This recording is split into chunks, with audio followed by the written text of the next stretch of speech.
Matrix data.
All right, there we go. Happy Saturday, everybody. I'm Lord Zath, tuned. There we go. With Sea Raptor. I pointed the right way this time. That's exciting. That's important. That's important. You know, we gotta point the right way here, guys. We are here for Warship Masters playoffs. This is day number 3, and I'm Raptor.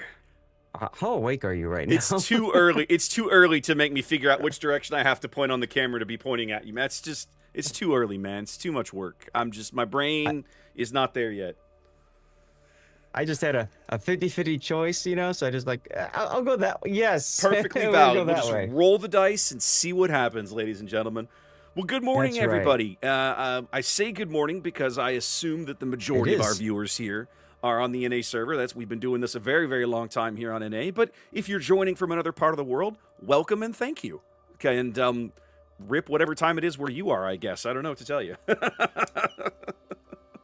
That's right. That's right. This is a global event. Very much everyone. so. Very much so. So, as a result, we must time it globally. Yep, we've got teams. We'll leave it at that. We've got teams from North America, Europe, Asia, and China all competing in this same event. So we have a very narrow window each day that everybody can theoretically be available. Because, of course, it's 5 a.m. on the American West Coast. Or actually, technically right now, as I speak, it's 4:50 a.m. in California on the U.S. West Coast. And let's just have a check at Sydney, Zath. What time is it in Sydney? It's almost 10 p.m., for example, if you happen to be playing out of Sydney, or 8 p.m. if you happen to be in Singapore. So we are all over the map here, ladies and gentlemen, and they've got to try and squeeze these things in where people are expected, or at least possible, to be conscious. Yeah, that's right. That's Indeed. right. So what we're bringing to you guys today, the start, is going to be very interesting. This is TWA, which is almost everybody knows TWA at this point. They are EU's #1 seeded team, and they are facing against Ayaya, which is Asia's #1 seeded team. I'm really interested to see this match, Sath, because I think we're going to see a radical clash of very, very different play styles. Yes. Yes. Absolutely. And Asia's always been very fun to watch. Oh yeah. I'm nervously looking at the sign-up sheet. There's a red box around the official EN cast, like they might be thinking about switching. Don't you dare. Look, in fairness, it's their show. They get to do what they want. But there are, at the moment, of course, if you guys have followed the event, you know there's only two winners bracket games being played in this round. We're down to basically, this is the winners bracket semifinals, basically.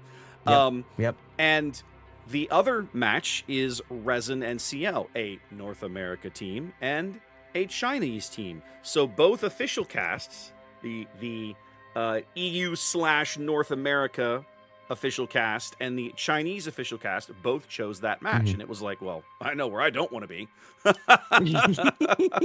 made this real easy, you know? Yeah. But as Zath is pointing out, they can always call the last minute audible. So we'll see what happens. That's right. Now, the plan for today, y'all, is we're going to do winners bracket up here, TWE, Ayaya. Then we're going to move to the losers bracket for a little bit. We're going to start with the bottom of the losers bracket and then move on to round 4, the top of the losers bracket. And then we all get to party together in losers bracket round 5, baby. There's only one match in losers bracket round 5. Technically, kind of. The way the losers bracket is structured is just weird, right? Because it's not really the final, but at that point in the event, there will only be 2 teams left in the losers bracket. Correct. And it's the only match, and so there we go. It's going to be, today will be a bit longer day than last weekend was, right? Most of the streams last weekend, we were right at about 3.5 to 4 hours both days, something like that, right?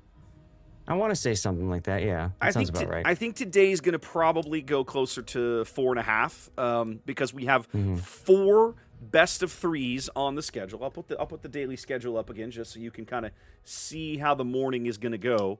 Now, of course, we don't know any of the opponents that we're going to see later in the morning, but the matches are scheduled, and we'll populate that data as we have it. One thing that they've done that I do like, Zath. You and I have seen this for many years in King of the Sea. A 3-game, a best of 3 on the schedule has always been blocked at 90 minutes. They've quit. Have you noticed they've quit doing that? These matches are blocked at 75 minutes for a best of 3, and I'm like, we've been begging them to do this for years as casters. Years. So I'm so excited. What that means for all of you guys is that there's less downtime between matches. Yes. There's less talk, blah blah blah, filler. And that means that everything's a little bit more efficient. There's more action. The other thing that's different about this tournament, Raptor, is the end tomorrow. So, as you said, once we finish today, there's only 2 teams remaining, right? Actually, 3. 3. No, 2. Sorry. No, there's 2. The losers bracket.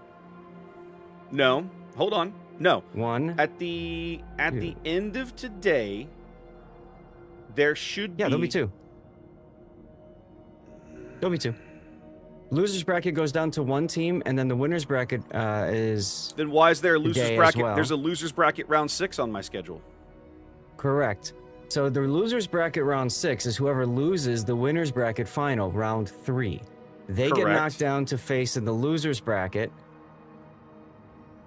Yes. So that's right. So there's 3 teams. So there's still 3 teams left. 3 teams. Yeah.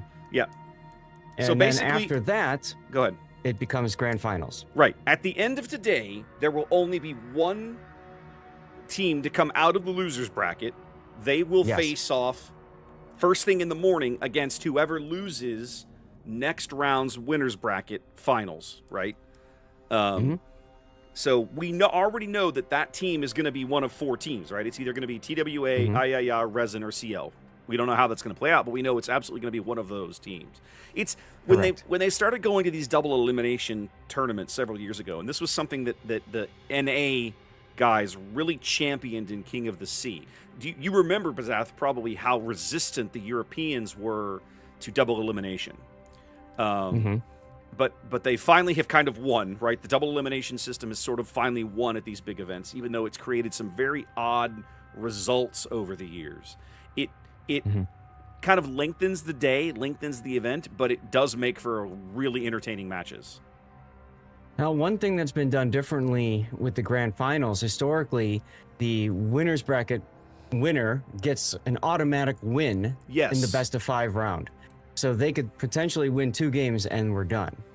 So what they've done now is they've changed it to where the grand finals is a best of 5. And if the losers bracket winner, right? If the losers bracket winner wins against the winners bracket winner, then there's another, are you sure about that grand final, which is a best of 3.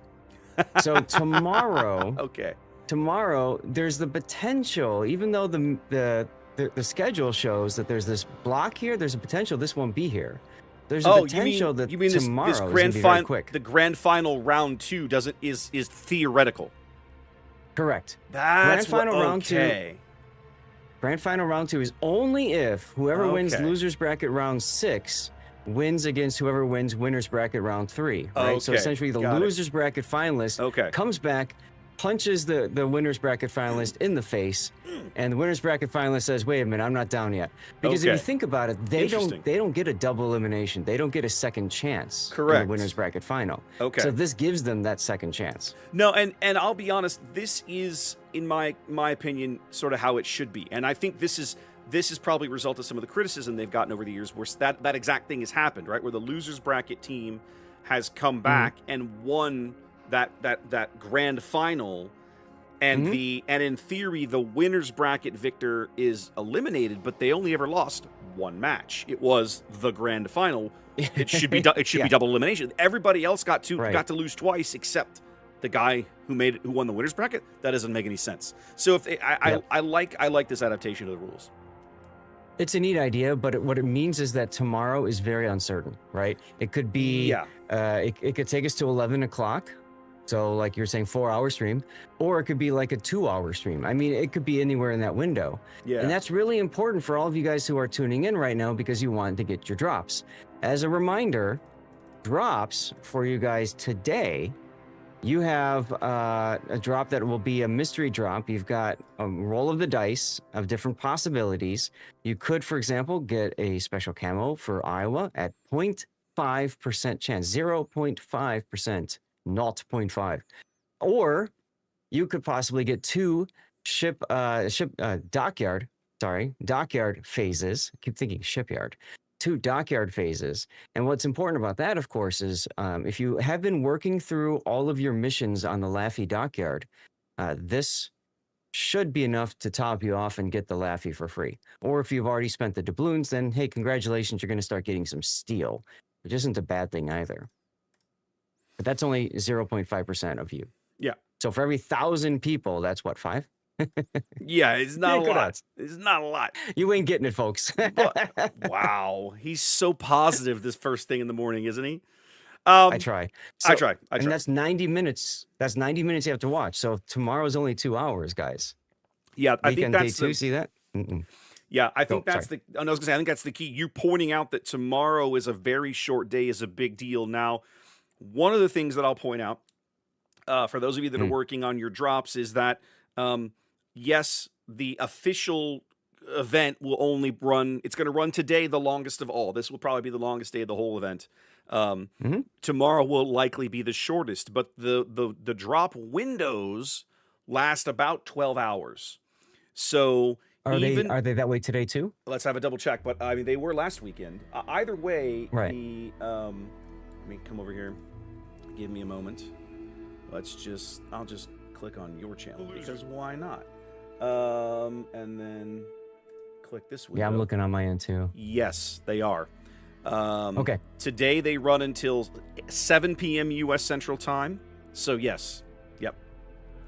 That's going to be a thing. That's extremely generous of them. It really is. It really is, because it means that anybody who signed up to cast this event has literally a 12-hour window in which that you guys can earn these drops by watching. So even though the actual tournament only lasts, say 4 hours, there's still 8 extra hours that guys like Zath can stream, and you guys can continue to watch him and work on your fancy tournament drops. So that is very generous. They haven't. Yeah. I haven't seen them do this in a while. Historically, they cap it at about 6 hours, don't they? Yes, or actually they've gotten within an hour of final, and there was actually one time I think the drop stopped before the tournament, and people were really livid about that. Yeah, that's not okay. So, you can't do that. There's kind of a back and forth that has to be done there, yeah. So it's nice of them, and for those of you guys, I mean, if you're tuning in right now, you've got nothing to worry about for drops. Early in the day, usually I do an after party where I cut the delay and keep going so that people can, hopefully get their drops and stuff like that. So that is the plan for today. We'll see how I feel in 9 hours, 10 hours. I know, right? I can go all the way to 6. We'll see how it goes. But, yeah. Now, my chat asking an interesting question, Zath, and we haven't talked about this. there were some teams and some players and some accounts that got punished since the last weekend of the event. You know what? It wouldn't be a World of Warships tournament without some drama. Without some drama. And No, drama, not drama. I gotta say, drama. Drama. Yeah. We had some drama. We had some with drama. some teams that were cheating a little bit. Well, okay, so yes and no, right? There are explicit rules in the event written about account sharing during the year, right? In other words, if you're going to be eligible for these big events, you cannot share your account during clan battle season Correct. at all. And they had some folks basically that they feel like they nailed for that. But we've got a game. We do have a game. Let's come back and finish that conversation later. This is going to be the flip spawn, Zath. Don't forget. Thank you. You're welcome. All right, excellent. I'm going to go over here and push this button and then push that button. All right, this button. Let's go. I'm going the wrong way with the camera. Woo. Woo, let's do That's it, how baby. we start this off. That's how we start this off. It's that early. All right, ladies and gentlemen, welcome to game 1 of the day. We are here in the winner's bracket semifinal. This is TWA and Ayaya, and I can already see that they've managed to mess up my mods because the point values for ships no longer display. Well done, guys. Good job. Well done. All right. Well, anyways, let's have a look at the Ayaya lineup. I'll probably try and fix that between games. We've got this. Here we go. Put this little builder. You choose Daring, fairly standard build, looking like a gun build there. Preq in a Gdansk. We've got Delny here, Moyo, with Razzle Dazzle, and a 4-cruiser lineup here for Ayaya, BYF in a Salem, RBQ in a Castilla. I feel like we kept seeing him in Zhao last weekend. I think so. Snowy also in a Castilla, a very underrated tier 10 ship, I think, and Muon in a Prince van Orange. There you go. Well, Castilla's... Sorry, go ahead. I'll say I don't see anything in those builds that particularly stands out and makes me raise my eyebrows. No. And remember, Castilla's only 12 points. We didn't talk about the point system, but for those tuning in for the first time, teams have 100 points to distribute, and each ship is worth a certain amount of points. All right. Let's take a look at the red team. That would be TWA, EU's #1 seed.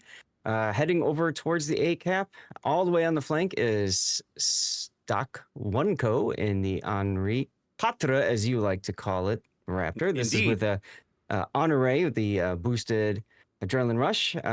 Reprise Daring is heading straight to the cap, backed up by Vile 9's Vamp Deuce in the house, everybody. Whoop. Behind him is my personal favorite player because he helped win Team League for my team. That would be Kenny Mod in the Des Moines. Bias confirmed. Caster bias confirmed. Bias confirmed. That's right. Caster bias confirmed. On the other side, we have Forward Unto Dawn's Svea working its way towards the 9-10 line. Behind him is Solitude's Daring without Dazzle, but going for some utility. And Messy of WoW's PRPR and another Henri heading towards the... Well, kind of just be playing goalie right now, I think. About to get very exciting here. Hope everybody counter radaring each other here at A. But it's the whose radar is this? It's the Des Moines radar that's going to last significantly longer than the Gdansk radar. They get a little bit of chip damage out of Vile, but that's about it. Moyo's Delny definitely backing off the cap here.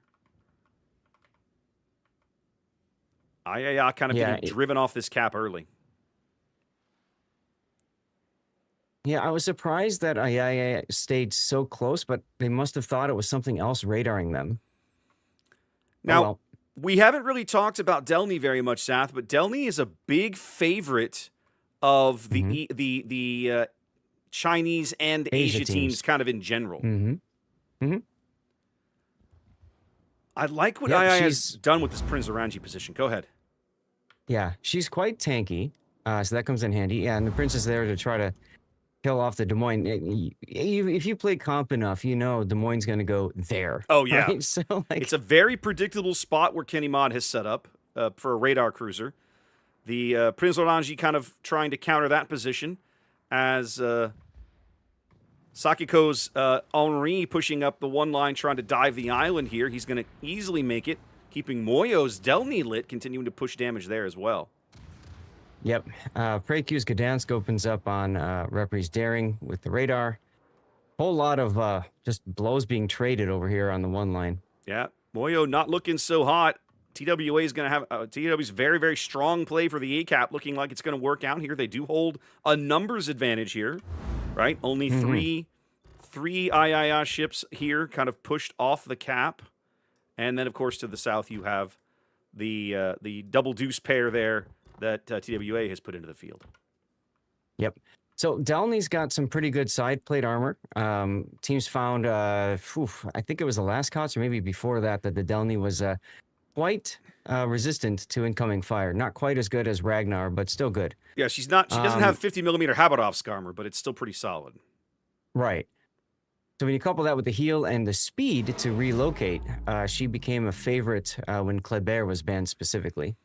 Now, Ion not sitting idle. They hold the numbers advantage along the other side of the map. The double Castillas pushing down the 9-10 line, whereas Yichu's Daring and Muon's Prinz have taken the inside track. They're going to be stepping onto sea here in just a moment. I had mentioned this before previously, but in competitive environments, you will typically see 2 ships on a kite side and the remainder, the bulk of ships, on the push side. If you look at what's going on with TWA, they've kind of done that. They've got the Henri and the Des Moines, that's Kinney, chilling over at A, and you can see the Daring Repri is now starting to rotate over to the C cap because they don't need to push over there anymore. Nope. They won that side.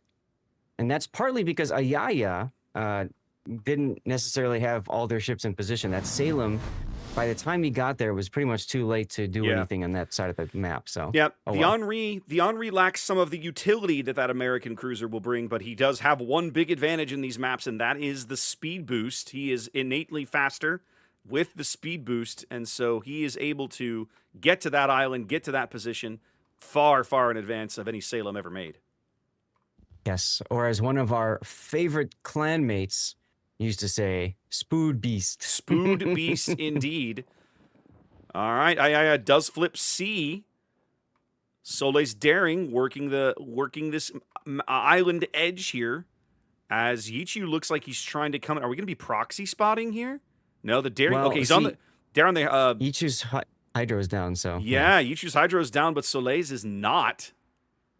This is a bold move. I don't know why you would voluntarily sit here.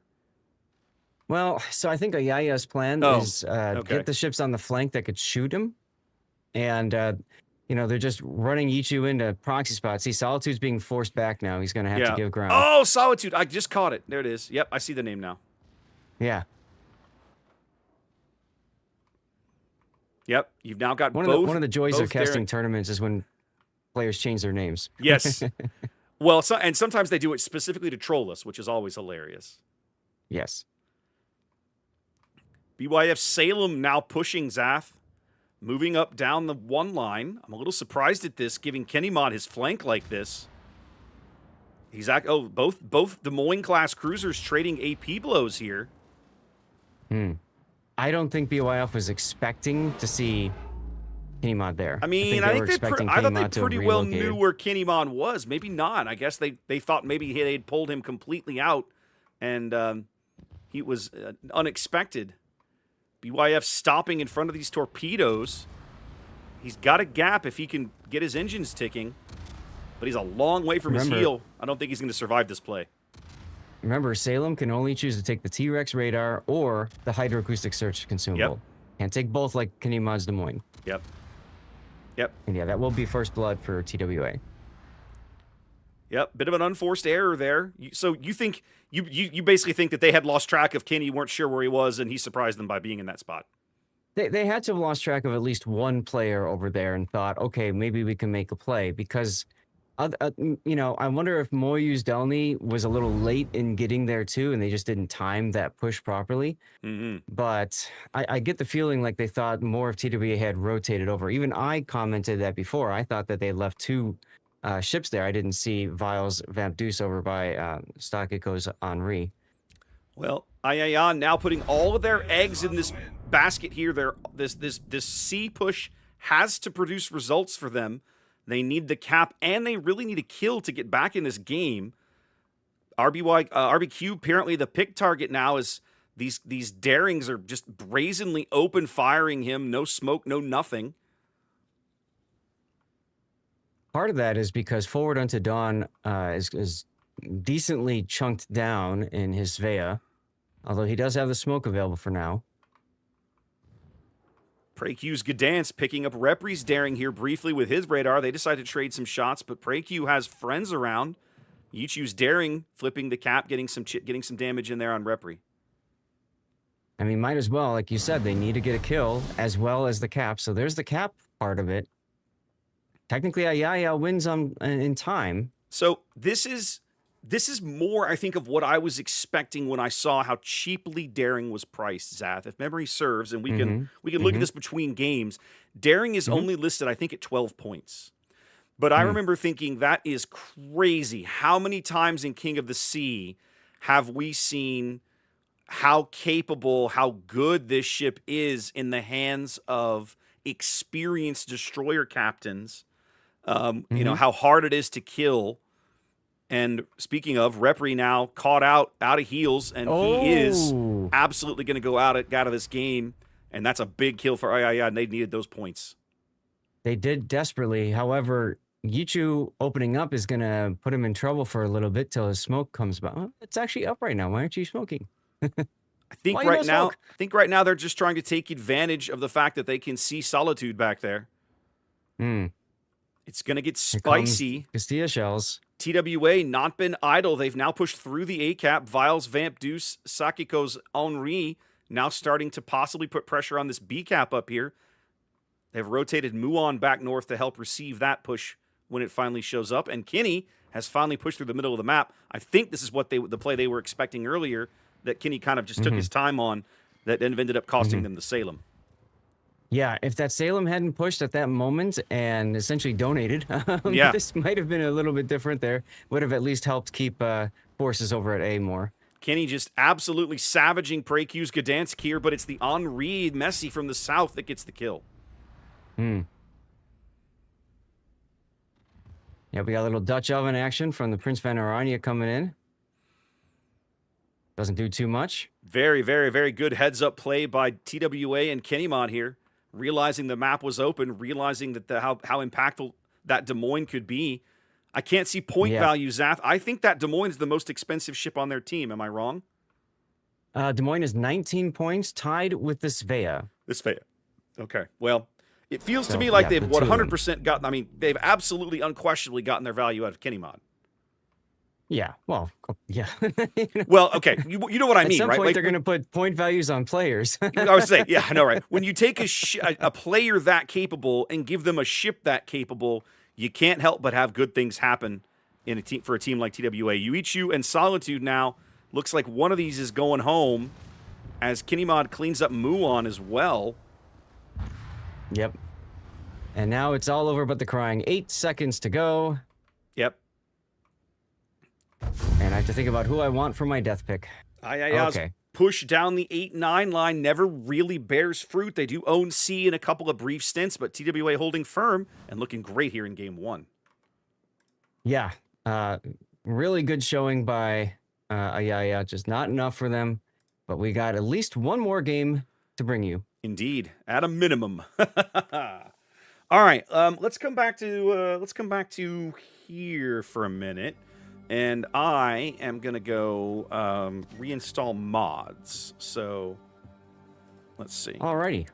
Well, while you do that, I can talk us through the point value system. Let's see, is that? There we go. There we go. Yeah, I'll put that up. There we go. Go for it. Yeah. All right. So, ladies and gentlemen, like I said, you've got 100 points to distribute amongst the ships. So, chat on either side, feel free to share what ship do you think is maybe incorrectly priced here. The way that this tournament is run is that they use point values to try to balance ships that are maybe a little bit more OP in competitive. For example, Christopher Colombo at 28 points, the most expensive ship in this tournament. I don't think we've seen one yet. However, we have seen a couple of Hildebrands at 27 points. We have. Very expensive. Very. Very expensive. And we saw some good work out of one Hildebrand in one game. The other one, not so much. I think the biggest problem with the hybrids in a tournament like this is you have to be able to switch between spotting to damage to positioning and spotting and damage. You have to just flip through all of that. And it's too easy to get suckered into one of those roles only. And in both battles that the Hildebrand was in, those teams lost. So, unfortunate for them. As far as destroyers are concerned, you can see the Daring at 13 points. I would definitely take that over an Elbing, over a Hoffman, over a Hull. We've seen 42s and 52s being played. We saw Cassard being played, so we do get a little variety here. But what I like about this tournament is take a look at the traditional ships that high-end COTS teams like to take. For example, the Gearing, the Harugumo.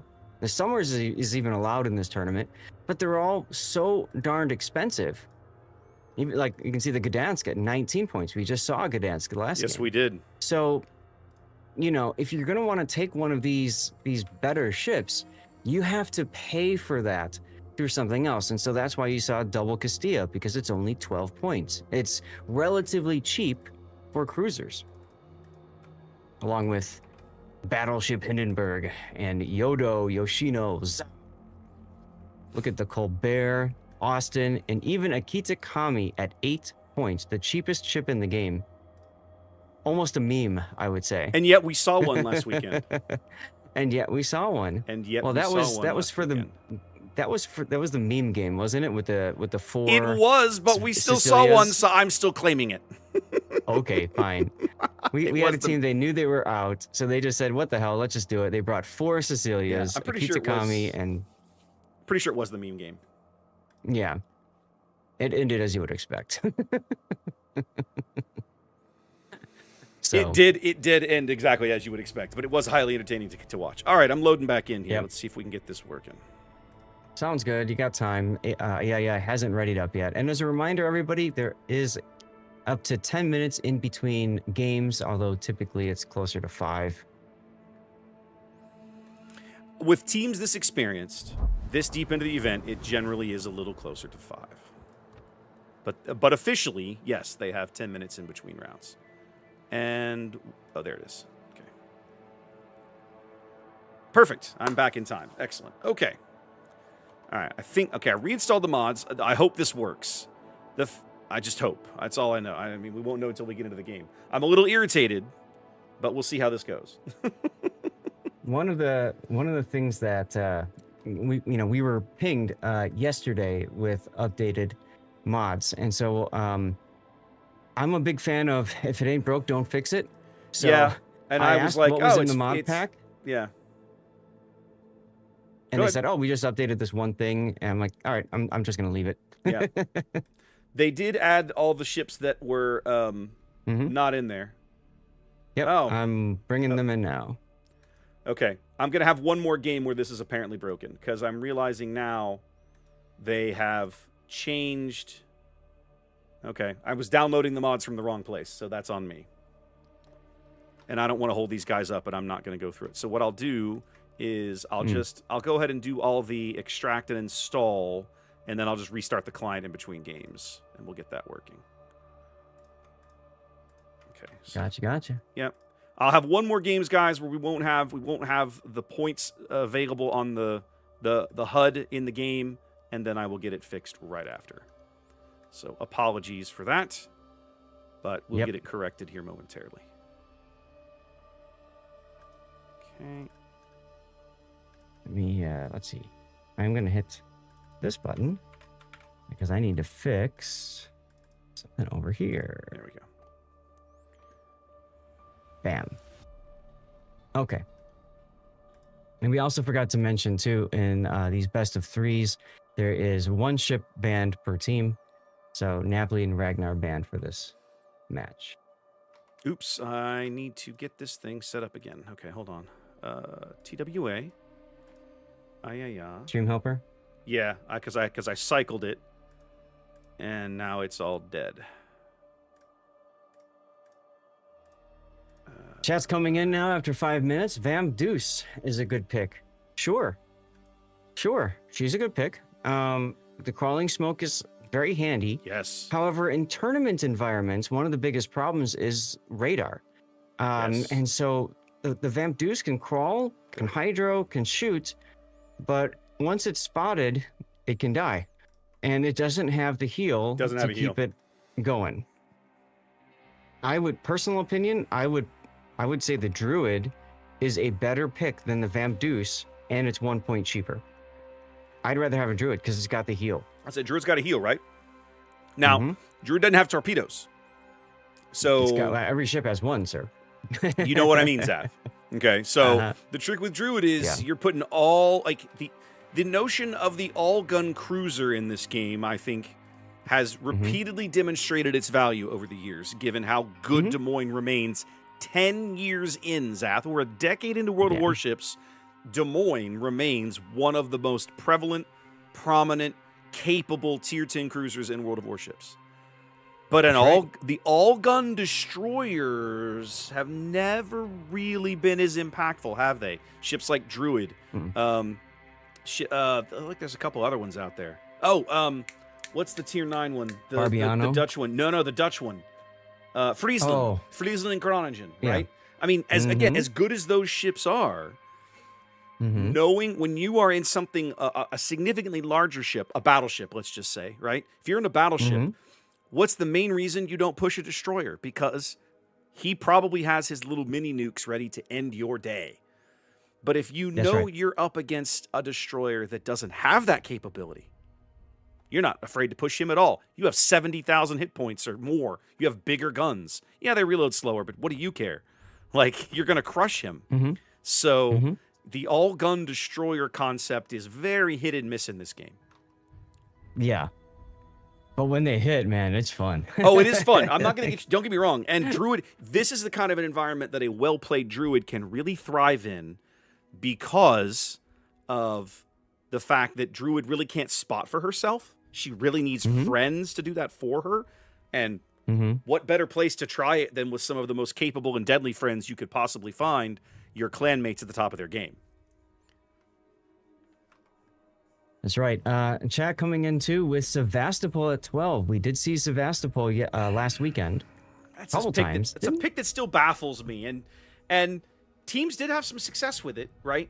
But that slow burn heal proved, again and again that it is a bit of a liability on a ship that's that detectable. That's right. That's right. All right, well, ladies and gentlemen, Game 2 is about to begin. Game 2 inbound. Yeah, we're using the regular overlay now. Regular one this time. Yep. Yeah, I think so, yes. Let's make sure. Yes, awesome. I nailed it. Nailed it. All right, now let's see if my overlay is still broken. I'm pretty sure it is. The HUD should still be busted. It is. That's fine. I know how to fix it now, so I'll get that corrected in between games. All right, one more time from the top, ladies and gentlemen. Welcome to North, Game 2 of this best-of-3 series between TWA and Ayaya. Here and the winner's bracket, semifinals here in Warship Masters 2025. Take a quick look at the TWA lineup here.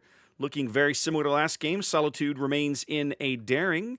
So Vile also remains in a daring. Very similar builds there. Double destroyer lineup means we got an extra cruiser. Sakiko sticking with his Henri Quatre. Forward Unto Dawn sticking with his Svea. Kenny Mod sticking with that Des Moines that was very impactful, very well positioned last game. That's a unique upgrade. Elysia in a Prince Orange. And a Messi moving from an Orange into a Howden Liu with unique upgrades, Zath.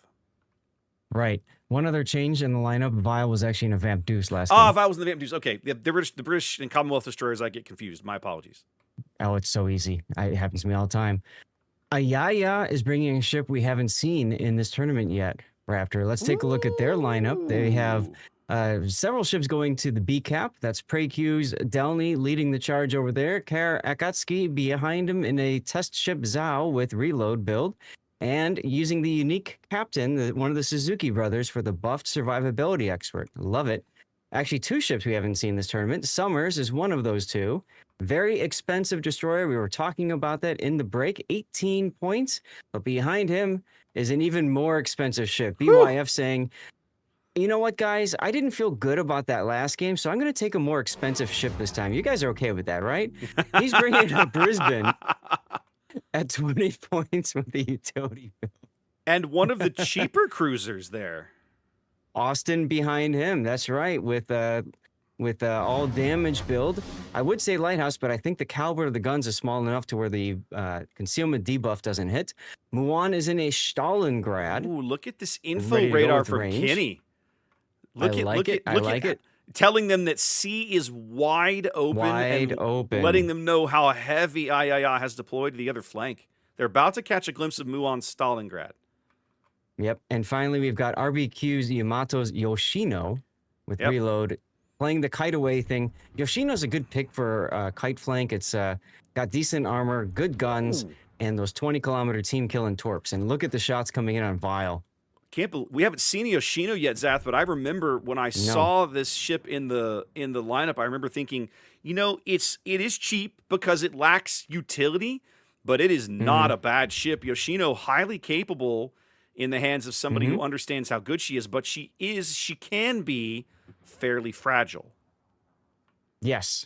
She's a long one, and because of that, it's easy to Citadel if you get a broadside. Speaking of which... Kenny getting punished. A lot of punishment going on. RBQ getting punished by Stakiko's Henri. Muon, Stalingrad turning out and going into kite away position. Kenny got pushing smacked a little bit. Kenny pushing incredibly aggressively here, costing him over half his HP. Finally has cover from the Akatsuki Zao shells that decimated him a moment ago. But Kenny getting some of his own back here. Look how quickly they're just draining that Muon's health here in the Stalingrad. Well, Stalingrad burns really well. Yes, he burns brightly. For a long time. So that's the hard part about taking a Stalingrad. I feel like they had him in a bad position early. He was bow in, bow north, and he should have been bow out. So he lost a lot of damage making that turn, and of course, Kenny was in the perfect position to punish that with AP. So much of it's going to come down to if they can get Kenny off the board or not. If this play works for TWA and Kenny Mod survives, then I think TWA is in a great spot. But if they lose Kenny for this play, it's not going to feel so great. 3,000 fire. That's a sticky fire. That's a dead Kenny. Yeah, that's a dead Kenny. Pretty sure they're gonna successfully punish this Des Moines here. Kenny's gonna burn out. First blood going to IIA here in game 2. That's a big kill. Yep. Now the question is, can Muon survive? Got 5 seconds till heal. DCP, he'll be fine up until the heal. There he goes. Smash that button. He is still detected. Waiting for that fire to expire. It finally does. He's still not dark. RBQ's Yoshino holding up as well, although it looks like he's missing 2 torpedo launchers. Oh, no, they've been reset. They haven't been destroyed. Gotcha. Lots going up over on the A flank. Oh! Lots going on up on the A flank. Oh, no. BYF says, hold my beer. You thought game 1 was entertaining. Let me show you how entertaining game 2 can be. Oh, man. There's a guy who's going to get razzed by his clanmates for sure. Oh, goodness, yes. Ichiu Summers does successfully sneak into the A-cap and flip that over. A very high-risk play, but it bears fruit. Yes, but I'll tell you what, that full kill, that's rough. That's going to be hard to come back from. That's brutal. And they didn't get very much out of the Brisbane either now. And it's definitely a health disadvantage here for IIA. They've given up a ton of Stalingrad and Yoshino health here. But it's not over. Those ships are still in the game. And converting kills can be difficult. It can be. We're about to have look at Moyo's Austin. I think we're going to have a little bit of a close encounter between Vile and the Austin. That'll be entertaining if it happens. It's honestly something that I think needs to happen for Yaya to manage the win. I just don't think it's going to happen. It really depends on what Vile does right here. He's Zath, committing into the center. I am loving Yichu's play, Zath, and his summers. They took A, right? Mm-hmm. They drew somebody back into the cap. Solitude's going to take that. But Mm-hmm. Yichu now has a free run to the C cap. He can actually threaten their backfield. I'm sure TWA thinks that C cap is secure, but it's not as secure as they would want it to be. Ooh, and Watch. Moyo. Watch Vile. Yeah. Vile getting pushed here by up. the Austin. He's got to get that. There we go. His turnout was a little bit too early, and that cost him some time. He wants to shoot, but you know that there's that thing called the Prince Venerani over there too. Now here we go. Here we go. Austin pushing his reload watch. booster. Let's see how quickly he can demolish Vile. If he can pull it off, he's probably going to. Oh, massive punishment. Absolutely caught out and dead Vile there. That's exactly what Ayaya needed right now. Yep, they needed those points. They needed that kill, and the Summers is going to continue on as predicted. Yichu's going to step onto C here in a minute. Now the question is, can they extract Moyu from this position? Well, he got the Dutch oven coming. I'm surprised he's not using his defensive anti-air. Why not try to swat some of these bombs down before they get dropped? I mean, it's not like Austin's anti-air is terrible. Quite the opposite. It's some of the best in the game. Exactly. There he goes. A little late on that. That's all right. We got there in the end, right? He does take some more punishment and another fire from the bombs. Yeah, he's out. The fire's going to be a problem because he's not going to be able to stay dark. That's exactly it. Fire, of course, in the game, increasing your detection by 2 kilometers. He's going to trade some shells with Solitude, but they are going to pick up that kill as Yichu's converts the C cap. And now, Ayaya's kind of got a weird board position. They are spread to hell and gone. Yeah, but I really like how Akatsuki Zhao's come back. Everybody's shooting Messi of Wow's Howlin' Lu. Yeah. The Howden's getting just hammered here. He's on like triple fires. Double fires. Just Howden things. Yeah. Just Howden things. Just Dutch things. Muon Stalingrad doing what he does best. Burning nicely. Burning brightly. Shining bright like a diamond. Indeed. Messi now in a gunfight with the Summers. Summers' gunpowder is not terrible, but I wouldn't be excited about getting into a gunfight with a Howden Liu. They're going to pick up Messi, I mean, I would if it ensures a kill. Yep. Which is exactly what just happened. And that needed to happen.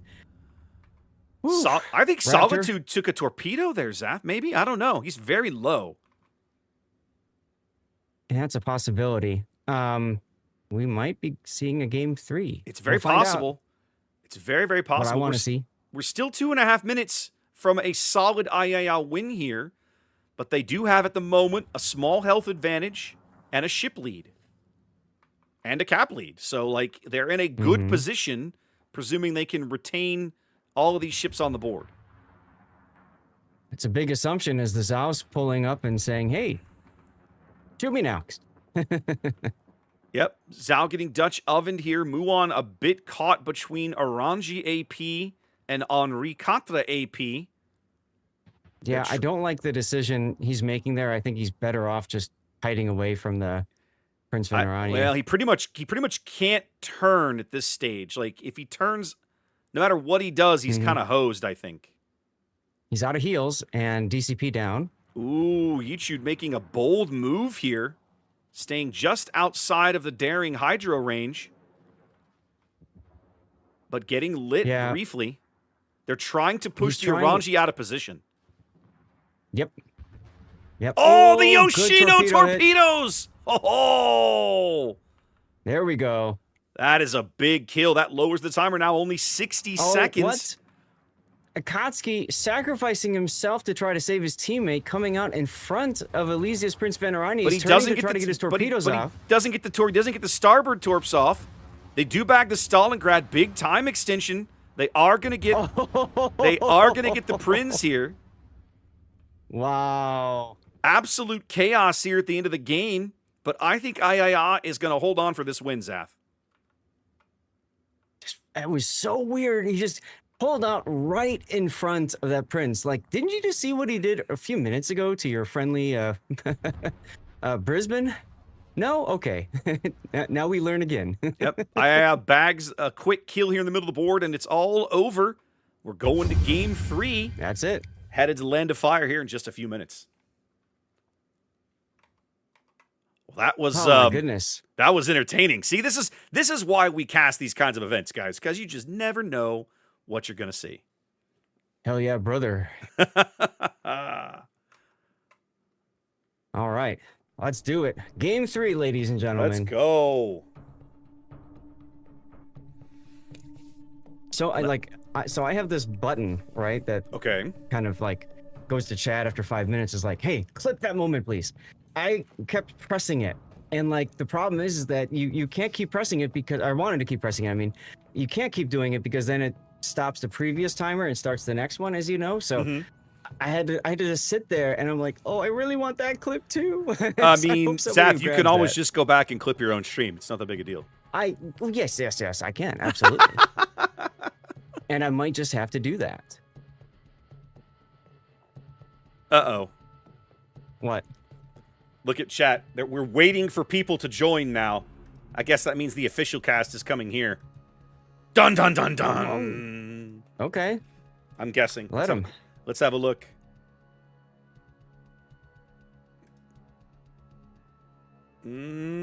Doesn't say.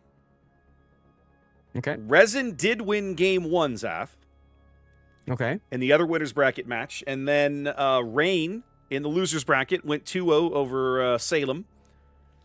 Moyai HSR tied at 1. Bonks and Throw tied at 1 apiece. And Error at the moment up a game on ZZHL according to tournament. Let's take a look. Yes, the official. So the official. You can see the chat now. So we will be joined by the official NA/EU stream, the English stream, here shortly.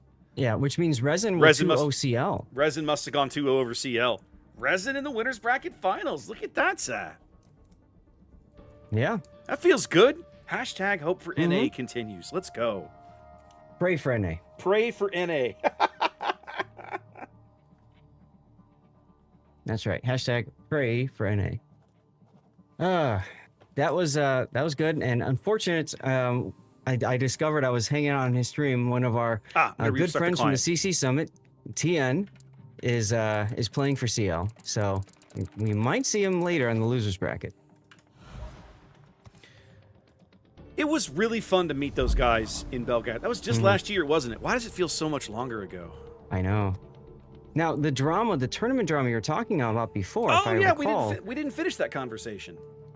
the 2 or 3 of the players from Salem were removed from the tournament, banned because of account sharing during clan battle season. See, and that was just it. They gave us, when they made this, okay, so you guys probably wouldn't have seen this, but there was an announcement made in the King of the Sea, the tournament Discord, that they had banned, it was like 5 players, right? 5 players that they had banned?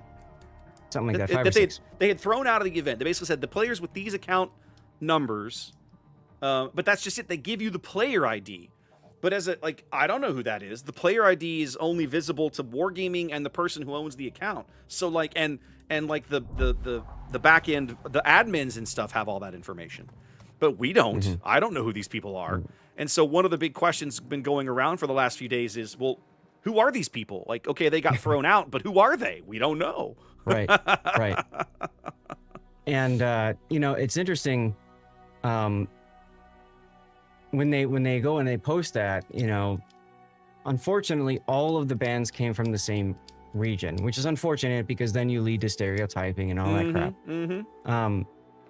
But during the week, I was keeping an eye on the Warship Masters chat in the COTS Discord. Okay. And there was a lot of talk by a member of Kite, which is an NA team, who was banned. I saw this conversation. Yeah, I saw this conversation. And what I think was really interesting was he, of course, filed a support ticket because he, said this was a wrongful ban.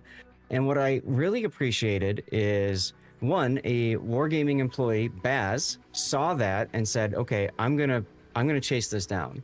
And so he said, "Give me the ticket number. I'm gonna double check and get that fixed." And what I really appreciate about that is that you have people that aren't just taking the system literally, and then saying, well, clearly that's it, done, goodbye. And I speak from experience being Yes, you do. wrongly banned in the past. I remember this. And not having anybody at Wargaming even willing to consider that they could be wrong. Yep. Yeah. So there was, yeah, for those I of you, really like that. For those of you guys that are much newer to the game, when did that was like 2017 or 2018 they had that incident, wasn't it, Zaf? It was a while ago. Yeah, it was 2018, I think.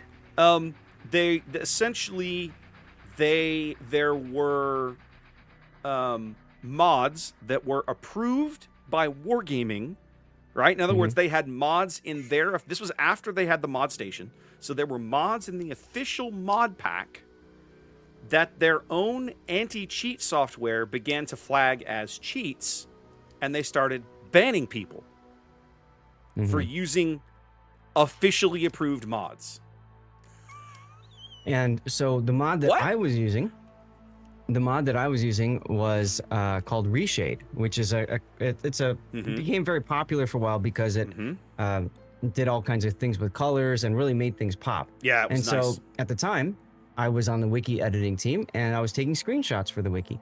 So I said, hey, look at this cool program I saw in the Wargaming forums. Let's go ahead, download it, try it out. Oh, hey, the pictures look really sexy. Hey, this is pretty, exactly.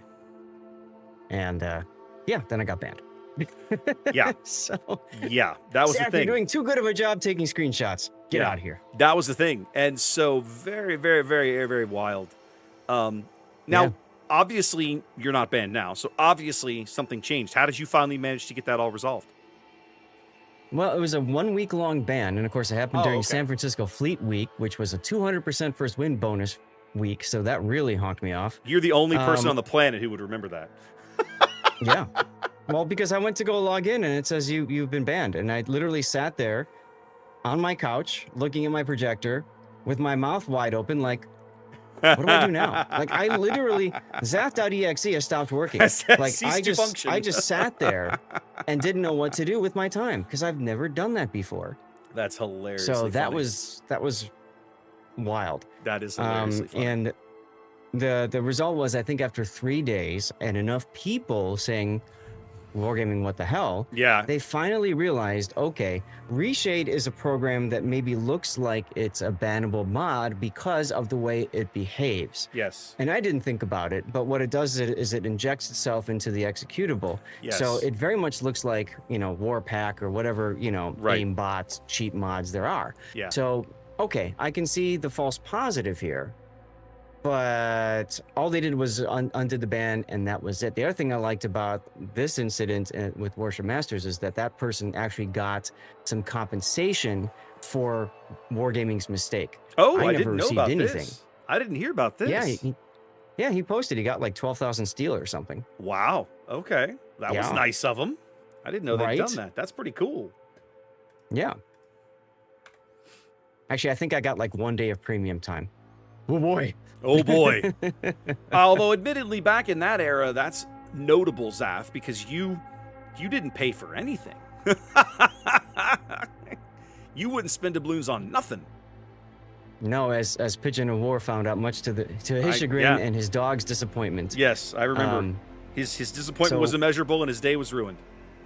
We had this Pigeon of War was a producer. I think he was a producer for World of Warships on the NA team. He was the associate producer here on the North American server. I'm almost positive. Yeah, and so he started the wiki team up, and so he had his Discord for that. And at one point, we were all just kind of talking about how much we spend in the game, and Tedster's like, I've spent blah blah blah or whatever, and Pigeon's like, let me go look that up. And I don't remember his dog's name. Do you remember his dog's name? I do not. But he would always say his dog's, like, whatever the name is, he always say, like, my dog is very happy with you. Yes, or is eating nicely he's eating because well, of you. thank you. Yeah, it was always the joke. He was you. like, yeah, thanks for keeping him fed, basically. So, Tedster would be like, go ahead and look mine up. And River of the Royals, like, go ahead and look mine up. And I'm like, all right, let's go.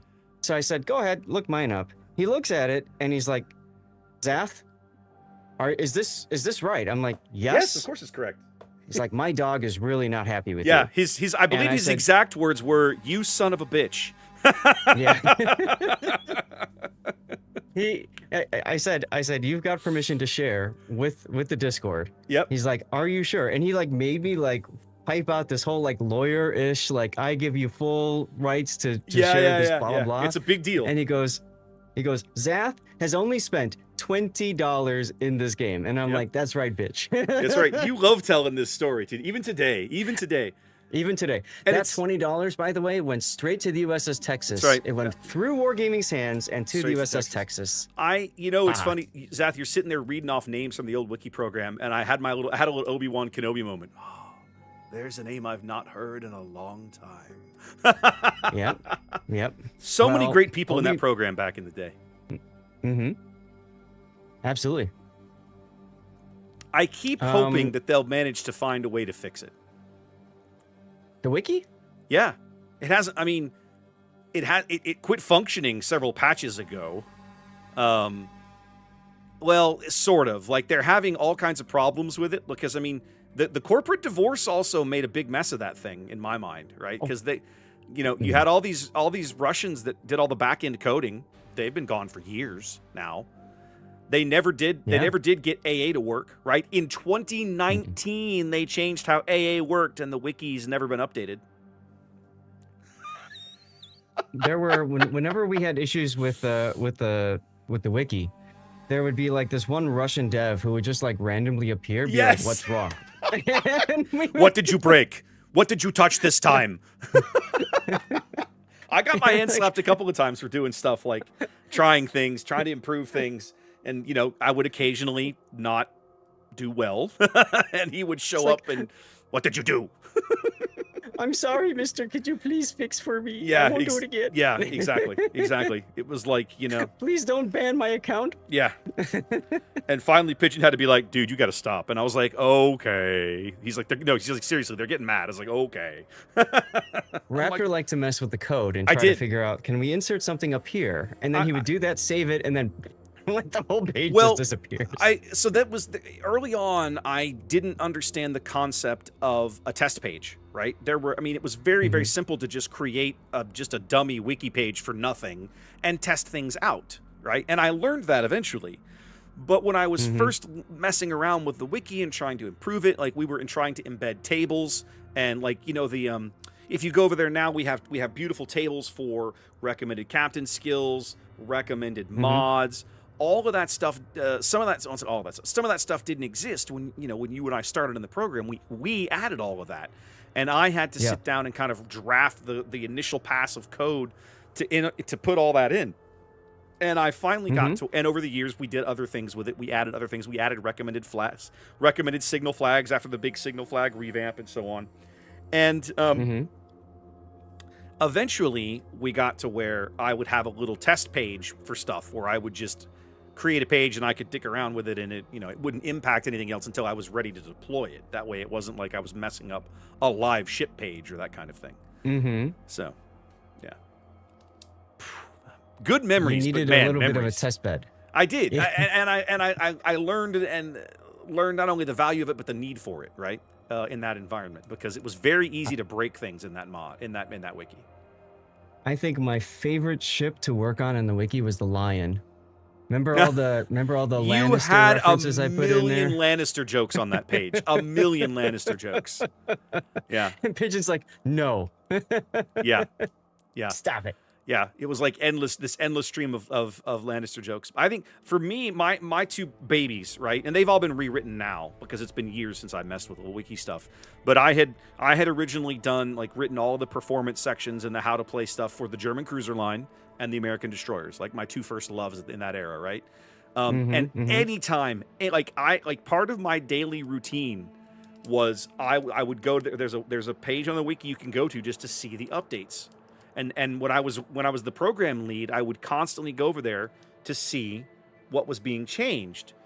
It was kind of one of my ways of defending against vandalism, which was occasionally a thing, but also just to see what folks were doing. And anytime somebody would mess around with my precious American destroyer pages, I was like, "What did you do? What did you do?"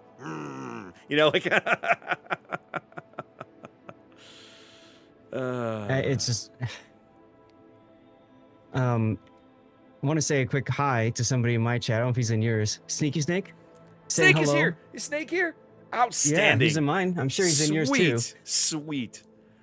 Right? We used I to haven't cast chatted with him, with him used to hang out with him all the time. Yeah. I haven't chatted with Snake in a few months. I feel like he and I traded some messages. I know it was earlier this year. I think it might have been earlier in the summer. He was explaining to me he was back stateside. He was getting ready to do he was looking at jobs. He was trying to narrow in where he was going to work. You know, become a productive member of society rather than a permanent member of the education class. So, well, he's overeducated, right? He went off to school. He got a master's degree. All this stuff. It's like, ugh, overeducated. Well, what, you my master now? Are you ready to go? We got a game to cast. We Oh, should do hey. that. That's right. We should totally do that. I should have looked at. I think we're flipped for this one. Yes, we are. You're going to want to use the flip one here. All right, ladies and gentlemen. Let's go. Let's go scope things out. Game 3, everyone. Right. Welcome, ladies and gentlemen. Game 3 of this best of 3. So the rubber game of the series here between IIA and TWA. We are on Land of Fire. Let's have a look over the IIA lineup here. Prey Q in a Delny. Not the first time we've seen him in one of those this match. Our first gearing of the entire tournament, at least that I've seen. Yichu in a very, very classic torpedo build gearing here. Torpedo reload. Well, not full torpedo reload. Definitely unique upgrade. Radio location, swift in silence. Okay. Muon at Puerto Rico there. Love it. BYF's ill-fated Brisbane. Let's see if he can stay in the game longer this time. I want another shot at this. I know. He's like, sorry, boys. I have not been playing well today. RBQ and a Yoshino. I got great value out of that ship last game. Moyo in Austin.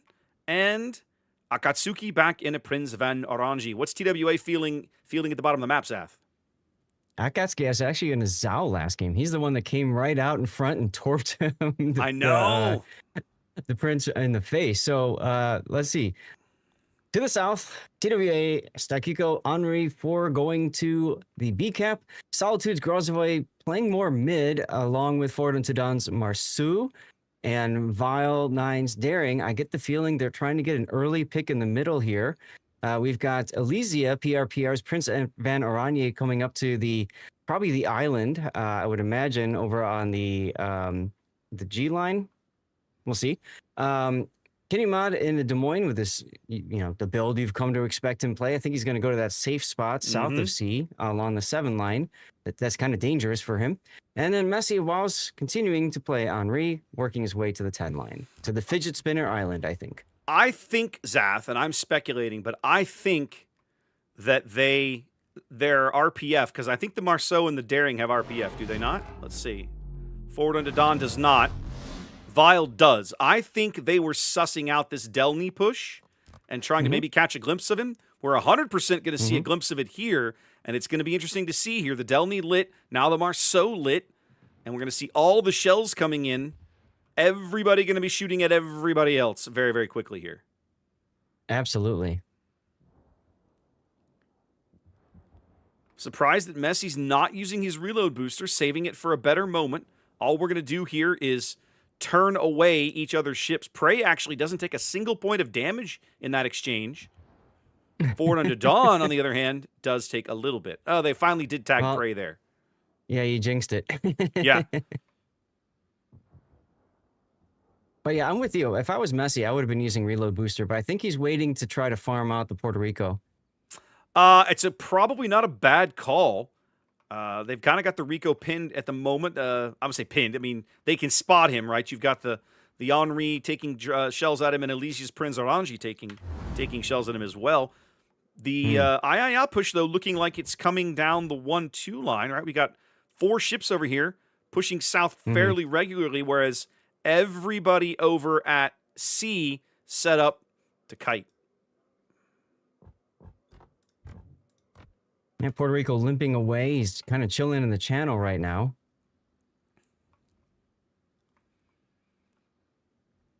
Yichu's gearing, pushing south. Quick as he can, please. Trying to get spots on everything in front of him for his team. Pretty sure he had RPF in this build. Let's double check just to make sure that I'm not lying to you. Okay, good. Yep, they do catch it. Yep, they catch Solitude there going behind the islands. It's going to be a bit of a wasted radar, but at least they know where he is. Well, and Stakiko's Henri opens up, so now they know where he is. Well, and the Austin. I mean, that SAP directly into his stern isn't going to get tons, but it's going to get something. Yeah, it's chewing up.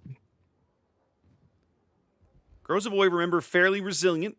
One of those few destroyers that has a heal. Not the crazy heal like you get off a Nusto Shimmy or Laffy, but still a good heal.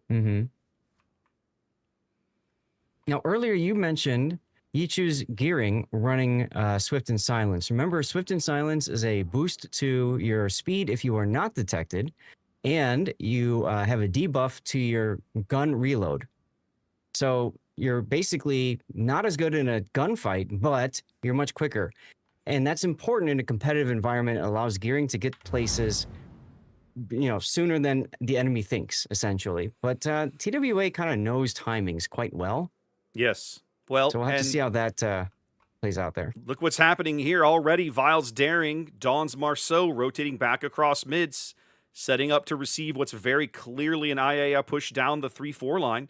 That's the beauty of the way these French destroyers work. They can just easily reposition around the map, and one of the reasons they are consistently at the higher end of the cost scale when it comes to destroyers in this game. We have another knife fight between the Marceau and Delany. PreQ, though, taking a bunch of damage for that. Yep. Got chunked by the AP there, but it's the Brisbane radar in smoke, the gearing smoke into the Brisbane radar here. Or it wasn't radar, he was just spotted, I guess. Yeah, Brisbane radar on cooldown for 10 more seconds. They used that radar earlier to catch a glimpse of Solitude. Torpedoes coming by Ichu. Yeah, Brisbane's going to have to make some maneuvering choices here, or he's going to take at least one of these. There comes the radar. Next radar. Catches Solitude, but Akatsuki's not there to do much. Tons and tons of targets here for these guys to punish. Moyo's Austin pops his shell boost. His fancy SAP guns go burr skill. This entire series is going to come down to this push at the B cap, Zath, in my mind. Oh, absolutely. Everybody's putting their cards on the table early in this game. Now, Brisbane's hydro is down. He cannot see these torpedoes. He's going to move up and take one in the bow. Those must have been daring torpedoes. That didn't hit him that hard. Yeah, it didn't seem to do much. Ichiu's gearing now finally about to step onto the B cap, but he's going to be opposed, right? The daring is right there. And in fact, they're spotted briefly. Ichiu's going to trying to use his superior detection here. Not getting much value out of it here as the Grozo is crawling up his stern. Vile takes a big hit, though. Yeah, Austin trying to open up on Vile. Did not have reload booster ready. You know, Zath, one of the things, we haven't looked at the 9-10 line in a bit, but I'm looking, yeah. TWA has not been idle, right? They've pushed Messi way up the 10 line. Like, I mean, way He's up. He's actually gotten past the fidget spinner island. Yeah. And of course, Muon's Puerto Rico has been busy out here in the middle of the map as well, getting kind of dunked. He's burned through a couple of heals, still in the game, still relatively healthy. But TWA tightening up their defense around the B caps so far. They have kept II out so far. No ships lost for either team. 3 minutes on the timer. If I'm the Yoshino, I think it's time to go. I think just hit W and try to make a play. They need to make something happen here, Zath. II is going to have to take a risk and hope that TWA either can't punish it or won't or just doesn't have it quite correct. However they get there. Right. Yichu, like buy some time, steps onto the B cap. What I would probably do is take Muon, sail him through the channel right to sea, and move Yoshino forward too. Try to pincer the Henri out. All right, Brisbane radar coming up. They can see Solitude. They know that Vile has left the cap. The Prince Van Orangi, that's Elysius, sets up over there. They should really try to focus out Solitude here if they can, Zath, I think. Yeah, they should. I'm surprised Ichu's not smoking right now because he's got vision for free with the radar. Ooh. He doesn't need to be taking any of this damage. Moyo's Austin absolutely beating the crap out of Vile with the SAP here. Not getting the kill, but big damage. As the Delny. Ooh, they rotated Prey Q back, Zath. Mm-hmm. Caught on Des Moines Hydro. I think they're trying to pincer Kenny here, maybe? I think so too, but I don't like Muon's turn north here. Like, go Yeah. to the south and then push through with Prey Q at the same time. They're leaving Kenyan out that he's going to be able to escape to the south because they don't have anybody there to stop it. Exactly. Kenny's Hydro expires. I think they turned him because they were worried about Alicia's Prince Van Aranya AP, but at this point, you got to make something happen. It's minute and 17 until you lose. Yep. Kenny's Hydro has expired, so they lose sight of those guys. So that means he's going to pop an info radar here, wants to keep tabs on what they're doing. Vile down to 6K. They're sending Moyu's Austin down as deep as possible to try to get this pick. Oh, he's going to die. He's 100% going to die. The Grozovoy AP in the torpedoes and everything comes in. That's huge pressure. They lose the Austin. I think they were trying to push Alicia off the cap. Instead, they drive BYF's Brisbane in. That doesn't feel very amazing either, as the Henri AP is still down there. Oh, my goodness. That Henri position. Henri just feasting on these light cruisers. Sakiko having himself a game here, Zath. Yeah. And that'll probably do it for this match. Yeah, they pick up BYF. The game's going to be over. It's 10 seconds. They had to get onto the cap. They were down to 60 seconds. And at this point, BYF just had to take a few shells, and that's the game. Whoa! Ding fries are done. Wow. So looking back on that game, Zath, I think once it was obvious to III that TWA had repositioned, right, and brought assets back to defend B, that they probably needed to make more of a play along the 9-10 line they did. I think they were going to have to take that risk, and they just didn't. Absolutely. And again, I don't understand the decision to not send that Puerto Rico through the channel. So what if he's going to take a few AP salvos? He's tanky enough to be able to handle Puerto Rico should be able to handle that. So you take the risk, you get behind Kenny or get on his side, try to knock him down with the Delny together. And at the same time, the Yoshino pushes, gets behind the Henri. You got to collapse a flank someplace, and they weren't willing to do it. And the result is TWA comes away with the win. Yep. Solid win for TWA. They're going to move on to the winners bracket final against our friends in Resin, two old familiar foes. We'll see how that plays out. Right. But you and I are not going to be casting that match, Zath. We have other things to cover. That's correct. So we will be covering... It's going to be Rain and... Let's see... Rain and Salem. No. We had signed up for that Whoever wins match. ZZHL... Whoever wins ZZHL and Error, whoever wins that, it looks like their game is out. Hang on a minute. Where did we... We're on the bottom of losers bracket round 3 next. I'm sorry. I'm looking in the wrong place. Yeah, Rain versus somebody. Yeah. So I'm in that training room and I'm asking who won in that game, ZZHL. ZZHL and Error. That's who we're waiting on the results there. That's a good point. Yep. Okay. Got it. Okay. Error 1-2. Thanks. Perfect. All right. So now we know who we're covering. Let's make a quick update over here. Yeah, I need to... Actually, I'm going to take the opportunity to kill my thing and start it back up again, because now that I've got the updated ban stuff, the ships, I need to run my thing again. Otherwise, I won't pick them up. Your thing? Oh, yes. I did that. That was why I went ahead. That was why I went ahead and reran mine earlier, but then, of course, it didn't. Then everything got screwed up. Exactly. All right, guys. So because we're changing matches, there will be a brief pause here because both sets of teams now have to go through the pick ban process for maps and so on and so forth. So that takes a few minutes, right? So great opportunity for you to get up, stretch your legs, grab a cup of coffee. Thanks for joining us here this early in the morning. It is early in the morning. Yes, I like to call it but early o'clock. Butterly? Why am I up? Oh, but early. Okay, sorry. My brain smashed all that together and went butterly. Butterly? Butterly? What are we talking about butter for? Yeah. Tells you how early it is, ladies and gentlemen. Tells you how early it is. Oh, hey, and you know what that means, Raptor, is that Hmm. after this round, we're going to the upper part, the upper part of losers bracket round 4. We're going to catch CL. That'll be good. So we'll at least see them play. I am looking forward to seeing CL. We haven't seen them this tournament. I'm looking, and I'm curious to see how they play out. So yeah, that'll be good.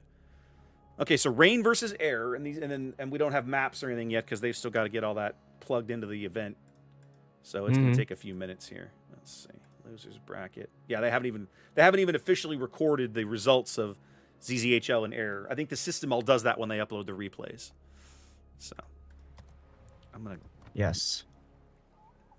Speaking of replays, the replay render tool has been fixed. Remember I told you last weekend, give it some time. I saw that. So, to give chat something to look at, I'm just going to throw up the last game we saw. Okay.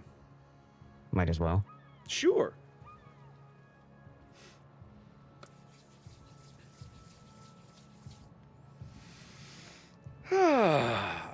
It's like I told you last night, Zath. I'm looking forward to hanging out with you this morning. I'm not looking forward to how early we have to do it. Yeah. Oh yeah, I guess I can turn that off. Okay, let's just come back to here for a minute while we get organized.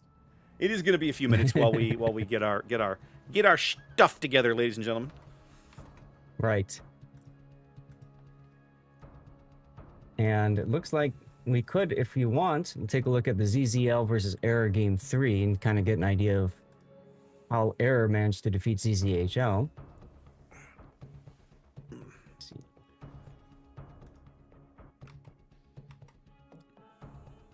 Okay.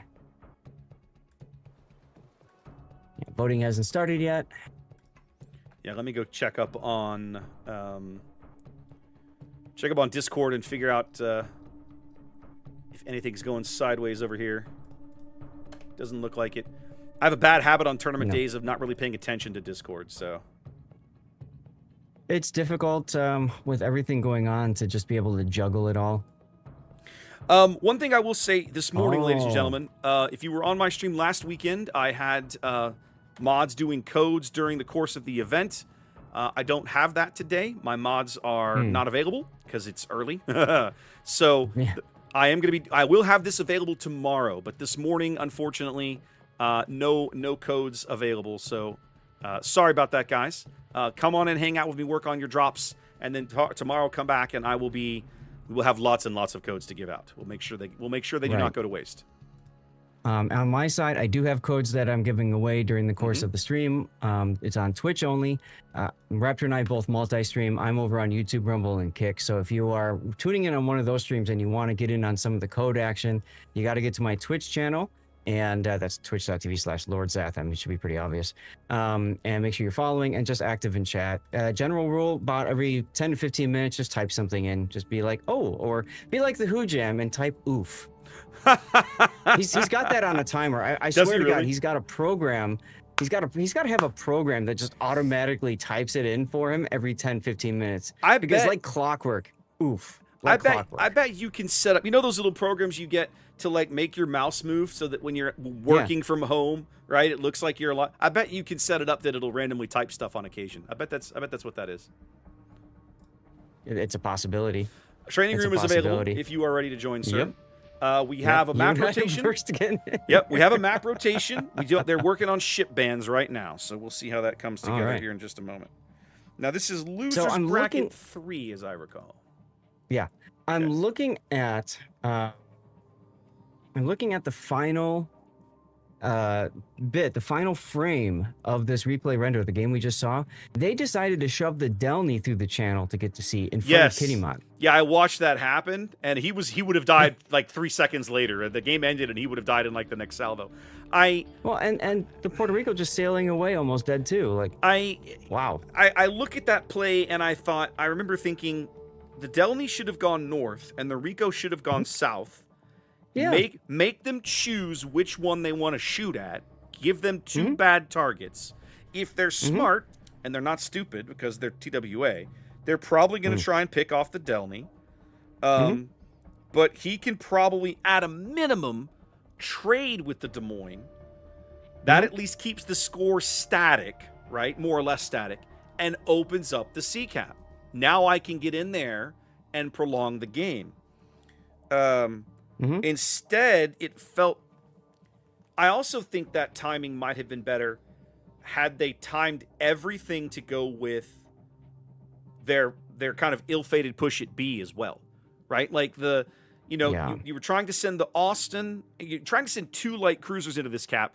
They probably should have just more or less gone in together. You know what they could have done too is they could have turned the Puerto Rico south and then sent those 2 cruisers as well. Brisbane, Austin, and Puerto Rico going south in the mid could have been something. I think trying to move the Puerto Rico across the middle of the map he would have taken a significant chunk of damage. He was already sure. but Go ahead. He was already facing south, and Kenny didn't have a shot on him. So at that point, he could just W forward. All he has to worry about is a Prince Van Oranje. And if he kept on going like that, actually, they probably would have killed the Daring. Very odd ship bans in this match, Seth. Very odd ship bans. Eventually, Kenny Mod will get in the rear and, do things that he does, but oh well. All right, let's program this in. Yeah. Hang on a minute. I'm writing down spawn points, spawn sides. Okay. Sweet. So just like last game, for games 1 and 3, we have to use the reversed overlay. No big deal. All right, guys. So we have all the information we need for you for the next match. The nice thing about working with experienced teams is that they've been through this before. Small artifact left over. There we go. All right, so there's our best of 3. Exact same map rotation. Exact same map bands. So exact same map rotation. And our ship bands are... I should actually fix this now that I think about it. Give me a minute. I'll fix this on my buttons. Our ship bands are Attilio Regolo and Minotaur. Yeah. Oh, they're actually here. There it is. Whoops. Now, Minotaur, I kind of get. That can be a very, very capable cruiser in the hands of somebody who knows what they're doing. Regolo, Zath? Regolo. Rain clearly knows something about error that we don't. Yeah. So I'm wondering, to go back to the points value, where is Regolo on the points? It's very cheap. The very bottom. Very cheap. So by banning the cheapest destroyer, you're essentially forcing the enemy team to spend more points on destroyers.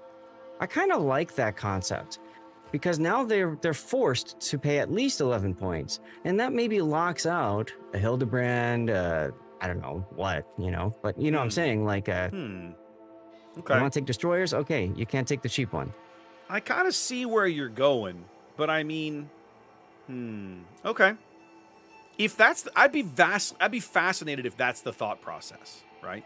If it is, that is some next level 4D chess. Yeah, 4D chess kind of stuff, right?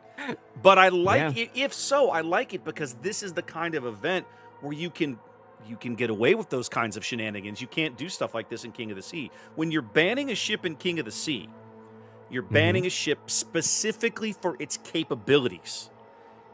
In this case, it's possible, from what you're hypothesizing, that we're seeing a team ban a ship because of its point value, meaning that you're trying to force them to spend more points in a class. If let's like, oh, you want to take destroyers? You don't get the cheapest thing. You have to spend more points than that. That's interesting. Yeah, I love it. I think it's a great idea. I love it as well, but it's fascinating because I don't think we've ever seen that before in this event. No, and that's something that I had mentioned before, that teams could do, is you ban the cheap ship, because then it makes the more expensive ships harder to pick. So by banning Regolo, you essentially also kind of ban, Colombo and Hildebrand, because you have fewer points available to pay for that stuff. Possibly, but what it does do is it possibly just messes up your math in general, right? However you get there. Yep. That's really interesting. Yeah. And you're right. It has much more value than just banning a regular ship, essentially. So I dig it. Start was announced at 30 after on Discord? What the hell are they doing? You can't be serious. Well, it says you can play in 15 minutes, which is 30. They did say they were going to push things back because of the official. And ladies and gentlemen, that is the effect of Wargaming officials casting. It slows things down a bit.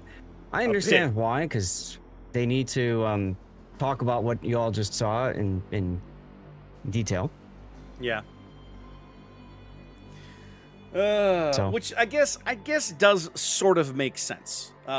In the sense of, if because at this stage of the event you are having to react to ship bans. In the earlier rounds, that's not a thing. Now it is. Yeah. And it's purely reactive because you don't know what your opposing team is going to ban beforehand. You could come in with a map and a lineup you like, and they might just put a bullet in your plan. You don't know. So that's fair point. That's fair point. Now, I don't have to like it though. In the rules, in the rule set document, there is a comp drafter tool where you can, put a ship like, say, Vermont and put the cost in and stuff and see what it is. Then you have to make a copy of it. But, you can do that as a fun way to just theorize stuff, Yeah. Sorry, I'm messing with a couple of settings here in the background. No, it's all good. Well, we clearly have some time to kill. Oh, why is that? Because I was talking about Who Jam, and all of a sudden, everybody types "oof" in the chat. Oh my god, that's amazing. That's amazing. All right, well, if they've delayed this round, that means every subsequent round is going to be delayed. That just goes without saying. Yeah. So now our last match of the day is guaranteed to start no earlier than 11. I say guaranteed. That's not entirely accurate. If we end up, as we get later in the day, there'll be fewer and fewer matches, and you reach the possibility of there being, like, if everybody goes 2-0, the round is just over quicker. Yeah. There's few opportunities for game 3, essentially. Yeah. I'm going to go ahead and adjust these in my schedule, though. Just so that... And it's unfortunate that Resin 2-0 CL, for a couple reasons. One, I would have liked to have seen that go to a game 3 either way. Well, sure. Everybody always loves game 3. Yeah. And 2, it would have kept official over there. Yeah, well, it is what it is, right? We don't always get what we want.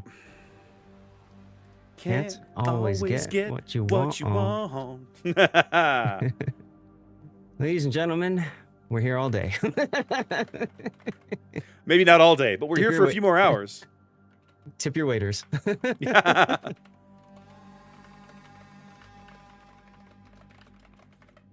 Wow. Ooh, that gives me a chance to do something. Give me 1 second.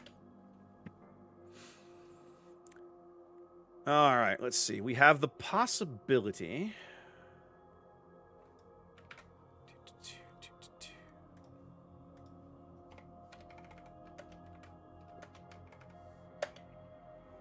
I just realized my fancy lights, a couple of them weren't on, so I had to go and turn them off and back on again. That happens every now and then. Fancy schmancy.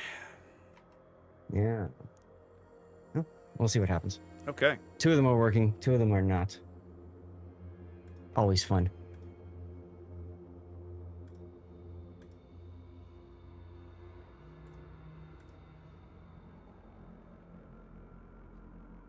Let's see. Oh, bottom's up. Top one is still off. What was that goofy? Everybody in chat was going on about this code. Oh, yes. That is one thing that they do over on the official stream that we don't do. So thanks for sharing that here, guys. We appreciate you. Yep, I've got it pinned on my side. It's some community tokens, looks like. That's kind of cool. There we go. My chat asking, why is Colbert so cheap? That's a fascinating question. We were having that conversation last weekend as well. Now, we were. What's interesting is that we haven't seen a lot of Colbert. We've absolutely seen a team or two use it, and the times that we saw it, it was very impactful. But it feels like it's perhaps a ship that is map dependent and certainly highly player skill dependent. Yeah, Colbert's go boom easily. And so I Yes. think the big problem with them is putting them in a position so that you can use their DPM without dying. And I think it was demonstrated the last game with the Austin from Ayaya, the last best of 3 series. The Austin can do the same thing as a Colbert can Yep. in several cases. So I'd rather just take an Austin at 9 points. Unless you're John the Austin, Ruthless, in which case, give me Colbert. I was going to say, Austin is arguably more capable. There's an argument for both sides there.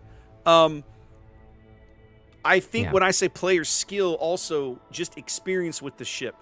Colbert is not a ship. How do I want to phrase this? I have a lot of cruiser games, a lot of light cruiser games. Colbert is not a ship that you can just hand to anybody and they're going to be good with. The shell arcs, the shell ballistics, how to position it, how to know which islands you can and can't fire over. You need a lot of experience in a Colbert to get your 12 points out of it, or whatever it's worth. I forget what it is on the points list. What is it, 12? Hang on a minute. 10. Which one? 10 points. Colbert is 10 points. Yeah. If you're even going to get 10 points of value out of a Colbert, you got to have somebody who knows Colbert.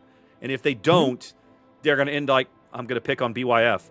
They're going to end up like poor BYF in these games in this II series where he just got clapped a couple of times, right? Like, yikes.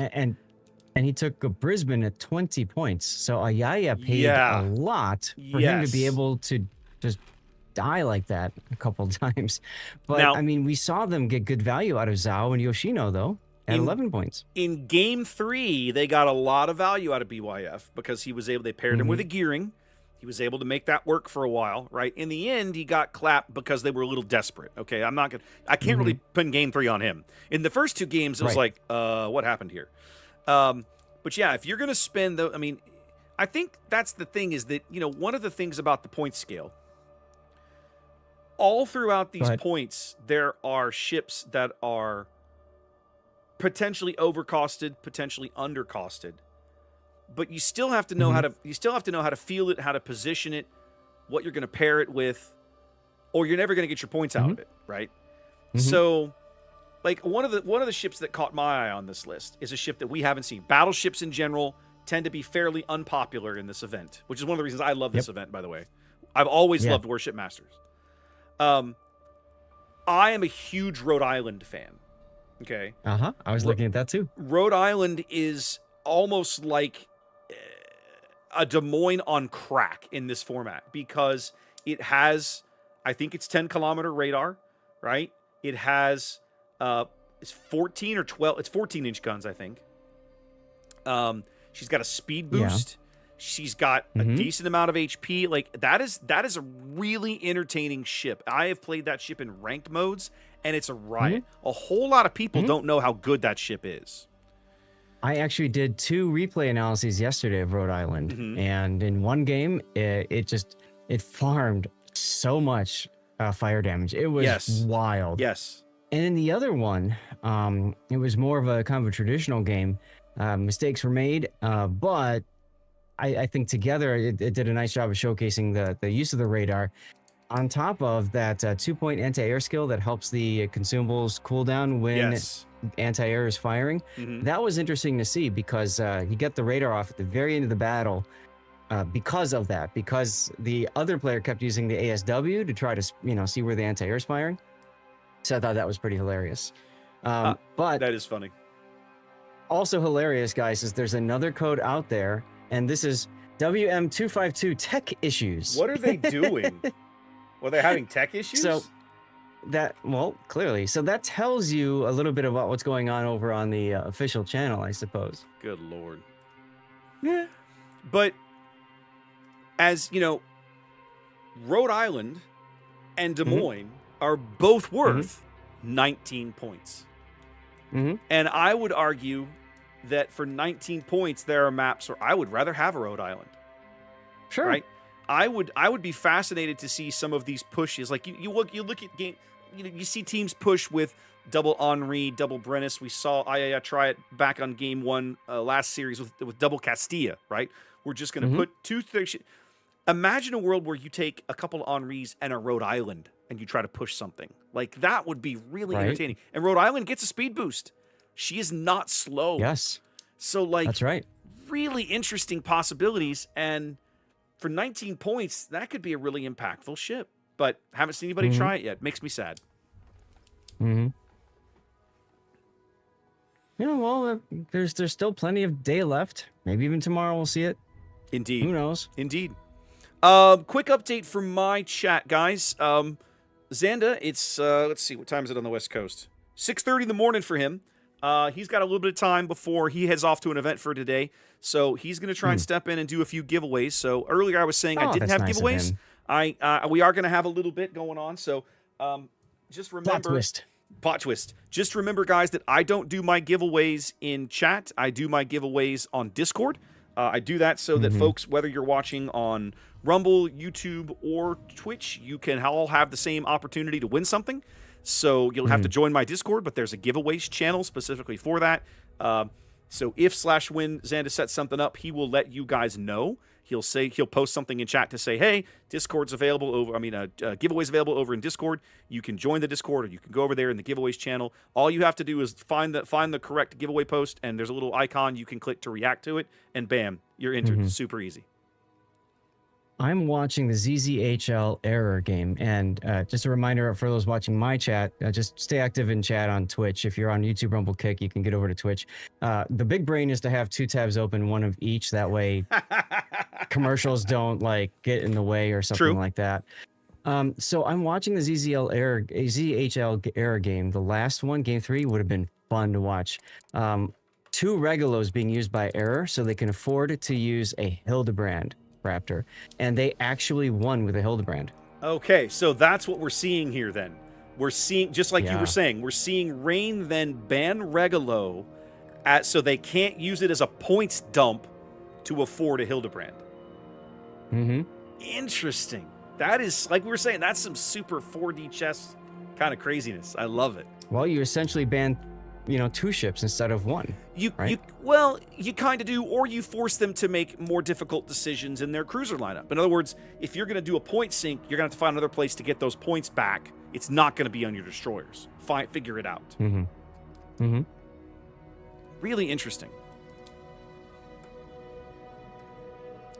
Yeah, so it gets down to 1 ZZHL Daring versus a Regulo that's almost dead and a Zao. I mean, feels bad. Oh, I see. They're looking. Feels like they talk like they're waiting for somebody here, but I don't. Okay. I think we're on the verge of starting this game, ladies and gentlemen. So we should be underway here. Just wait for streamers. But but everybody's here. I just checked the lineup. Right, you and I are here. Zapata's here. Zarin's here. There's one streamer who I don't recognize that's on this list, who's not here, but. I don't know. Like, if you're not here, you've had 15 or 20 minutes to get into this room. That's not my problem. Make it happen. Yeah. Like, I'd rather just get on with it. Yeah, I agree.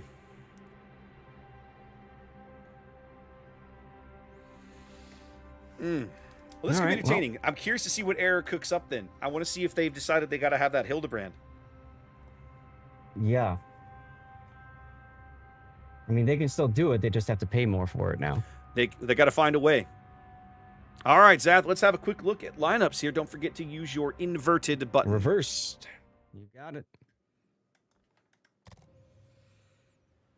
All right, ladies and gentlemen, boys and girls, welcome to our second series of the day. This is Error and Rain. We are in the losers bracket. Both of these teams have lost 1 match to be here. Zath, talk to me about the Error lineup in green as we spawn into Northern Waters. Remember, Error is EU's number 8 seeded team in this tournament, and Error has Razy in a Marceau with, looks like one of the honorary captains. Havoc is in a Holland with the unique upgrade. Love to see that. Yeah, baby. Guest GT in a Henri with both top grade gunner and outnumbered with reload. We got Y Greek in a Zhao with the unique upgrade as well. Rightfully's in a Moscow without unique upgrade Raptor. He instead is opting for reload with It looks like I think that's one of the Zelenskys. No, actually, I can't No. tell. It's got the turret traverse, so Yeah. it was one of the buff captains. And then we've got the battleship Hindenburg. I mean, with traditional concealment and reload build. With Eye in the Sky. Look at that. So he's playing as spamming his scout plane a lot. Like the skill on Hindenburg. Go ahead. Yeah, that's a nice one. And then finally we've got I don't know. Kayenia. In a republic. In a repub. Huh? Kayenia. Yeah. Kayenia? Kayenia. Okay. All right. I'll go with it. Close enough. Close enough. So tell us about the South. Rain. Looking at Gateau's, Delny, speed boosting to A here. Going to be staring across from Razy's Marceau very quickly. Let's see, have a quick look at the build. Nothing particularly out of the ordinary there. Is running Fearless Brawler. Backing him up, Malamu in a Hindenburg of his own. Also running a very similar build to what we see out of Barkon there. Eye in the Sky and all that jazz. Those are the only 2 ships going to the 8th link, Zath. We have what looks like we're running a 5 destroyer lineup in Rain.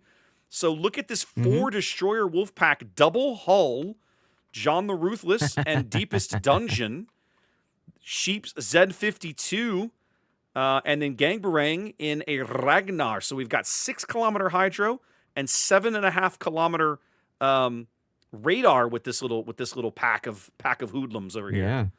Backed up by Very interesting. McDastards. I love this name. Obviously, Dastard in his incomparable. Yep. I know one of my viewers, Note, is going to be very excited in this game because of that incomparable over there. He loves that battleship. Saw a couple of his replays recently in it. It's a really Fast. interesting boat that's very, very hard to detect. Oh! Yep. Malamu just got dunked by the Repub at about 21 and change. Well, that's Repub for you. I know. Repub does not care about your armor plating. No, and this, like, Repub is basically single-handedly one of the battleships that made me quit playing my Hindenburg in randoms. So yeah, I feel Malamu's pain. I really do. Hindenburg, just I could write an essay about why this frustration. So I won't go into it here. But those 431s really, really punish Hindenburg's deck armor. So that's not an engagement Malamu has to be excited about. Gotcha. Now, okay. We didn't talk about it. Both these teams are from EU, so there obviously has to be some familiarity here. I'm sure these guys are used to seeing each other in clan battles or whatnot. We're seeing the 4 destroyer Wolfpack here moving to B, and Air seem to already know this was coming, or at least seem okay with it. The Incomparable also dunking Barkand right there. They were already basically set up to just receive this and get the hell out. So interesting to see this out of these 2 teams. Look at B. Yeah. Barkand already just getting absolutely wrecked, and here come the Incomparable shells that are going to end his life. No! Wow. Shocking. It's the fire that's probably going to end his life, though. Oh, yeah, he's on double fires. The hulls are going to take care of him there. Now, we haven't seen Hull in this event, guys. For those of you that aren't familiar with what Hull is, that is essentially a Forrest Sherman. If you're familiar with Forrest Sherman, she's a triple-gun, triple-barreled American destroyer. But those are not destroyer caliber guns. Those are 8-inch auto loaders. Those are Des Moines guns, ladies and gentlemen. Yeah. So Hull may only have 3 barrels, but she kicks like a mule when you run into one. She hits hard. Yep, and she's got a heal as well as an engine boost, and a defensive anti-air. But the big thing is no smoke. So the Sheep's using his smoke, and obviously his hydro as well for utility, whereas Dungeon and John the Ruthless are going to be basically the damage, along with Gangbarang for the vision and damage too. Down a ship, down a cap. Air trying to reposition here, bringing rightfully's Moscow back over, but the damage is kind of done. Battleship Hindenburg not really battleshipping much of anything, getting clapped by the Incomparable while his destroyer teammates burn down the rest. They are repositioning now. Gangbarang's Ragnar rotating back to the south. The double hull and Z-52 pack looking like they're going to go ahead and chase Y-Greek's Zao. They have to know where he is, Zaf. Or at least have an idea. Well, No I was RPF just on looking. these guys. No, Sheep has it. I was just looking. Sheep does Sheep's have got it. RPF, radio Yep. location, so that's pointing. They're just going to follow that. And I like the idea. Just get rid of the ship that you know is kiting to the corner. Yep. And own that flank. Yep. Then you can do whatever the heck you want. I'll be very curious to see if they can pull this off. This Marceau can be a bit of a deadly board piece moving in off their left flank as well, but the Marceau, of course, highly detectable. If Sheep plays far enough out, they ought to be able to see him coming. Here's the radar. Well, they can definitely see the wolf pack now Yeah. as they start to put shells down range on the Zao. They do catch him with a torpedo. Oh, One of the hull torpedoes even. one of the Hull torpedoes, yeah. Hull's got this like the Sherman, just a little funny single torpedo. Actually, I think it's a double. Yeah. Oh, incomparable punches Zao right in the face. And then they're going to swap to the AP and punch and just push him off the board.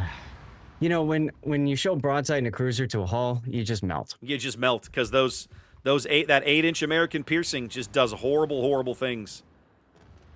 Moss for radar expires. Sheet moves out to spot for his teammates. And the fun continues here at B for error. Yes. That's right. At least they're going to get the B cap. But take a look at the Delney going. The toe is just going to walk right into A. Yeah, they've pulled the Holland and the Henri down to the edge of the bottom of the map to try and get the kill on Malamu. And even if they do, they're going to lose A because like, why wouldn't they? Yep. And I like how Gangbrang is being rotated back too. So they're going to go and try to just wreck the Holland. I was going to say, whenever they find him. Ragnar versus Holland is not an engagement I want to take as the Holland, but Gang clearly doesn't want to leave him any choice. We don't see a lot of 5 destroyer lineups have success in World of Warships, Zaf. Not in a 7v7. But no. What I love about what Rain is doing with this lineup is, for starters, Hull kind of doesn't play like a destroyer. She has destroyer detection, but those guns mean that she doesn't really function like one. And they've obviously put some thought and some effort into how they're tag teaming things, how they're working together, how they're maximizing the capabilities of each of these ships, and we're seeing the quality of their destroyer play absolutely just backbreaking here in game 1. I like Just GT's Henri here. He baited out Malamu turning to change to AP. It was really nice to see. Gets the kill just in time for Gangbrang to show up. Yeah, Gangbrang trying to push Havoc off the board, taking away half of his HP and still working on it. I don't think they're going to get him, but I got to say, if I'm Gang, as soon as Havoc goes dark, and he can't for a while now that he's on fire, but as soon as Havoc goes dark, he's probably in a position he can pick up the Henri as well. Yeah. I mean, guys like Gangbrang are long. There's triple fire on that Holland. You know, guys like Gang are known for a very, very long time on NA for the quality, like high quality destroyer play. These guys are very, very good. Incomparable punches out to Moskva. Just kind Look of at all that over. shot, guys. Yeah. Wow. Incomparable, doing brilliant work here, maneuvering in and out of these islands, breaking detection because of how stealthy it is. And now it's time for Razy to get Robocopped.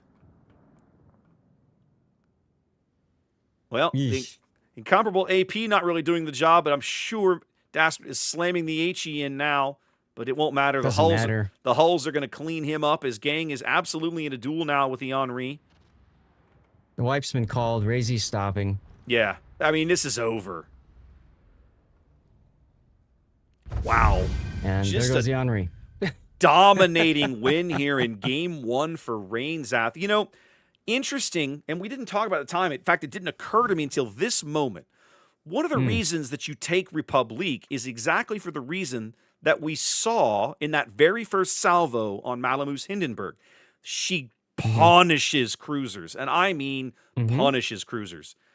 But if you don't take cruisers, Zath, what does Republique have to do? Like, she's just not as effective.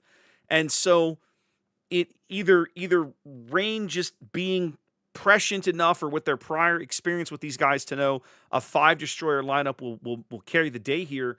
But either way, man, I feel like this game was kind of one for Rain at the ship selection page. Oh yeah, yeah. I think they did just a better job of putting together the comp. I think they knew what they wanted, and I mean they clearly practiced the coordination required to make that work. And in voice comms they were just giggling the whole time. I mean, you'd never expect those single fire torpedoes off of a hull to get you anything, right? And yet, No.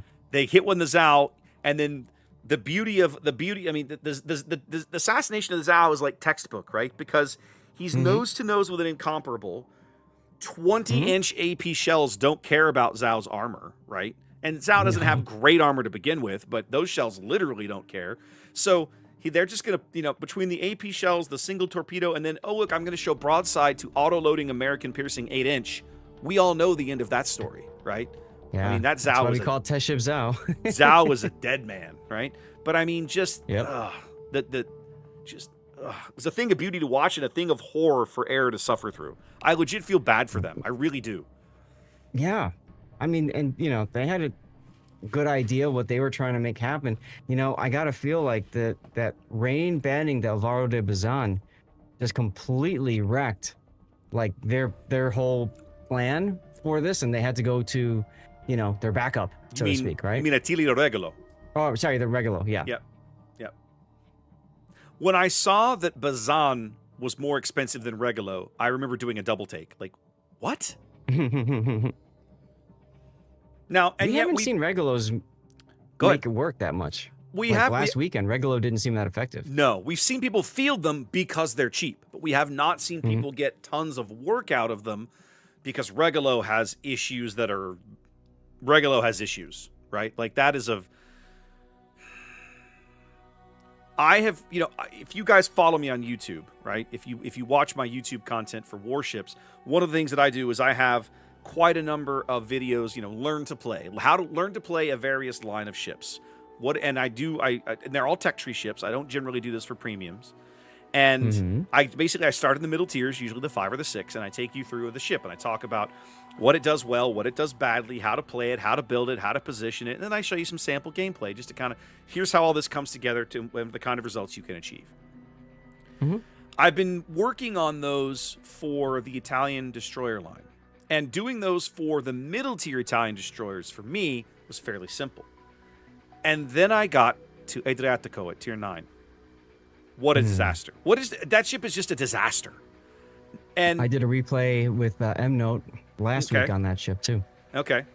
I mean, it's not that you can't have a good game in it. You can.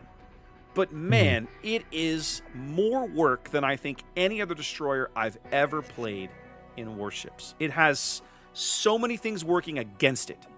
The ironic thing about these destroyers is it's supposed to be a anti-destroyer destroyer, right? With the SAP and the good guns and all that, and the low-range guns too. But when you get to the high tiers, you pay through the nose because it's got terrible concealment. Yeah, it's so garbo. You can't do your primary job. Yeah. And then there's the proliferation of radar, so hey, your smoke means nothing. Your smoke is irrelevant. Yeah, it's tough. It's very tough. Go ahead. Yeah.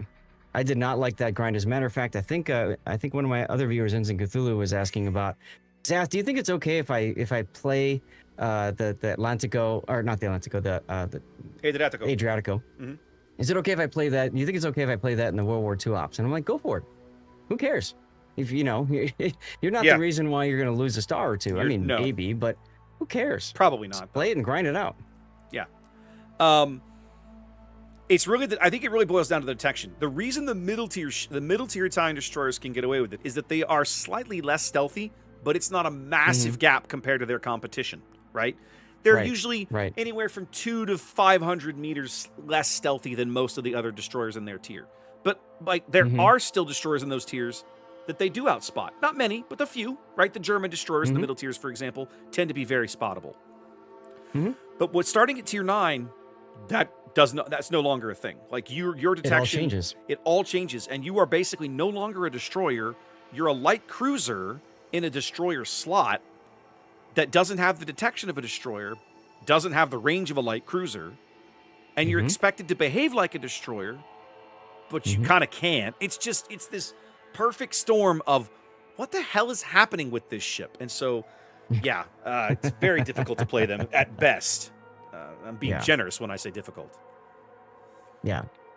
She's one of the grinds that I almost considered spending my free XP to finish, and that says a lot for those of you guys who know I hoard every possible resource in this game.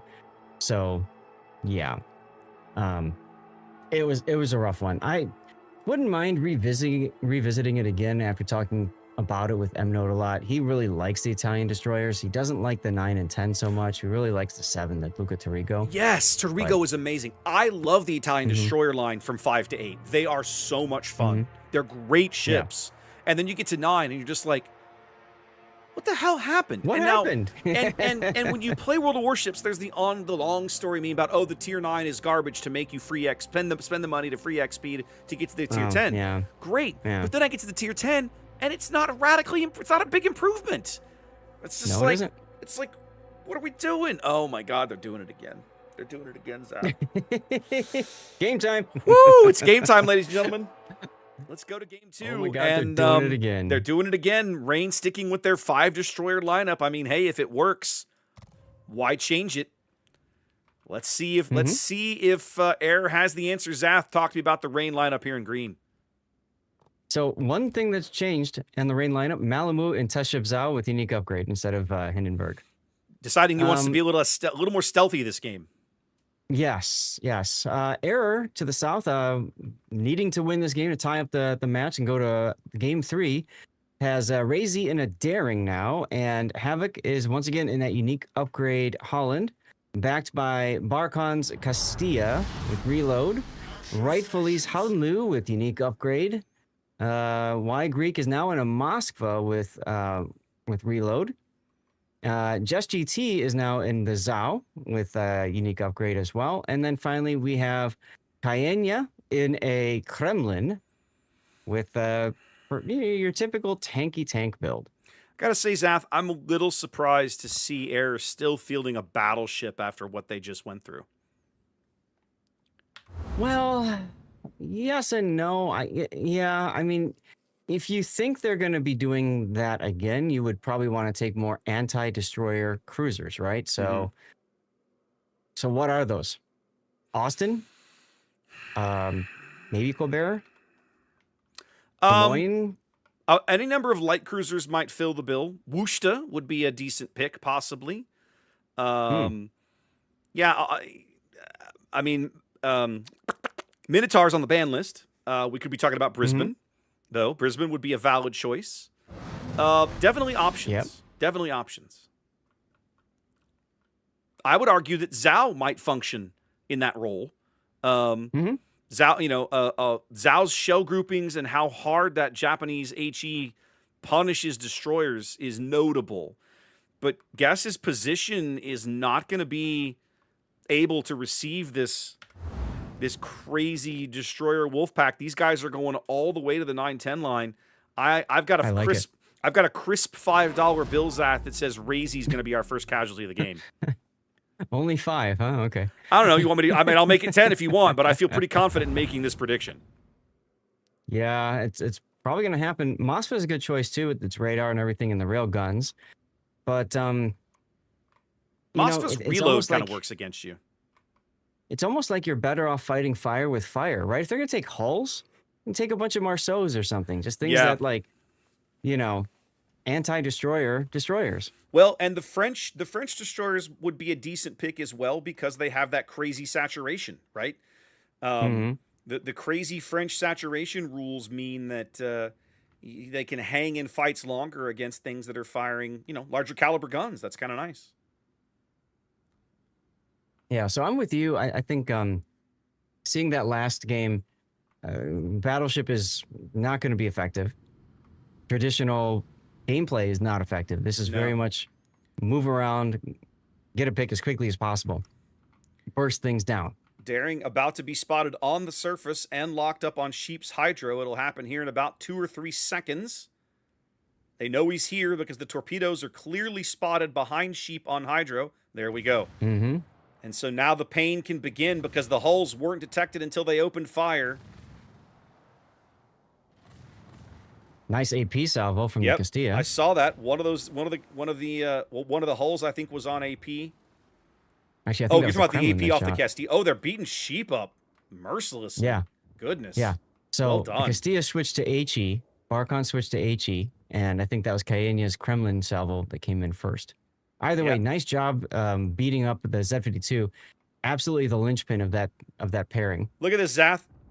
Kremlin still takes a hull torpedo. Right in the stern. Unbelievable. Uh-oh. They got sheep lit on fire in here. Okay, he put it out. I was going to say or it went out. Down to Yeah. 1,500 points is his sheep. I love this look. Look at what Air is doing with their two cruisers, though. Just Yeah. walking into A. They're Like, just like all they're right, like, you're well, not over here. yeah. You can look at this match. You're like, yep, these teams definitely know each other. Mm-hmm. Yeah, I feel like the Kremlin is just such a liability in this matchup, Zath. You know, for a 20-point Yeah. battleship, I just don't know they're going to get a ton of value out of it. Now, the one thing it does do is that if Dastard ever makes the mistake of getting spotted at the wrong time, Kremlin can punish him. So we'll see how that shakes out. Malamu now caught between a Zhao, a Moskva, and a Howden Liu over here on the 2 line. I love the entrapment here. This is great. Yes, I'm a big fan of this. Is the kind of play that Air needs to make. If Rain's going to put all of their money in on this 9-10 push, Air needs to answer them on the other side of the board, and they're absolutely doing it here. As a matter of fact, Dastard is being rotated back to deal with that. Why Greek might take a torpedo? No, he's okay. He's good. He saw those coming. His hydro was up. Or no, the Howden Liu's hydro was up. Those were spotted. Yeah. Well, Zal goes dark for a little bit. Wolfpack was beaten up, and now we got some torpedoes coming in. John's going to take one of these. No, right under the stern. I could have sworn he was going to take one of those. Everybody else is going to sneak ahead of them. But now Rain trying for an entrapment play of their own. Gangbarang's Ragnar just racing back towards the A cap. They've changed their pick target to Gateau here, trying to get shells on him, and they do get him for a good hit there. They could see him. You know, they can't see Malamu. Yep. So, interestingly enough, I don't think that Air has realized that Rain has pulled off their Wolfpack. They're set to receive a push that's not going to happen down to the south. Well, they have now. Shells coming in on Y Greek tell them exactly where Gangbarang is. Y Greek, is he going to make the full turn all the way around? Doesn't look like it. You can see the Ragnar now. Gets his stern turret downrange. They're trying to draw Air's eye line away. If they don't give them something else to shoot at, they will eventually bag the Zhao. Yes. And I like how rightfully is going due north here, just trying to cut off any movement for the down near Zhao. But he's turning, and I think he's better off just going straight. Yeah, but these hulls, the Z-52, the Destroyer Wolfpack is speed boosting back to the west as quickly as they can. They were all the way on the 10 line. They're already on the 7 line, headed back the other way. They know how easily they can burn down the Moskva with enough concentrated fire. They've got the Gateau. They've got Gateau's Delny lit now.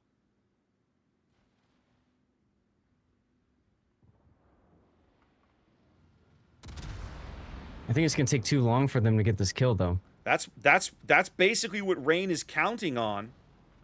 Gateau going dark again. No, I'm sorry. He's still lit. The Holland is just keeping him lit. Malamu now finally opening up after processing a heal. Back over 30,000 HP. Gangbarang's Ragnar back gets onto in the A. cap. Yep. Yeah. Air with a lead. About 100 points or so, but they're not going to hold it very long.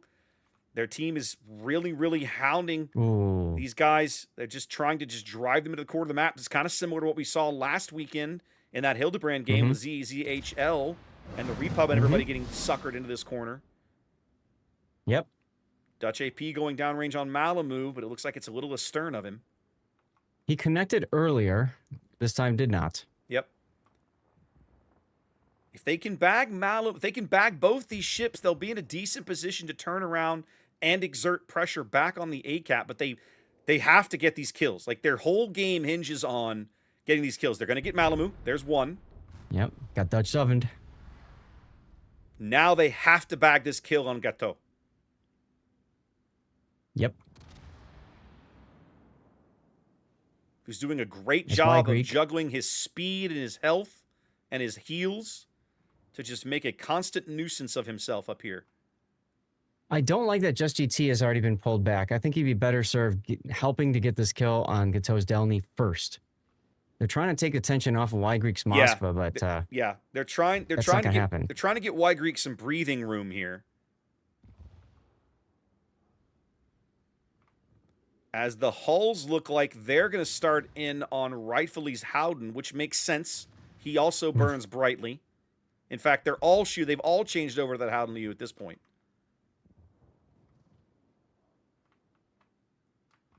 They've got to get this Delny, who's literally now in the dead corner of the map, going nowhere. Gateau is essentially just trying to buy time. He's just like Havoc even opening up now. Yeah. Yep. The longer that Gateau lives, the more help he does his team. They will bag this kill. Right. Bam. 220-point lead and shrinking. But now Air's got to figure out how they're going to turn around and collapse on a very concentrated Rain team around the B cap. You know what I don't understand, Raptor, is that the Kremlin Daring were originally heading mid, possibly to C, and then they just went back to B. I feel like they would have done better to shove the Kremlin up the 5 line rather than go all the way up this channel on the 4 line. I think they should have They should have brought up the Kremlin right up this channel, right from B to A. He would have had brilliant shots at the incomparable. Well, Just GT is showing side in the Zao. Right now, the Kremlin shots are going out on one of the destroyers, which just feels awful. Yeah.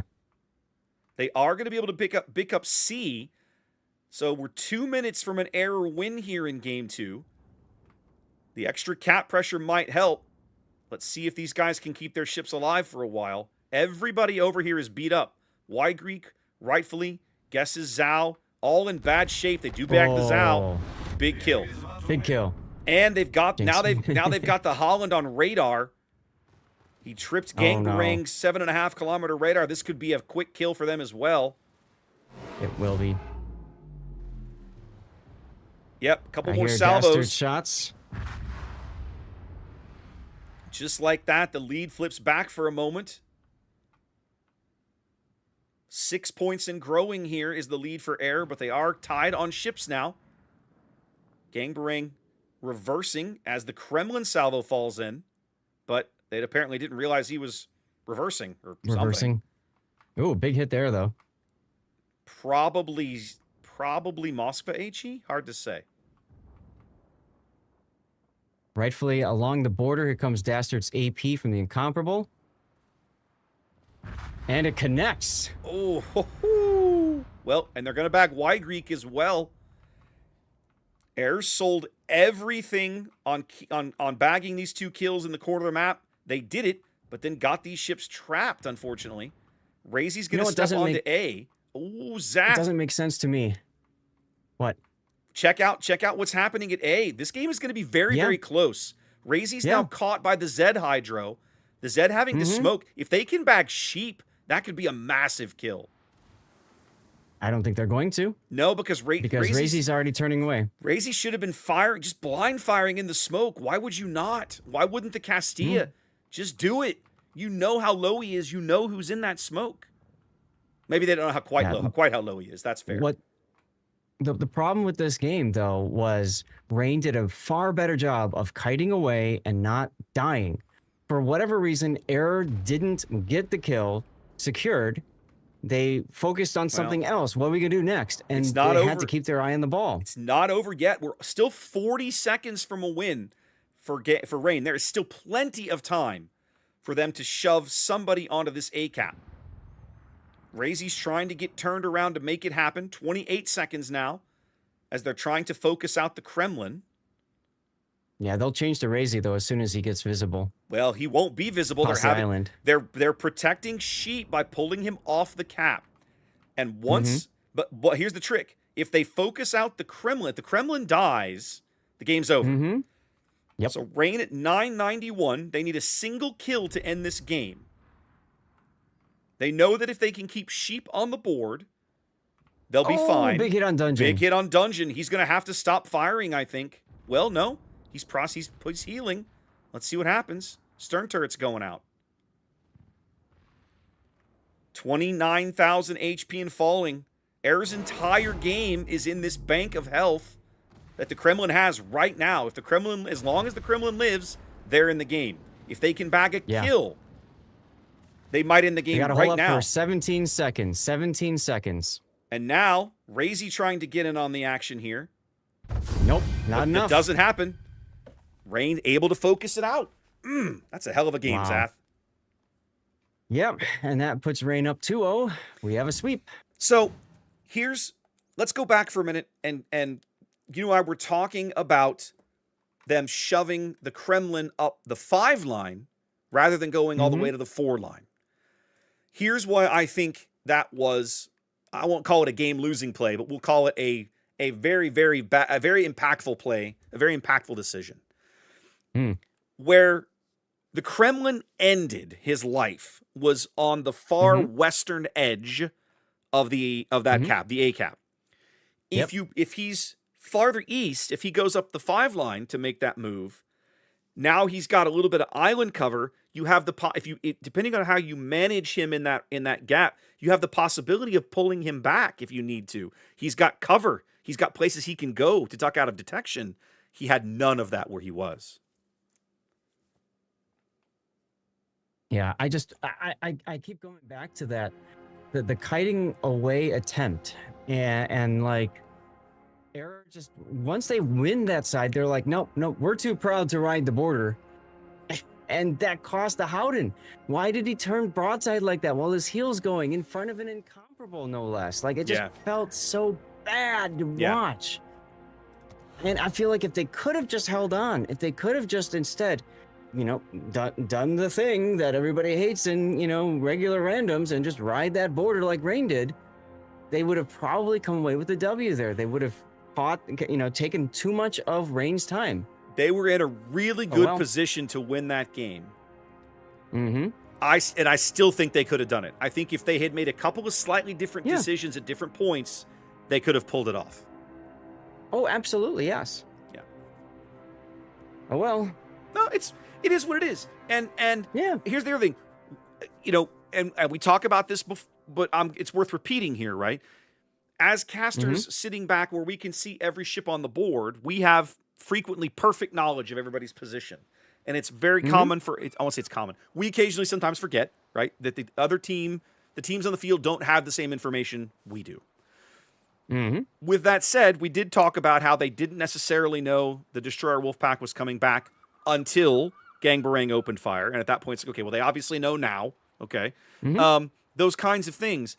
I still think they had plenty of time to make for that Kremlin to move somewhere else, right? For him to have moved up that 5 line. I feel like that, we'll never know, but I feel like that would have been impactful. Right. All right, well, let's see. We're waiting on the results of Bonks and I think it's Moyai. Yes. Let's go. I'm going to pop over to that training room and just see if they are going to a game 3 or not. That's fine. I'm in TWA Resin. Okay. They're going to game 3.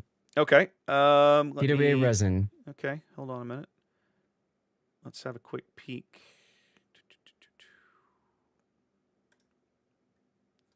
Come on. Here we go. Bonks and Moyai. Okay. Do you want me to come over there? These guys are in the middle of game 2 Yeah, might as still. well. Okay. Yeah, might as well. All right, well, let's go catch game 3 of TWA and Rain then. We'll be over there with all the official guys, but that's cool. They got room for us. Who won game 1?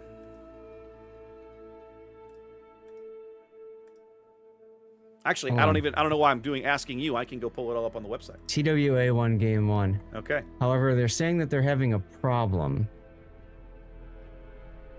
It's a meme. It's a meme. Are you sure about that? All right, here we go. Let's look at our ban pick. All right, let's get all this set up. So we did a ban on the Kremlin and a ban on the Des Memes. What are you thinking about? Yeah. All right. Northern Waters. Sleeping Giant. And we said TWA 1, game 1, right? And then Northern Waters. Yes, TWA 1, game 1. And we are headed to North. TWA is up a game. Our band maps are Land of Fire and Hotspot. Yep. All right, so if I come to here, there we go. Here we go. All right, so let us... Something else I needed to do here. I don't know, I got nothing. I got to make notes. That's what it is. Okay, so rain with the 2-0 sweep. Then we're going to winner bracket. This is TWA and resin. What? Oh, chat. What? Right when the game ends, there's the clapping hands applause. Yeah. Love it. All right, who's our alpha spawn here? It is TWA is our alpha spawn. Yep. Okay. Oh, no, this is game... 3. This is game 3, yeah. Okay. Yeah. So who won? My apologies then. Mine is set incorrectly. So TWA won game 1? Yes. And Resin won game 2. Okay. Correct. My apologies. I just realized. Okay. Let's see.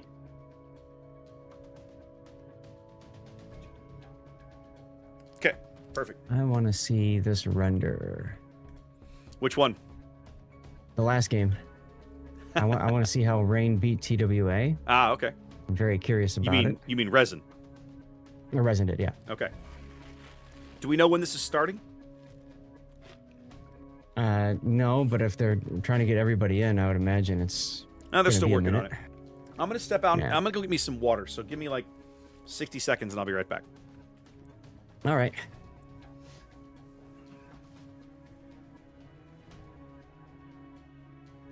In the meantime, that means y'all are stuck with me. Aha. I've taken over both channels, assuming control of this channel. All right, so Resin, Z42, Zhao, Petro, Z42, Gdansk, Double Henri.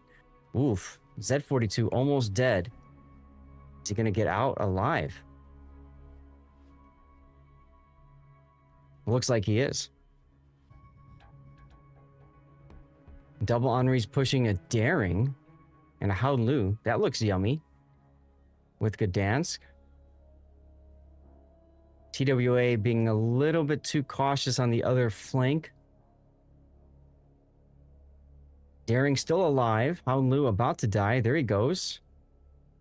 So Double Henri's plus Gdansk are just going to chase the Daring.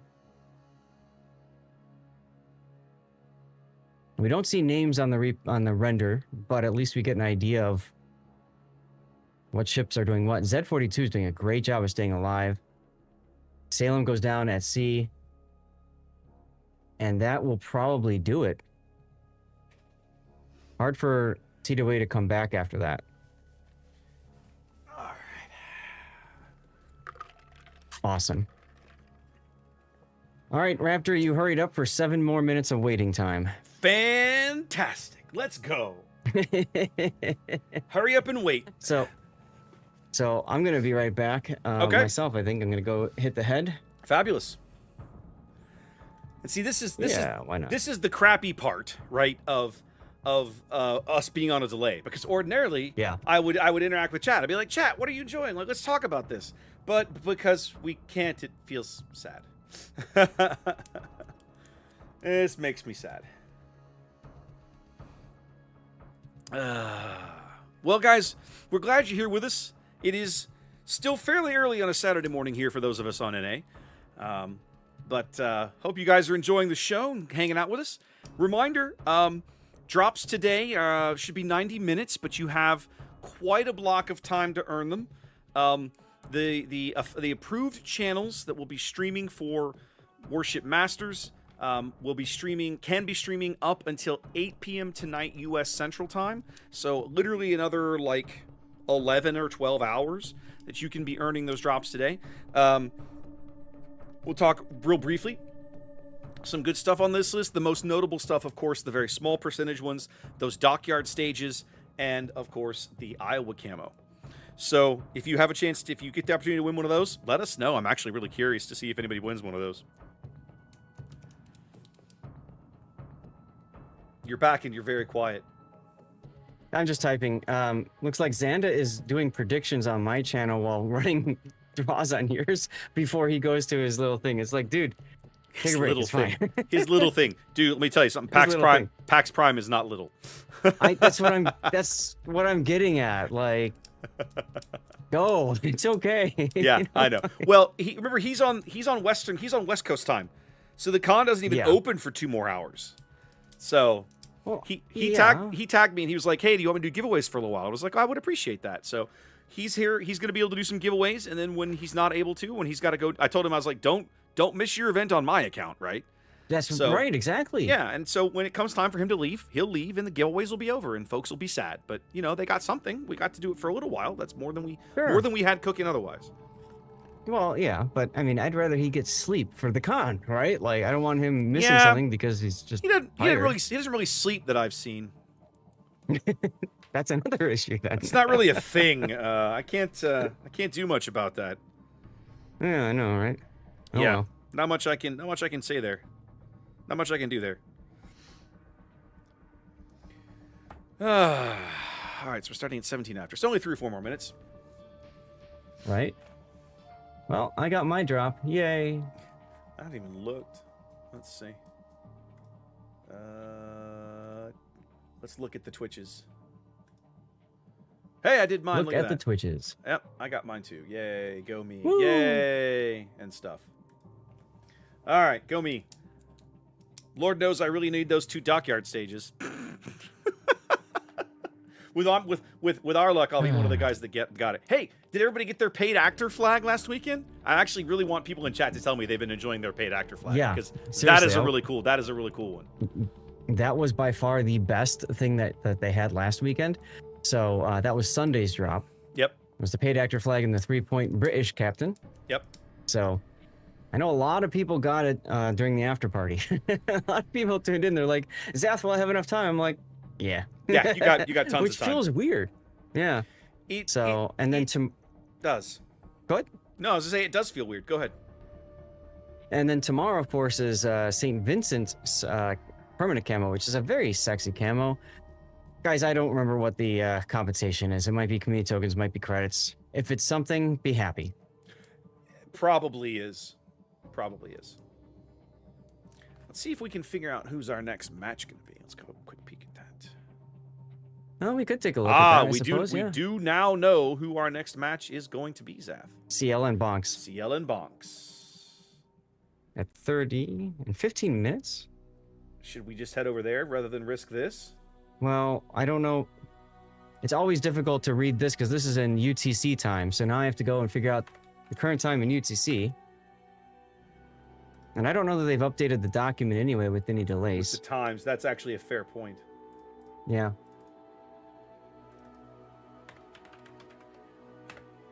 I say we just leave it for now and see what happens. Okay, let me, I'm gonna go ping them real fast. When is this plan to start?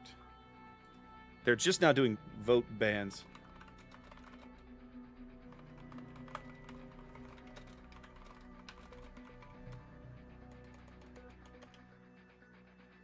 Okay, I asked, we'll see what they come back with. We should have time. I want to believe. I want to believe.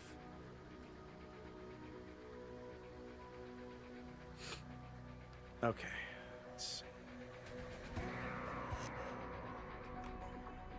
Well, this is all ready to go. Okay, so let's see. So we know we're going to be doing CL and Bonks. That, yeah. If they're blocking an out, yeah, the spreadsheet hasn't been updated, but they were moving everything out, so we'll see what happens. I'm betting that will not start on time. Let's go have a peek at pick bands and we'll see where they're at. CL and Bonks. I've been muted this whole time. Chinese official is here. I had to sneeze real bad, and I didn't want y'all to hear it. And CL and Bonks have completed all of their pick band. Like, they are done. Yeah. But China official is signed up for this match, and they are currently in this room. Then I think we're probably okay. Right. I think we're probably so. fine. I think we're probably fine. I think so. Yeah. So, I'm not too worried about it.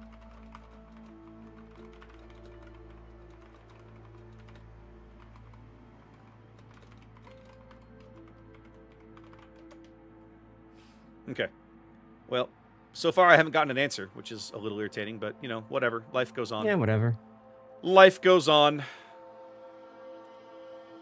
Waiting on official. Who could have predicted it? Yeah, I know, right?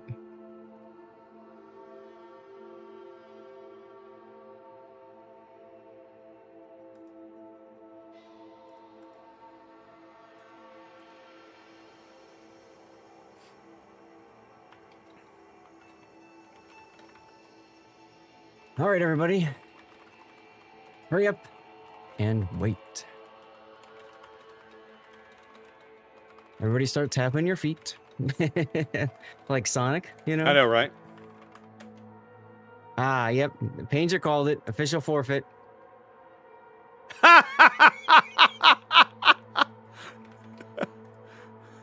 There we go. Hey, all right, we got a game. We got a game, baby. Let's go. That was hilarious. That was good stuff. That was good stuff. And that's a classic Painzer troll. Like he's really good at that stuff. He's really good at that stuff. It really is. Yeah. All right. All right. Ooh, well, let's go. Loving this. All right. We probably need. No, we just need the regular. Regular. Yeah. Regular. Here we go. All right, Zath, take us into Game 3 here on Northern Waters. Yeah, Game 3. This is the winners bracket final. Guys, whoever wins this goes on to the grand finals. So best of 3, which means this is Game 3. It's the decider match. TWA bring in Solitude in the Daring. Vile is in a Grozovoy now. Interesting with Zemensky for the buff preventative maintenance. Sakiko in an Henri 4 with Honore is the captain. Sorry, brain fart for a second there. We've got our Zhao with unique upgrade. Snackman now in Battleship Hindenburg, poor guy. And then Kinnymod is now in a Minotaur with the full utility build. With that's got to be one of the Dunkirk captains. And finally, we've got Messy Wows and a Petropavlovsk with unique upgrade. And Kuznetsov as captain. Oof. All right, hashtag pray for NA off to the south side of the map in red. Resin fielding Eagle Lance's Georg Hoffman, speed boosting to A quick as he can. Peyton's Petropavlovsk, Peyton opting for not a real battleship, opting for fake Russian battleship. Mad Dog's Ragnar and Frice's Delny round out the quartet of ships, all headed towards the A cap. Headed the other way, going to C, we've got Big Boy Z42. I don't see anything there that gets me particular, although he's running Fearless Brawler. Mabuki in a Zhao. Fairly standard build, running some RPF and unique upgrade. And then Big Six is Castilla, outnumbered, and stealth, and nothing particularly eye-popping in that particular setup. Both teams making a big early push for A. I suspect what we're going to see is Grozovoy smoke backed up by Minotaur radar, but two different radars here, both Petro and Kinnymod's Minnow coming to A. Now, if I'm Peyton and I see a Minotaur, I'm going to get really excited. Oh, yeah, absolutely. Well, even Eagle Lance, right? And Hoffman can chew up Minotaur with AP. Fair point, actually. Fair point. Nobody in... Okay, Mad Dog just now starting to edge inside of opposing radar bubbles. They'll have Peyton on Petro radar here in a minute. Yep. So, yep. In fact, Peyton now spotted on the surface. They caught a glimpse of him. I think that was Solitude's daring that got a look. Yeah. They can now also see Messi's Petro off to the north.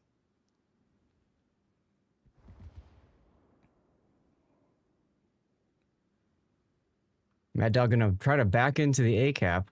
Kenny Mod's got predictive torps for that exact spot. Not surprising. It's a very common spot. Petro's got his hydro running, so they'll see these torpedoes coming. Mad Dog will be able to dodge them, probably. It's a question of, is it also going to draw one of the radars out as soon as the Ragnar steps onto the cap like that? It should.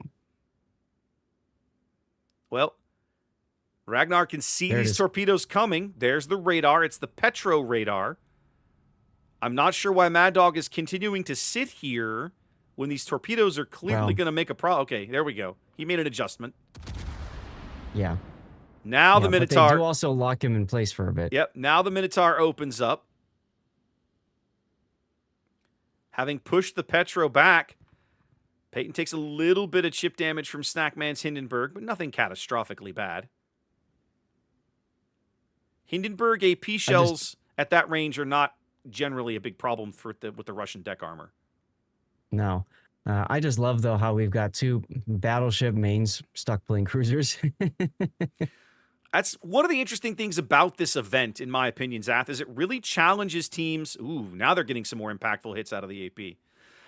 It challenges teams to field players in classes that are maybe not their comfort zone on occasion, and I like that. Mad Dog is going to get the cap, though. We didn't talk about it, but Eagle Lance's Hoffman obviously pushing Viles Grozovoy off the island over there at the edge of A. Yeah, this is his island. No one else can have it. Yep. But what I find interesting is when Kenny rotated with this Minotaur, he didn't radar A. He could have. No. They've completely pulled Kenny off the A. It's almost like they're going to cede A to these guys, and they're going to shove Daring Petro Minnow straight through the middle of the board and head over here to the islands. I love Solitude's daring with the little conga line torpedoes there. Yeah. Didn't get anything, but really good idea. Yep. Well, having conquered the A-cap, it looks like Peyton is also going to pull out, but the question is, where will he end up? Are they going to rotate somebody back to the east or not? Yeah, TWA is redeploying, looking like they're just going to say, all right, we'll let you have this for now, and they we'll try to catch you. They were not slow about it. Like, as soon as they looked at it was like, nope, this isn't happening, forget it. Pull everybody through the middle. Like, they are aggressively redeploying. I love it. But we don't generally see you generally see teams fight over the cap for a while before they realize, all right, this isn't happening. These guys never even blinked about it. They turned the Minotaur around and immediately he and the Daring were gone. They're like, yep, it's not happening. We're out. Yeah. And now you can see Resin almost sensing this has turned around their group over on the 8, 9, 10 line. Very possibly. I'm a little surprised they haven't tried to rotate Peyton through mid as well, or at least make a play for it. They're keeping Peyton around to kind of keep the A-cap under observation at a minimum.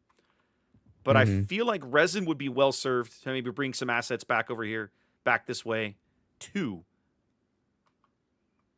Now, what I love about Mabuki's position is that depending on when Big Boy runs into Solitude, that Zao could be a very impactful play here. Right. Obviously, RPF is pinging away for these guys.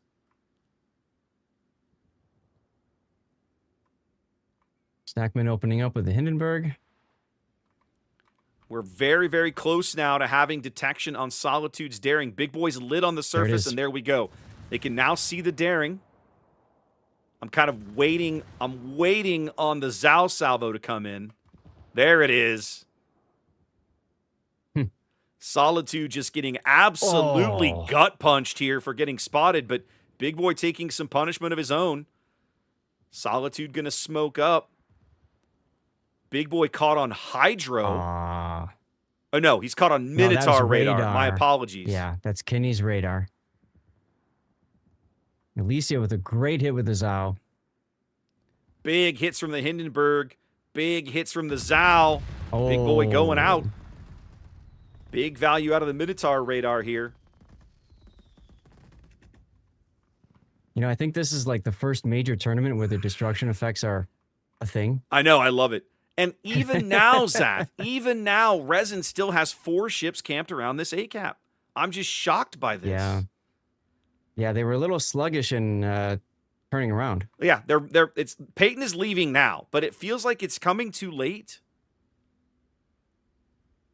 We also didn't catch TWA's destroyer dying up north of A. Ah, we didn't. Okay, so they did bag the Grozavor, they bagged Vile. Okay. Yeah. Missed that completely. That's a big kill, I should say, for Resin, who still has about a 140 point lead here, plenty of time on the clock. It's probably why they were hanging around, just to see if they could catch him, you know, peeking. Yep, well, makes sense. And now that they have, it's like, all right, but man, these guys at the bottom edge of the map are going to run out of map very soon. Yeah. Time to run for the borders.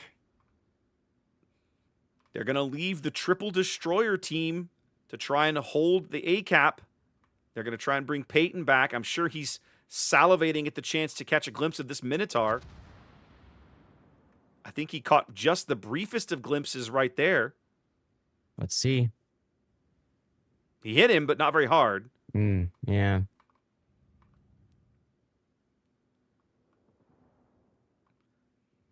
Both these ships feel like they just need to go dark and stay dark, Zath. Well, I don't know if they can. Well, daring is not the fastest bit, thing in the world. The Castilla probably can for a little while.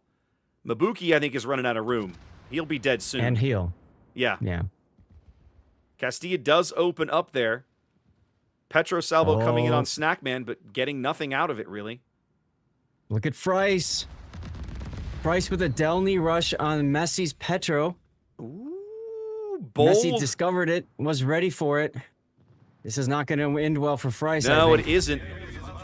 That first torpedo salvo absolutely going to miss. He needs to get the other salvo to connect. Messi turning back the other way. Frice showing him the bow. Trying to keep the turrets reset. There's the DC, the engine brake. He did not fire the torps. He's trying to play mind games. He's using this island. No, he's torpedo stunned. Okay. Well, he can get those. Right side torpedo is stunned. Okay. He can get them back. Messi's only going to have limited maneuverability with this island in his face. Yeah, he's going to hit the island. He's about to beach. That's going to give Frice the moment. Yep, there it is. Bam, bam, bam, bam. But he doesn't get the kill. Not quite enough. He's going to need more. He needs more AP. He's going to get it the next salvo. Somebody's going to get this kill. There we go. Peyton gets it. All right. Wow. Still a 30-point lead for Resin. Can they extract Frice out of here, or is he going to die? Double fires. He's not going to. I don't know. He's going to burn out. Frice 100% going to burn out here, so they're going to trade one ship for another. And the Castilla will go out because he's trapped in the map corner, not able to conquer Elysia's Zao. Yep.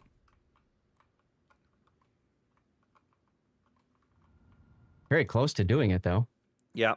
I would love to have been in their comms, Zath, because to part of me still feels like they were a little too slow. Yeah. To bring assets back to the sea side of the map. Mm-hmm.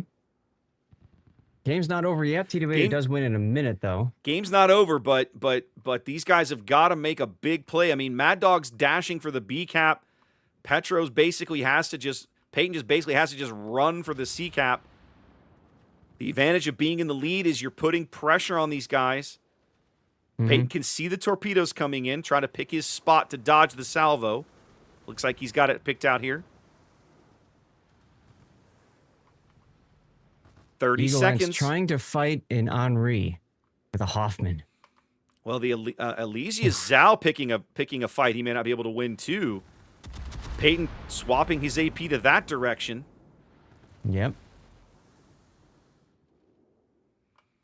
If the Ragnar can get on the cap, it's going to buy him time, but they're down to 10 seconds. I don't think it's going to happen, Zath. No. They need a kill, and they're not going to get it. Ooh, big hits on Kinney. Ooh, nice hit on, yeah. That was Finally, finally able to get good value out of the Petro AP there, but not in time. TWA wins the winner's bracket.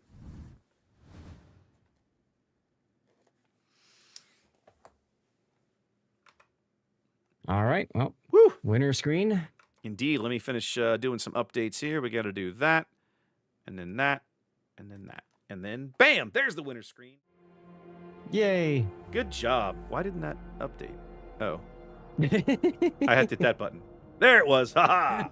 Ha ha. There we go. All right, let's go. All right. Next up, CL versus Bonks. Okay, perfect. Yep, let's get set up for that. They like you were saying, because the official CN cast was with us, they're holding that match. So let's just head on over there so we're not holding them up, and we can get all set. All right, CL versus Bonks coming right up, ladies and gentlemen. Let's get everything reset here. We have all of the pick band stuff done. Let's go pull that up. All right, there's one. Interesting ship choices. Yeah, I'm glad we updated our thing with the bands because because Prince Orangi would not have been on this list otherwise. Right. All right, so Land of Fire, Sleeping Giant, like that, and Northern Waters. Okay. All right, so ladies and gentlemen, there is our next match. Bonks and CL coming right up. Let me get my notes scribbled down here. This is losers bracket 4. CL and Bonks. LOF, Sleeping Giant, and Northern Waters. Alpha spawns are CL, and Bonks. Yeah. Plenty of time, by the way. Looks like they're starting losers brackets at 45. Which is about what I expected, right? Like they were running 15 minutes late in round 1, so they've just slipped everything else 15 minutes to the right, which is more or less what I figured, where I figured we would end up. So, okay. All right, so we can punch that up then and let that run for a spell. It also means, do we know... Okay, hold on a minute. Let me come back here to the playoff bracket. No, we don't yet know. Okay, so we have to play this whole round before we know who's going to be in the final round of the losers bracket we're going to cover next. So we can't even begin to predict that. These matches have to play out. No. Okay, got it. That is correct. Got it. Okay, sweet.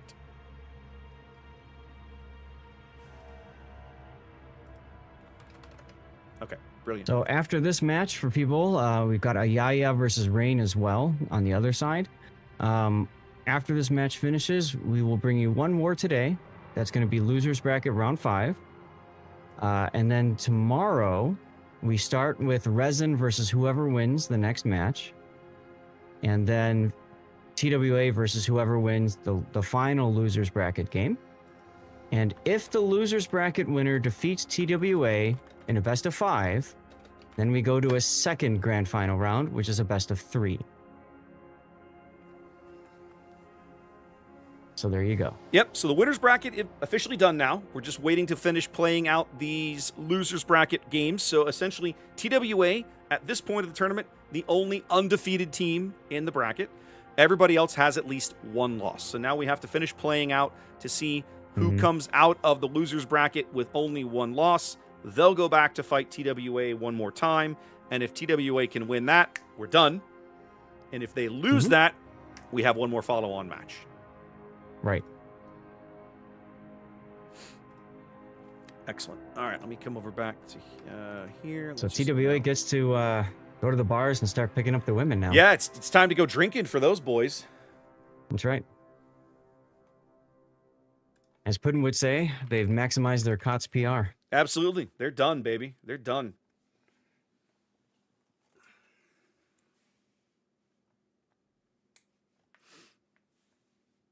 I might use this opportunity to eat a snack, actually. That would be smart. That would be smart. Yeah. I like being smart. SMRT. That's right. So, Raptor, question for you. Mm-hmm. Which ship, I think I know the answer to this, but I'm just curious, which ship would you say has surprised you the most this tournament? In terms of capability or the fact that people are fielding it? Just in general, change your opinion of it, you know? I'm going to pull up the list. Hold on. Let me look. We've seen mostly cruisers and destroyers.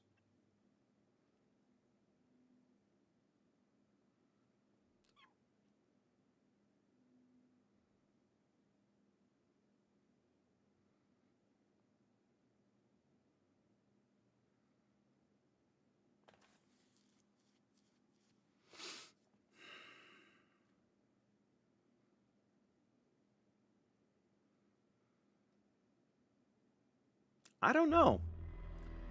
So far, I can't think of anything that I've seen that really shocked me, or at least I can't remember.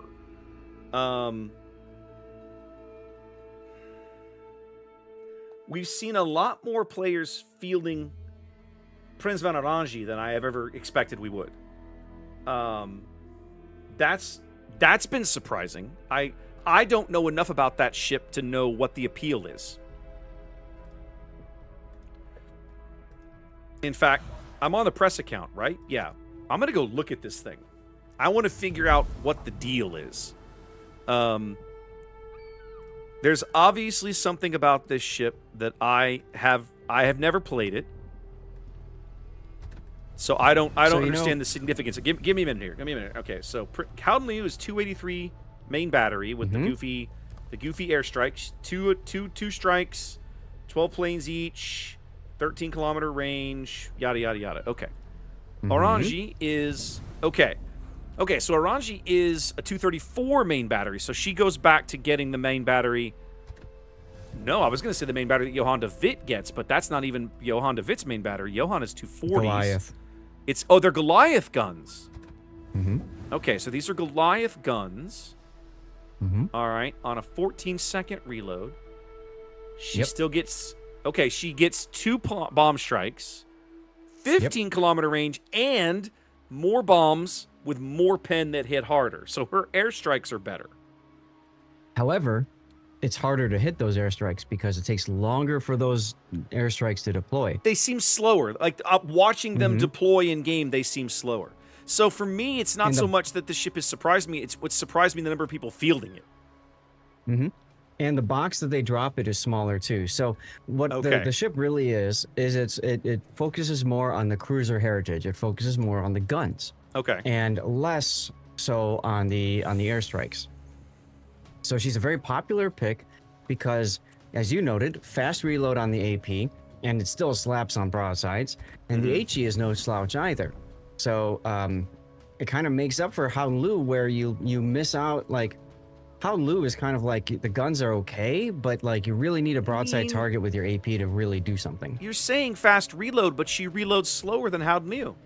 Howden Liu is a 13.2, Orange is a 14.1 on the base reload. You have more barrels, right? You have more. Okay, well maybe so it's the DPM then is what I'm thinking, but yeah. These are and now that I look at them, these are very British turrets with those goofy offset center aligned guns, but like, okay.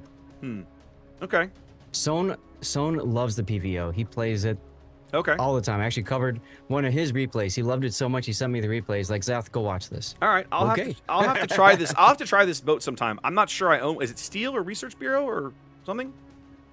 Oh, I can't remember off the top of my head. Let me go look. I cannot remember these things. There's so many bloody ships now. I can never keep them straight. Let's look at Steel. Let's see. It's hard to keep them all straight. Dutch Steel. Okay, no, Willem de Eerst. So I think she's Research Bureau.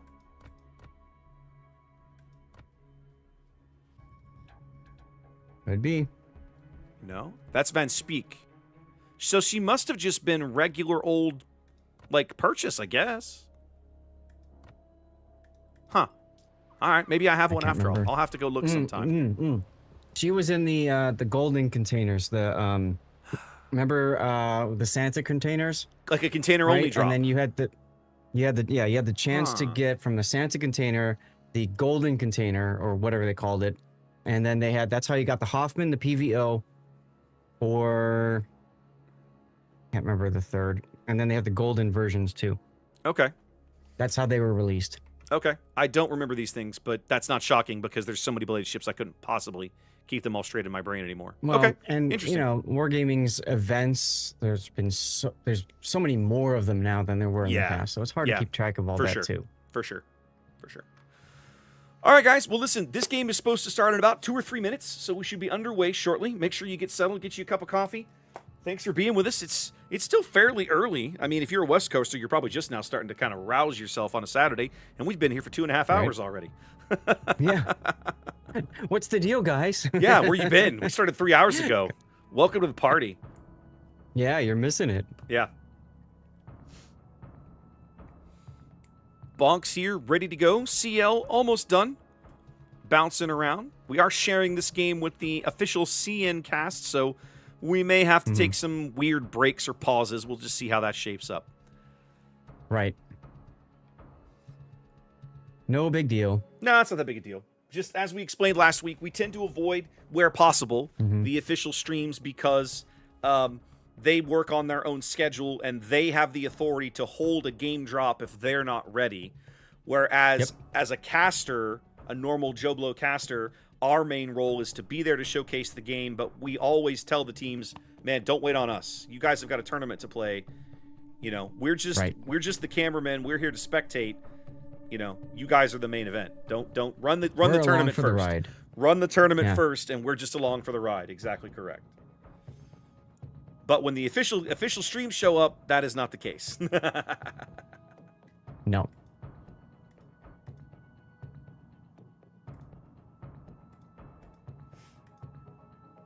Sorry, I'm checking on a couple of things here off to the side. Nope. It's fine. It's fine. Oh, they dropped. They did. Ooh, excuse me. My early morning's catching up with me, damn it. Wow, they started 2 minutes early. Let's go. I'm okay with this plan. Start early. Let's get this done, baby. I like this. Now, the nice thing is, and we briefly hinted at this earlier, but I'll say it real briefly. You know, we're at a stage of the tournament now where there's only 2 matches playing. If they both go 2-0, there will not be a delay going into the next game. So that'll be a thing. There shouldn't be. No, there shouldn't be. All right, ladies and gentlemen, let's get going.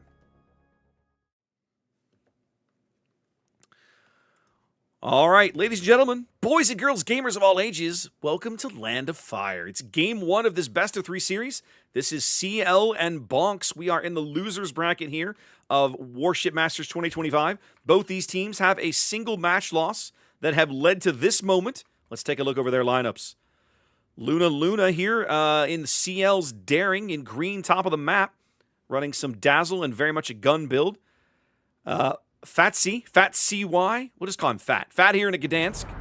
Nothing particularly fancy about this build. A little bit of radar mod and gun upgrade. Maruku's Delny also running some razzle dazzle. It's a 4 cruiser lineup for CL. Emanon's Howden unique upgrade.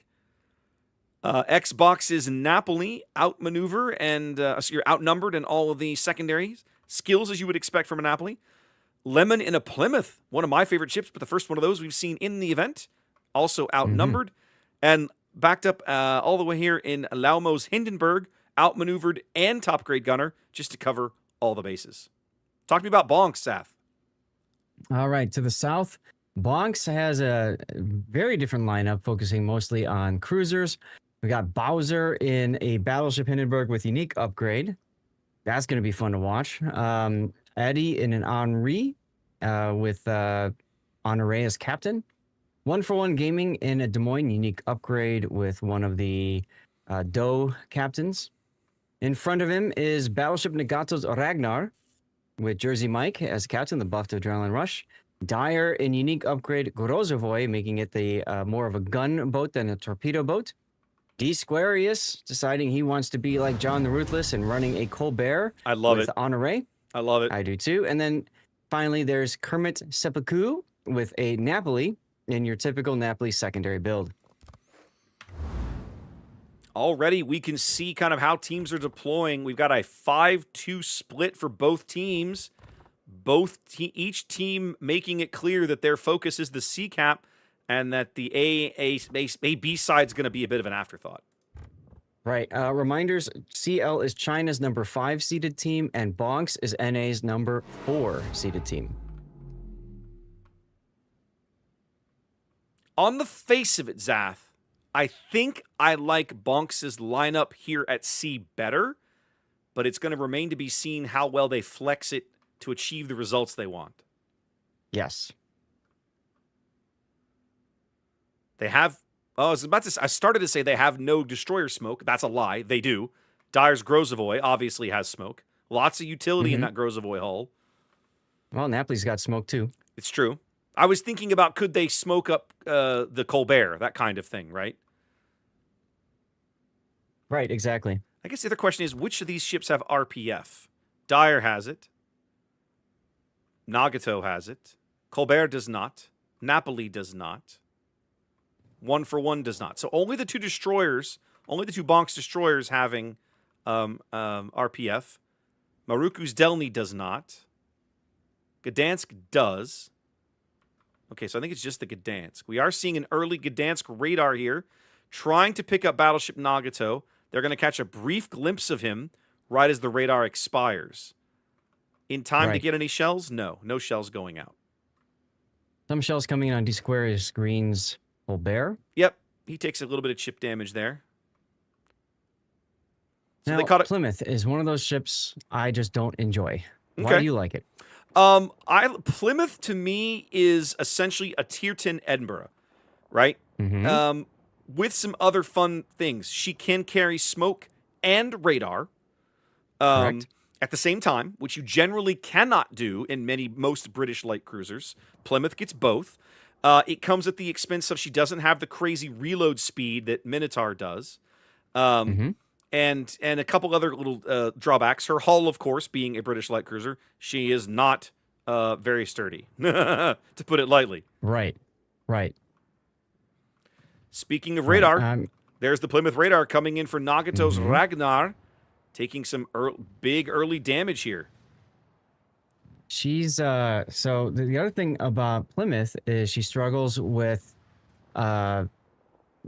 just AP only. I mean, she's only really good at smashing destroyers. Yes, she is AP only. She's very good at smashing destroyers. She's very good at farming damage off of broadside battleships, but of course, that's not going to be a thing in this match. I'm just speaking, like when you play a Plymouth in a random battle, that's the kind of thing that I like and that I enjoy about her. But in this game, not going to be particularly valid. Right.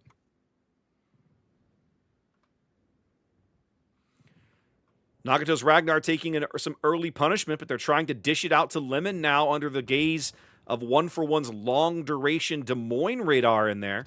The smoke not doing Lemon a lot of good. Down to getting close to half HP here with his heal already ticking. Now, one of Plymouth's drawbacks, she is a British light cruiser, but she does not get the British light cruiser super heal the way that Minotaur does, for example. She's stuck with a regular heal, and that, of course, is working to Lemon's disadvantage here. His enemies know this, and they are busy trying to focus him off the board. Looks like they might get away with it. Lemon down to 2,300 HP, lurking behind some smoke. Oh, they do bag a fire, finally. That'll be it. DCP going down. Yeah, he's going to burn out here. Big early kill here for Bonks in game 1 as they pushed 1-for-1's Des Moines into the cap of all the things they could be trying to cap with. I mean, might as well. I think they're going to pull him out, Zath. Yeah, he's like, nah, this is not going to stand. He's coming under too much concentrated hate. The Howden News bombs falling in. Imanon's Howden in the middle of the map. Now, we haven't been talking about them chasing Addie's Henri all the way to the corner, Zath, but it's absolutely a thing over here. It really is, yeah. Addie's starting to run out of map. Addie's an experienced kiter, so I think he'll be okay. I think he'll be fine, and Addie's going to have an opportunity now. There's an island in between him and the Napoli. He's going to be able to turn back to the east. You can already see him making that turn.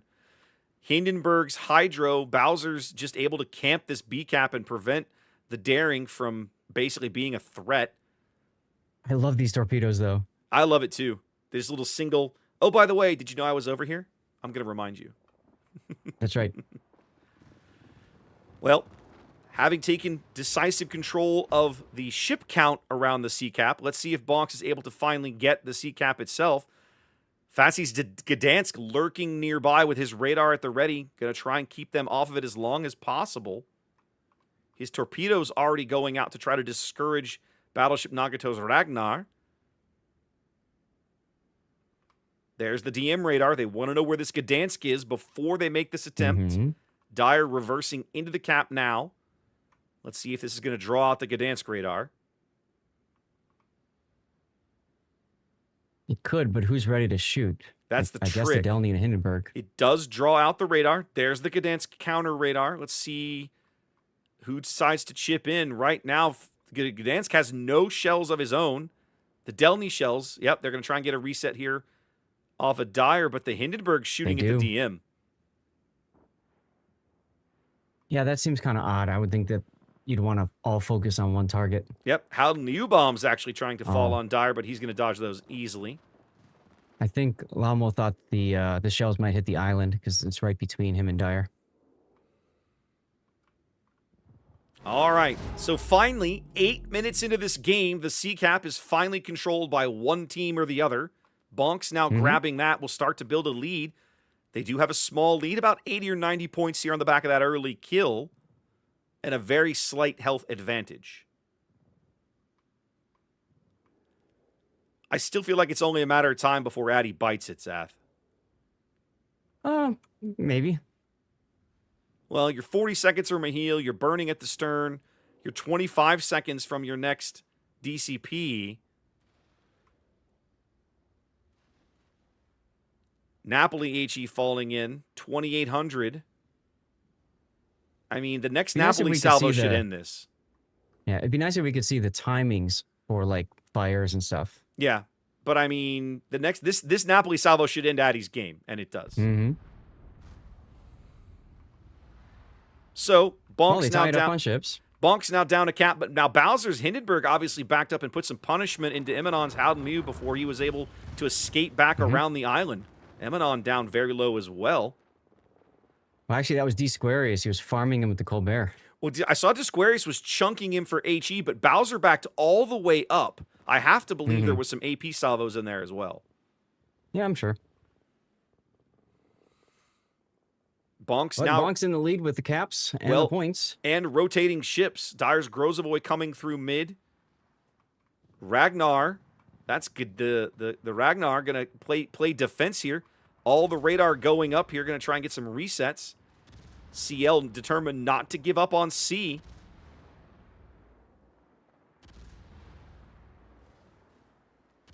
Man, Seppuku just sitting there happily secondaring away Lamo's Hindenburg. Yeah. Some torpedoes coming in on Fat's position. He's going to have to bail out of the cap to avoid those.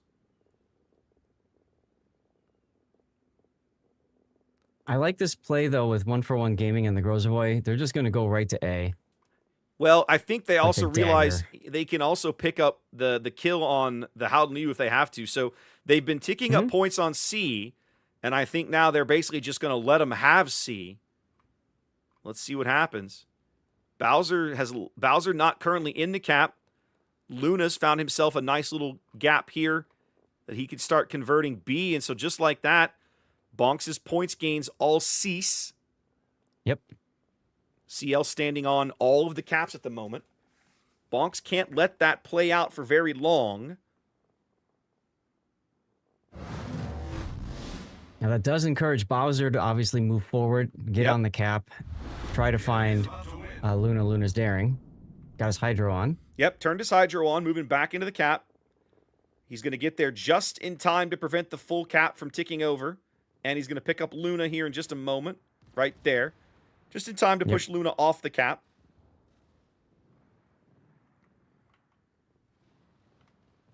You can see the torpedoes and the Napoli AP. We should be able to handily dodge all of those.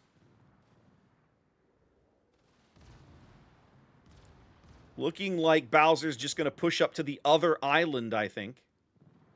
Might as well. That clears them out. Yep, and now Dire smoking 1-for-1 straight into the A-cap.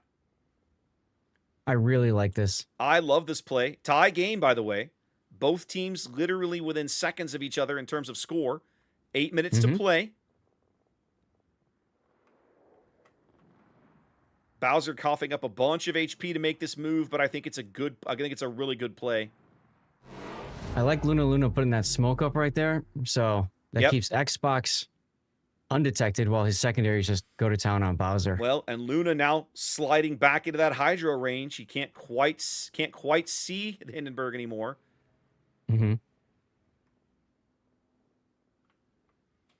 That Hindenburg Hydro, though, really allowing teams, Bonks here, to maintain control of the B cap. So now they own A and B, starting to build that lead again as 1-for-1 and Dire trying to put pressure on Emanon, see if they can get him off the map.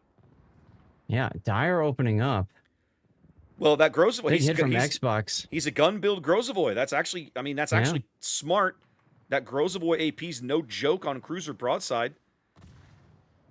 The torpedoes moving up mean that Emanon can't sit there. Right. 1-for-1 gaming just gets clobbered by the Dutch oven. Yeah, though. Dutch oven bombs really hurting 1-for-1 there as the Napoli AP falls in. They're banking a lot on this Grozovoy AP, and it is doing good work here. Let's see who's going to die first. It's going to be Emanon. Yep. But the SAP secondary shells are also going to cost 1-for-1 his ship. And 1-for-1 earns his name. Maruku's Delny pushing into A. The Napoli and Battleship Nagato making a push at C. All the caps trying to flip over here, Zath. Yep. I like it. Very aggressive play now from both teams trying to make something work. Yep. Dire's Grozovoy now all by himself on the 2 line. More or less has to let them cap the A cap back. They're trying to get resets on Kermit, but he has plenty of smoke in there. I think he's going to be able to pick this cap up, and they're not going to be able to get him reset in time. No, I don't think so. Power of the Inky. All right, so the Napoli smoke allows Bonks to counter cap C as they surrender A again. Now 30 seconds from a win here in game 1. Xbox trying to come in and hit Bowser with the Napoli. Well, and the they rotated the... Oh, the daring conga line torps. Is he going to be able to dodge these? It looks like yes. He'll be fine. 13 seconds. Bowser has to just live for another 10 seconds here. Yeah, they rotated the... 1,500. They bag him. Just in time do they bag him there. Very important time extension. It might give Xbox the ability to get into the cap. He's going to get into the cap, but is it going to come in time? Ooh.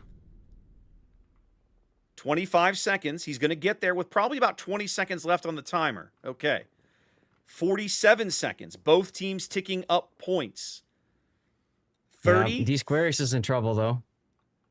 It's a 35-point lead for CL, but it feels like Bonks. What is happening?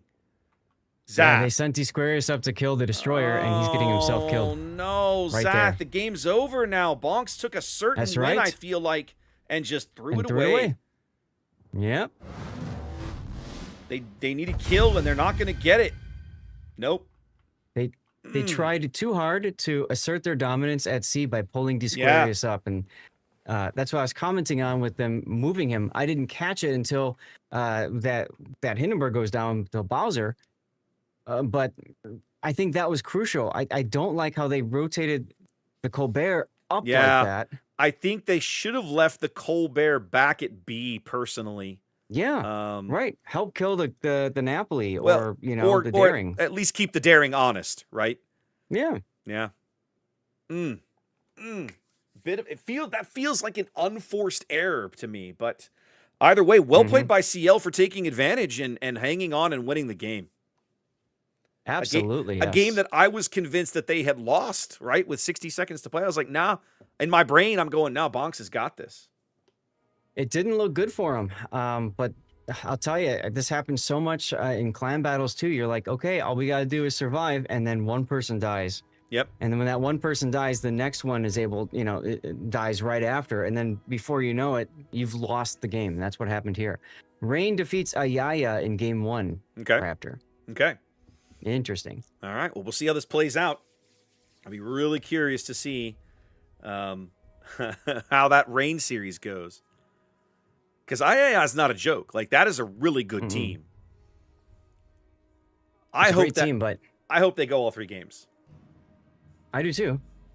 But I have a feeling Rain's onto something with their double hull and Z52. That 5 Ragnar. destroyer comp that they're running is brutally good, Zach. And they've got really good players in those ships. Really good players. Like, that's going to be tough. They're going to be a tough team to beat if they can make that comp work. I'd be curious. Oh, goodness. Who knocked them out of the winner's bracket? It was these guys. CL knocked them out of the winner's bracket. Yep. Now I kind of want to go back and watch those games. Like, what happened here? Yep.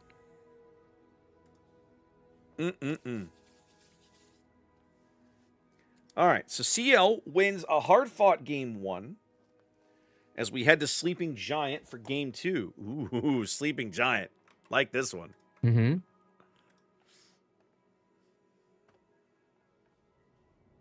Let's see.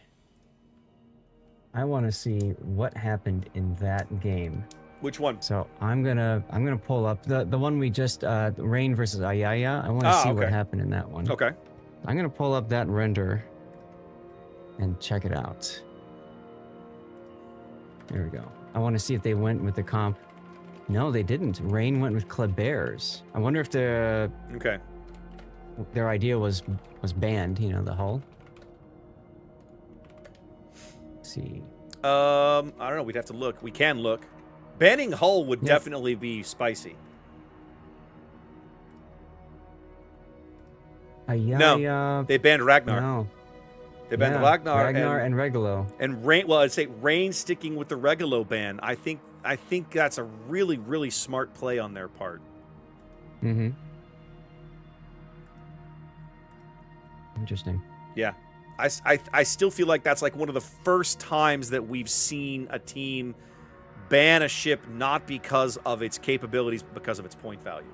I think that's a note. It almost feels like that kind of escalation moment. Like, ooh, now we're getting way down into the weeds with the 4D chess, right? That's right. Now we're playing this board game. Indeed.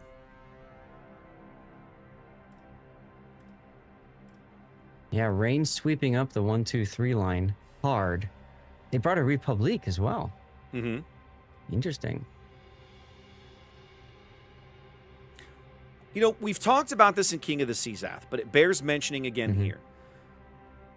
One of the things that we have seen more and more of the experienced teams do on some of these maps, they develop more than one look, more than one strat. Oh, of course. So that, you know, because in a world of replays and live streamed events, it's very easy to see what your opponents have done historically on any given map, generally. Oh, the longer events anyway. So teams now have to develop multiple opportunities like, all right, well, yeah, we're playing this map, but you don't know which way we're going to go. You've seen this, you've seen A, you've seen B, but how do you know we don't have C and D also in our back pocket that you've never seen on this map? You don't know, right? Yep. You never know when you'll see the final form. Yeah, exactly right. For you Dragon Ball Z fans. I've heard the joke. I will not pretend that I understand the joke. So the game is finally catching up on stream, right? Because they're 5 minutes in the past, and one of my chatters literally just says, "Classic bonks." I'm like, kind of was. Ouch, that hurts. Kind of was. Oh my goodness. Huge shout out to Xanda for both of us. I know he's doing giveaways on my channel and doing shenanigans in yours, but he's probably winding down his time. His event's going to begin before too much longer. But huge shout out to him for helping give away stuff to some of my viewers today. Appreciate you. Yeah. Yeah. Xander definitely the MVP of both of our streams, I suppose, Yeah, huh? crushing it this morning. Tomorrow, we do have somebody. I've got one of my regulars will be here doing giveaways, so we'll have that covered on my channel tomorrow. No problems there. But today, Well, there you go. I'm a bad streamer, Zath. Right? I Why? mentioned to my mods prior to last weekend, hey, I've got these 2 weekend gigs. They're very early, but here's the signups if you're available. Yada yada yada. And last weekend, I had 2 guys able to sign up for the early mornings. Super awesome. And then I didn't even think about it until this morning. I was like, oh yeah, I should have pinged my mods again to see if anybody was available on Saturday morning. And so I literally did this morning at 6 a.m. I'm like, oh yeah, by the way, guys, forgot about this. If you're available, yay. If you're not, you know what? It's my fault for being bad at this. Don't worry about it. And a couple guys replied in. They were like, yeah, sorry, we can't. And I was like, it's cool, guys. Like, relax. And then Xander finally pinged me a little, after we were already on the air. He goes, I've got some time if you want me to do some giveaways. I was like, if you want to, go for it, my friend. But he's like, yeah, I've got my thing later. I was like, yeah, I know, but don't sweat it. Like, don't miss that on my account. So I need that window. All right. Oh, Rain's Repub turned around. Okay. Wow. Okay. Oh no. Oof. Looks like so BYF was in the Des Moines. Oh no, did he get clapped again? It looks like it, but this was towards the end of the game. That's becoming a meme. He took a face full of repub salvo and possibly something else that got the kill. But he went from like full health to no health. That hurts. And then the repub smashed the Napoli, but it didn't matter. They had won at that time. That looked like a crazy game. All right. Now, whose map pick was this? This was probably... Oh, I'm on the wrong match. Hold on. Back, you dogs. Okay, this was Bonks' map pick. You know what would have been amazing? That would CL picked that map, and Bonks damn near took it away from him. CL kind of salvaged it at the last second, but it was very close. But this is going to be Bonks' map pick, so let's see if they can win their own map. Let's hope so, because then that forces game 3. I would love a game 3. Everybody wants game 3. Mm-hmm.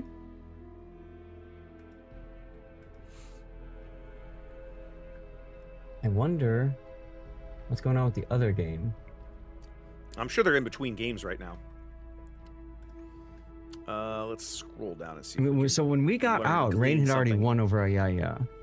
Okay. So they had started earlier, probably, which means they could already be in their second game right now. Okay. Both teams readied up.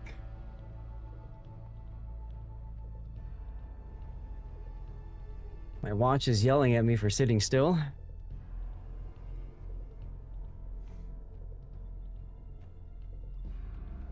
All right. And we dropped. There we go. Game beginning here. And we do need the reversed for this one, I believe. No, still back. Nope, still back with the regular. Still regular? Okay. Still regular. CL I usually double check. Yeah. Once CL, I see the team lineup. Yep. CL is once again team green here as we head into Sleeping Giant. All right. Zath, talk to me about the CL lineup here. What do we got cooking? Well, they're bringing 3 destroyers, 4 cruisers. We got Luna in the Daring again. Fatsy in the Gdansk. Maruku is in the Delny. Same destroyer lineup. Eminent is in the Haolu. Xbox in the Marseille this time. So slight change there instead of the Napoli. Lemon is in an Henri 4. And finally, Laumo is in a Venezia with unique upgrade. That's going to be a lot of fun. I think they're sensing some Hindenburgs and stuff that he can chew up. Yeah, man, we haven't seen much Venezia this tournament. All right. We really haven't. Bonks back to the wall, needs a win to stay in the event. Running a double destroyer lineup. We're looking at Battleship Nagato's Ragnar and Dyer in a Gdansk this go around. It's a 5 cruiser lineup for Bonks, all sporting some variant of the fancy pinata camo. By the way, I love that. Meant to mention that last game. Oh no, except for Bowser, who has to be different. All right, Addy sticking with Henri Quatre here. No, Addy was Addy was in Henri last game. Yeah, Henri Quatre. Kermit Seppuku now in a defense, giving up on the Napoli from last game. Disquarius moving from Colbert into Salem. We talked briefly about Bowser in a Zhao this time. Unique upgrade Zhao. And our last ship, another Henri 1-for-1, moving from a Des Moines last game, now in an Henri Quatre of his own. Yeah, I think, we saw last game, the problem with Colbert is just how easy it takes damage at the worst possible time, I might add. So I think Bonk's saying, okay, we need to kind of level it up a little bit, or even it out in terms of point spread. I like the idea of a defense on this map. Let's see how they use that. Yeah, I've got to see how they... I feel like they're going to be... Go ahead. Go ahead, Jinx. Well, I'll say I feel like this early destroyer clash is going to go poorly for Bonks, or at least I'm getting that vibe here as we're seeing a triple destroyer rush versus a double destroyer rush. You're looking at double radar versus single radar, but like there's a lot more firepower out of that CL destroyer group. I'm going to have to see how Bonks plays this. Yep, that's exactly what I was fixing to say, but they do have the 2 Henris and possibly the Salem to back them up for cruisers. At the moment, the Henri, it's going to be about timing, right? The Henris are behind the island. All right, 1-for-1's guns are available. Addy's guns are basically available now as well. Okay, I was concerned because we watched games where you had teammates camped behind this goofy island who weren't able to impact the early destroyer battles, but everybody's RPF seeming to point towards mid means nobody's willing to commit for this cap now. Everybody playing super conservative here in game 2 so far. That's right. The cap is lava, everyone. It seems that way. They're certainly treating it that way. Battle? Yeah. No, it's not a random battle because all the destroyers are still alive, Zath. Oh, that's true. No, that's a ranked battle. Oh, excuse me. My bad. Oh, and we have no AFKs. That's another reason. Definitely not a random battle. Yeah. Oh, yeah, if they're ranked. I know, right? Lord. Now, the Henris would have been available to impact the A cap. That window has closed. Addy in 1-for-1 now too far to the west. They're not able to impact any potential battle for the A cap any longer. But both Dyer and Battleship Nagato just lurking very cautiously here. In fact, their radar not even able to pick up Luna. They do pick him up there. Oh, the Gdansk radar picks him up. Gdansk radar. As Nagato is picked up on Gdansk radar here. Yep. But Nagato choosing not to open fire means that as soon as Fat's radar expires, they can't spot him anymore. I like that decision. Well, I think they're setting Nagato up to be a second tripwire here if Luna decides to come back to the cap. Absolutely. They didn't want Nagato to take any unnecessary damage there. And he did take a little bit of chip damage, but nothing major. Meanwhile, we've got Zhao versus Venezia over on the 9-10 line. I really like the Little Zhao. Unusual. Well, excuse me. Damn, the early morning catching up with me. What I like about Bowser in this engagement is he gets to dictate the engagement, right? He has 2 kilometers or more of detection advantage on this Venezia. At no point can the Venezia sneak up on him. The reverse cannot be said. Right. All the shells flying at B now. Yep. More early radar trading here at A. As Disquarius' Salem is going to move up and be like, all right, boys, I challenge you to dislodge me from this position. Good luck. He said that at the end of last game. Well, it was a different boat, at least. Last game, it was a very different boat. What I like about what they've done with this early destroyer lineup, Zath, they're using the Gdansk and the Ragnar to basically just keep CL off this cap until they were able to set the Salem up where they wanted him. And now he's here. Right. And we got the 2 Henris set up for kiting away over on the 1 line. All right. I also like, D Squarius is also forced to take defensive anti-air because he's in a Salem, so I might as well use it. Honestly, of all the ships you could bomb, Salem kind of cares not, right? Because she can just be like, all right, whatever, you bombed me. I have my crazy heal. What do I care? Mm-hmm. All right, Zath. So the off cap, right, flips much earlier this game than it does last game. And just like last game, does go to Bonks here early. So it's on CL to respond. Bonks slowly starting to build a lead here. I have to see how CL decides they want to play this. Absolutely. Ball's in their court. I think they're going to push into the Thunderdome. Have a look at Nagato. I like this decision to reposition him. Looks like they might be doing the same thing with Kermit's defense as well, Zath. Yeah, I think they're sensing that CL might pivot and try to push over at the B cap. So they're getting ready for essentially to receive a push on both sides, which makes sense.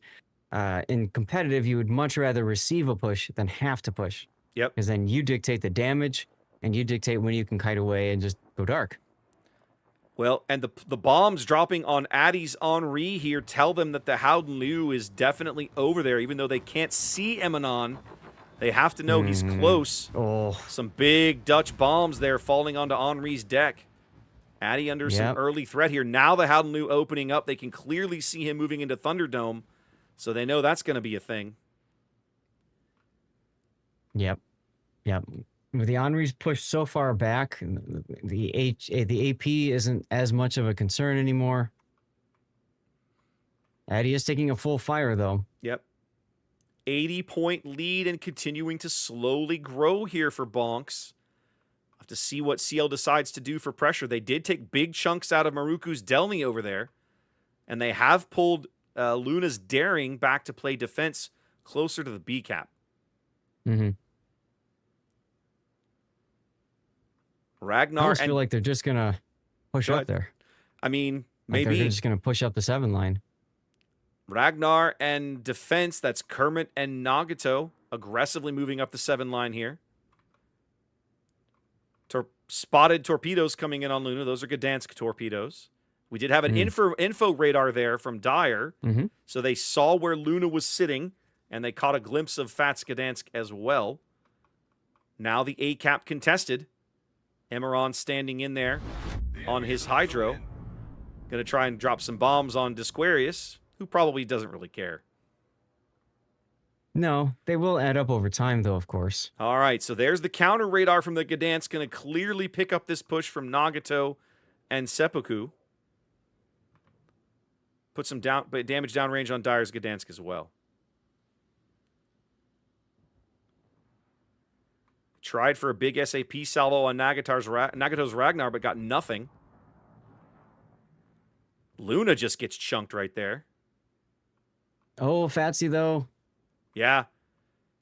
Fats caught out now. Salem shells going in, 1,200 HP and falling, and he's gone. A big kill here for Bonks in game 2. Kermit Seppuku takes it. Yeah, something. Was that SAP or AP? I think that was... Doesn't matter. It was whatever it was. It was noteworthy. Now has to reposition to kind of reduce the threat that the Venezia represents to him. Oh, that's definitely Sap. Wow. Yeah, definitely getting chunked out of the SAP there. His smoke is available. He's going to try and wait until he's in the cap to use it, I'm sure. 3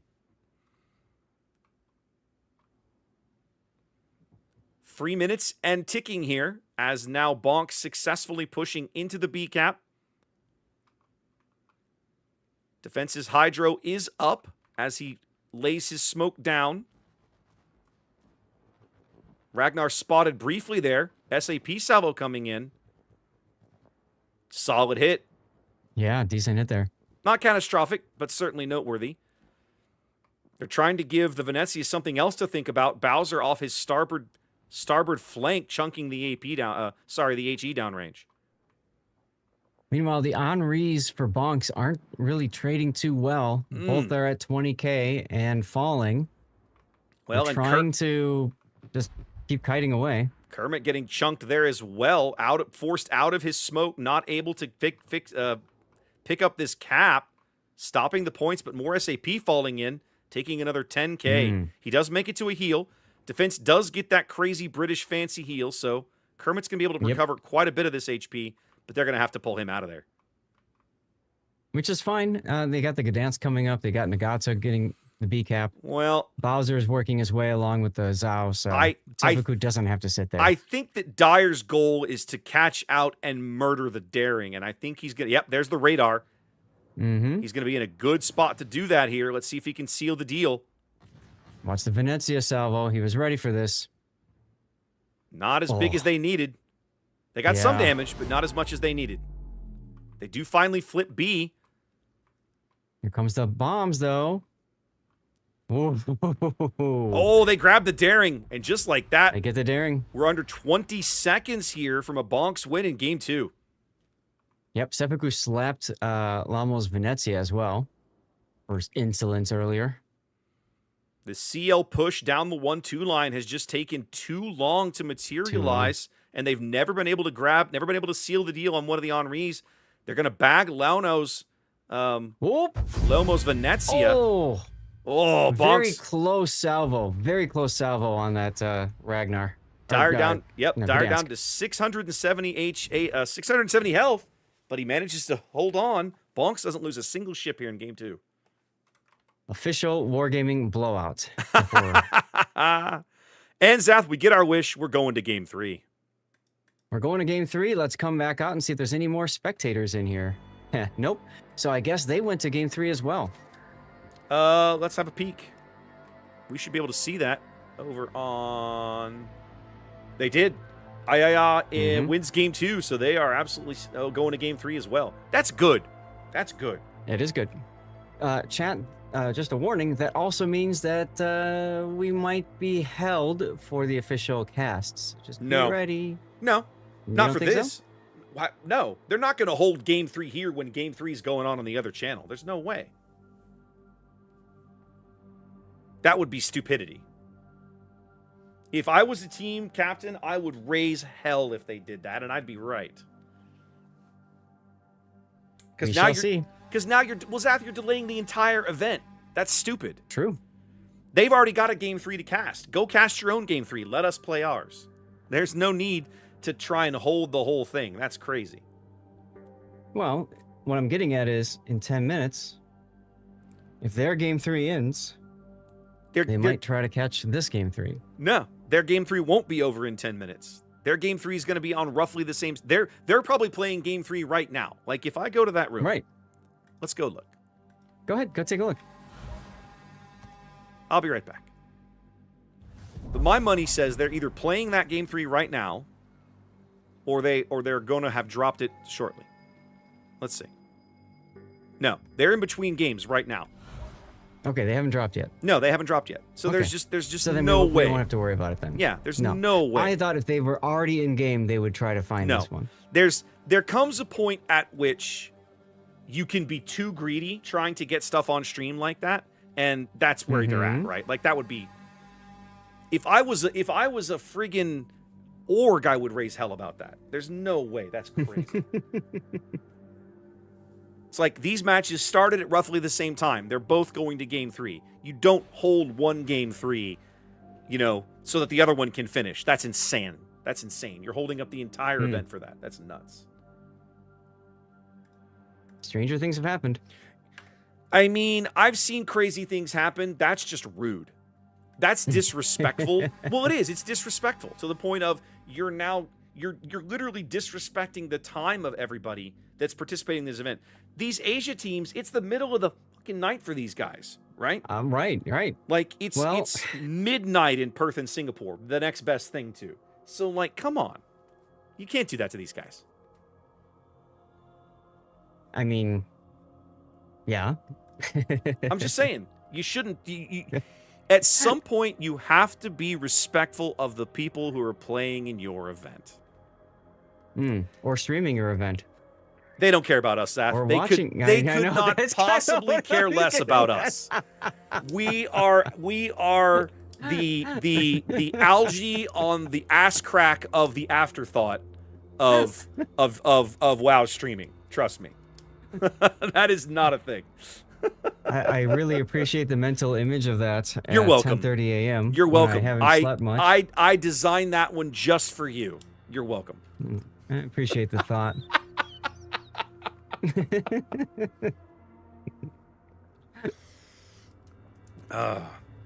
Now, with that said, kudos to Bonks for forcing Game 3. That was a really well executed win. They looked really good. Yeah. I love. Go ahead. That's the bonks I was really expecting to see in Game 1. Yes. You saw the power of the two Henris kiting away, and one goes dark, the other shoots, and then, yes, they're trading poorly against 3 ships, but the important thing is they're keeping 3 ships tied up. They're not dead, and they're still alive. Yep. One of my favorite scenes, who is that? You've seen the A-Team film from about 10, 15 years ago, right? The remake with Liam Neeson and Bradley Cooper and all those guys. One of my favorite scenes in that movie is towards the end when Bradley Cooper is describing, or Face is describing his plan, his grand plan for how they're going to defeat their sworn enemy at the end of the movie. And he's talking about the exact phrase he used is draw his eye line, draw his attention somewhere else. And I love that scene because I think it's so applicable to the way we see teams manage some of the way they handle these strats in competitive play, right? It's about show them what you want to shoot at and then go dark. Show what you want them shooting at and then stop. Oh, I want you shooting at this guy. Oop, and then stop. And then I want you shooting back over here and then stop. And, you know, we talked in the past, you and I, many, many moons over many, many tournaments about teams splitting their fire and how unfortunate that is. But sometimes you're not. Sometimes you're not given a choice. You have to split your fire because you don't have the spotting to do it any other way.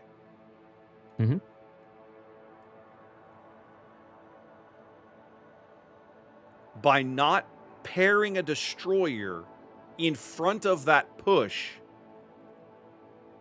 that they were making along the 1-2 line, right? They didn't have a destroyer over there. The Daring and the Gdansk were their only 2 destroyers, wasn't it? No, they had a third. They had a destroyer over there. They had a destroyer on. Did they have? They did. They had another destroyer over there in front of the 2 cruisers. But they couldn't keep both Henris lit at the same time. No, that was the big problem. It was too far back.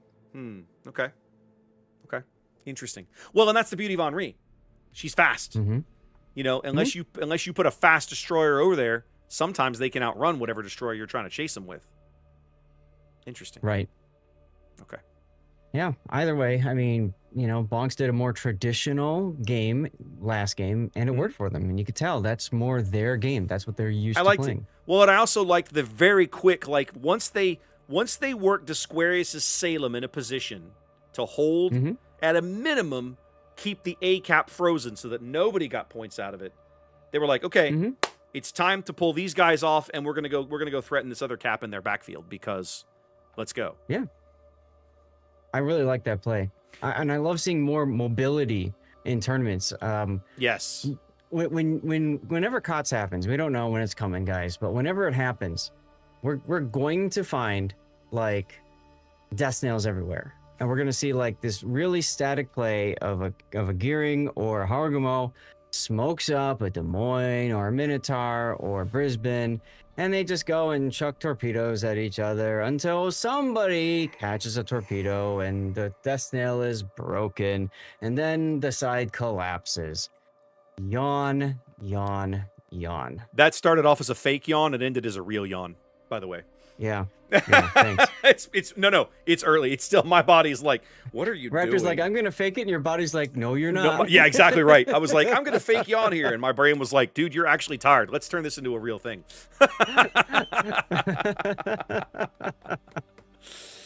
Oh man. All right, I think we're just about lined up for this game here. Both teams finally have 7 players in the room. That's the start. We're just waiting on Bonks to get readied up, and we'll be on to Northern Waters here in just a minute. Yep, forfeit timer is at 34, so we've got 2 to 3 minutes, but we'll probably start early. They'll be fine. Raptor, my chat says you need an injection of dirty water.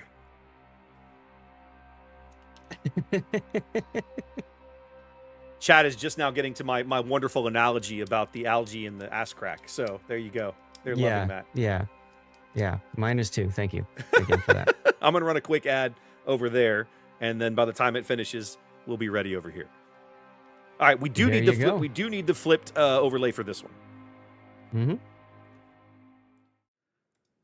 All right, here we go, ladies and gentlemen. It's time for the rubber game of this best of 3 series between Bonks and CL in the losers bracket of Warship Masters 25. Let's take a look at Bonks here in green, spawning at the top end of Northern Waters. Battleship Nagato in a Ragnar. We've seen him plenty. Dyer's Gdansk again. So these two gentlemen back where they were last game.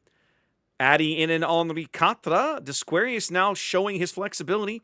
Moving again. We're now in a Venezia, a unique upgrade Venezia. Kermit Seppuku in, as Zath likes to say, Battleship Hindenburg. Going for reload here, not range, no eye in the sky shenanigans. Bowser sticking with the Zhao and that fancy space camo. Lots of success in last game, pushing up the 10 line. And 1-for-1 Gaming sticking with the Salem that... last time it was Desquarius in the Salem. Now it's 1-for-1. My apologies. Right. Now, you know why players like to use the space camo? I don't, actually. Pew pew? The sound? Because the smoke... Huh?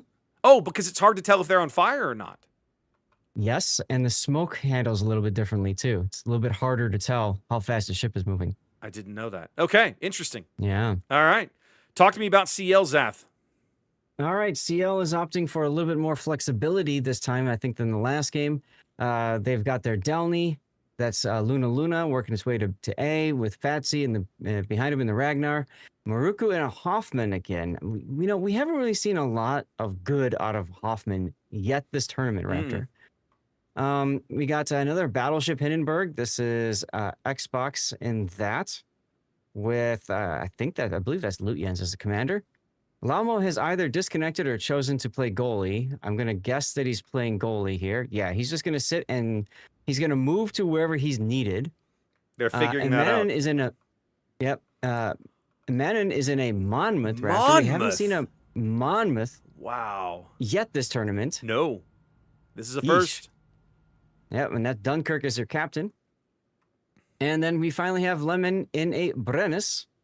Finishing up their lineup, they are obviously looking to kite away at C, which is the same thing Bonks is looking to do. So I guess we just look at A for a while. Well, Luna's Delny spotted, radared, doesn't get shot, drives off the cap anyway, does finally draw some shells from the Ragnar and Addy's Henri. Going to put some counterfire downrange on Nagato. Luna never opens fire, so as soon as the radar expires, he's out. And then Fats Ragnar drives directly into the cap. Yep. And now they actually can't spot him. That's right. And what I like about this play, too, is it forced a radar, so they know that something's there. They forced a second radar. Here comes the Ragnar's radar. But the Ragnar Addy radar opened up so they can see him. Yeah, but the Ragnar radar doesn't find him. There's fishing for Fat. They blind reset him. That's right, they did. Dyer got Great a blind play by Dyer reset there. Yeah, they're going to catch him right How much there. Of the cap? Yep.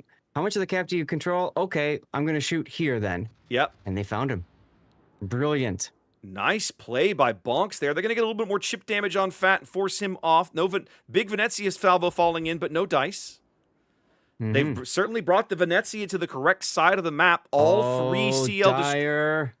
Uh-oh, is he going to take it? Takes two torpedoes. Oh, big torpedo hits on Dyer. It's Hoffman torpedoes. They know... I take back what I said about Hoffman. Ooh. They know the Gdansk in that smoke and badly wounded.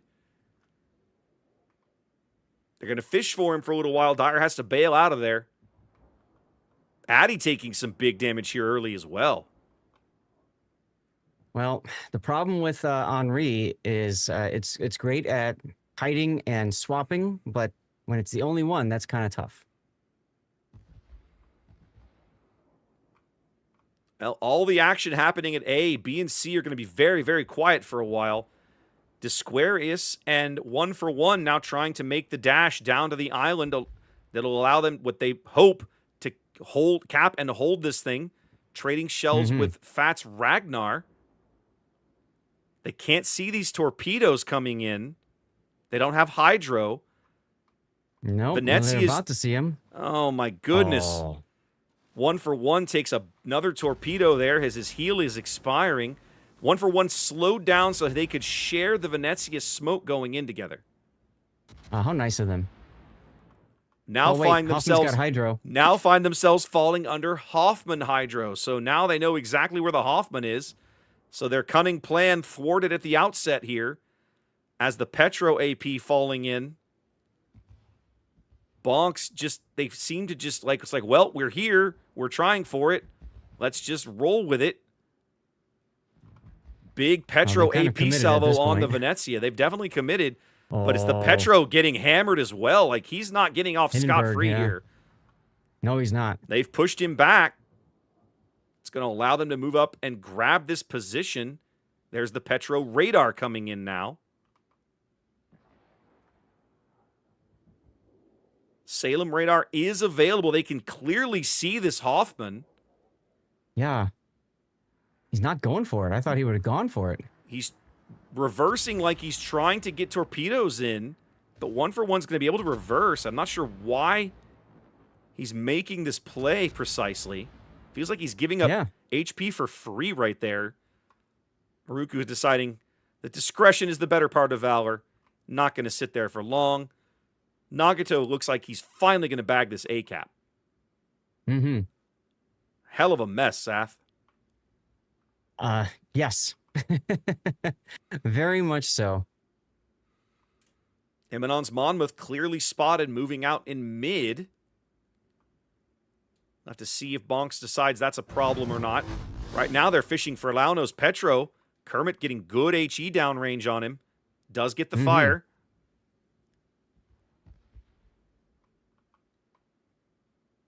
DCP heals up in 15 seconds for Lomo. They know that Petro is a big board piece. If they can clear the Petro, I think they're in a really good position to hold Azath.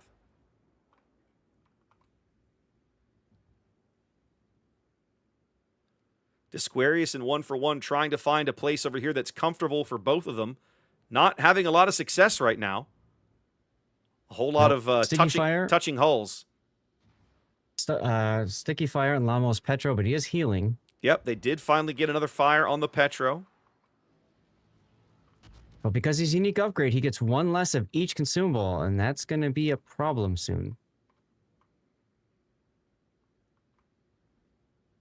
Monmouth from long range. Yeah, they're trying to put pressure on the Salem and the Venezia, but Monmouth is not the ship that I think you want to do it. Monmouth is AP only if memory serves, Zath.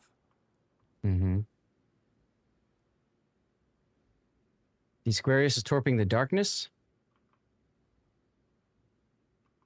Bowser, Zhao, and Lemons Brennis have just been savaging each other. What's going on over here? I just looked and I'm like, what have we been missing over here? Yeah, what is happening over here? Is the Zhao actually going to win this duel? Looks like maybe? He's on fire. Bowser's on... No, not anymore. I think Bowser's about to bite it. Oh. But I think the last fire he stuck on Lemon, I think they're going to trade, Zaf. That's the best that Bonks can hope for right now. Pretty sure Lemon's going to burn out here in about another 5 or 8 seconds. Yep. So it's a trade for Bonks. They continue to work this lead. About 80 points here. Ooh, Disquarius just got chunked by somebody.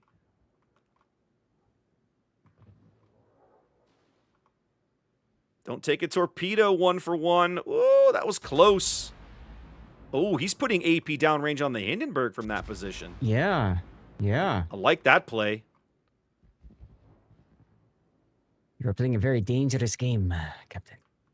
Several ships on both teams just in very precarious positions. Leomo's out of heals. This is it. This 11,000 HP he has is all he's got left.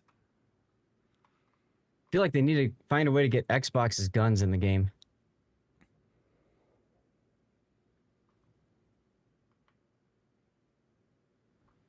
I mean, they're trying with that Hindenburg position.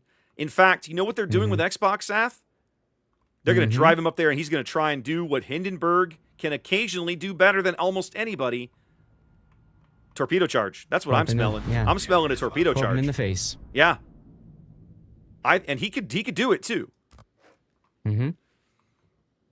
Both teams starting to get very precariously low on HP. But they can see the Hindenburg coming, so this is not going to be a surprise should they try it. At a minimum, they're moving the Hindenburg up with his Hydro to keep these guys lit. Disquarius Yeah, and now Fatsy's... There we go. Oh yeah, the Ragnar. Yep. Yeah. They've got Disquarius on fire. His next heal's coming up. I like this play. The Hoffman is going to move to A now because why not? I love it. They need this desperately. Oh, and Lamo's moving up with the Petro. The Petro. Because the Monmouth pulled Seppuku and Dyer off of their position. Yeah. This is really, really good coordination, but I think it's going to cost him the Monmouth this half. Here comes the Downley push. Although, admittedly, Dyer is definitely at risk back there. One torpedo on 1-for-1. Here comes the next one on Disquarius. He's going to execute both cruisers. No, he's not because... Oh, no, he did get it around. Oh, my goodness. He did get it. Brilliant push by Luna. Well done. Absolutely. Hindenburg's back there. Xbox is like, oh, I wanted to do that. I think they're going to lose the Monmouth here, Zath. The Hindenburg AP going in, and that's going to end his game. Yeah, well, Addy's also going to be lost soon here. He's going to get one more salvo at Dyer. He's going to blind fire Dyer and get him in the smoke. Wow. That is catastrophe for Bonks, down to only 2 ships and no board control. Yeah. Well, that about does it for Bonks, I'd say, huh? CL just cleans up everybody at the A-cap. It takes them time, but they move the pieces in and they make it happen. Wow. I'm really surprised that Bonks just sat there with those 2 ships. I mean, I know they were trying to make something happen and blah, blah, blah, but like, I've played clan battles here. I've sat on that rock so many times. Yeah. And what's so frustrating about it is you're super dependent on your teammates getting to a position to, you know, kill whatever's shooting at you or, you know, what's ever on the other side of you. And I really feel like the decision to pull Seppuku out so they could deal with the Monmouth was just a bad call. I think if he was the only thing that was holding the Petro there, you got to take the Petro down. Yeah. Well, and they got so close, Seth. If they managed to kill that Petro back when he's on the south side of this island, he's down in G3, that's a completely different game. Yeah. It's a completely different game. And they got so close and just couldn't seal the deal. Well, and I think also Dyer taking those Hoffman torpedoes so early was so catastrophic to their whole game. Like that was huge. All of a sudden, they're like, well, we're still going to try for A, but we just can't get it anymore. But we're still going to try for it. Yeah. You know, we've seen Hoffman now a couple of times. For me, the reason that if I'm going to take, I'd have to go look at the point scale again, because I think Elbing and Hoffman cost the same, or they're very close. I think so. Yeah. If I was going to take one of these German spa cruisers, right, I would take Elbing. I hate the gun layout on Hoffman. Hate it. But at the same time, as we saw there, I think Hoffman's torpedoes are better. I'd have to go run the numbers and refresh my memory, but that's what I recall. To me, the big decisive difference is Hydro. And the Hoffman's ability to use Hydro, I think, puts it out ahead of Elbing. No, that's a good point. Elbing doesn't get Hydro, and Hoffman does. That's huge. And we saw how impactful it was in that game. Right. And, well, that'll be it for Bonks. They are now out of the tournament. CL advances. Live for another day. Yep, CL's going to go on here into the losers bracket final, which will be the next thing that we show you guys. We just don't know who that's going to be just yet. I'll have to go see. Yeah, at this point, we might know. Announced it. Well, I was going to say, let's do a quick refresh here.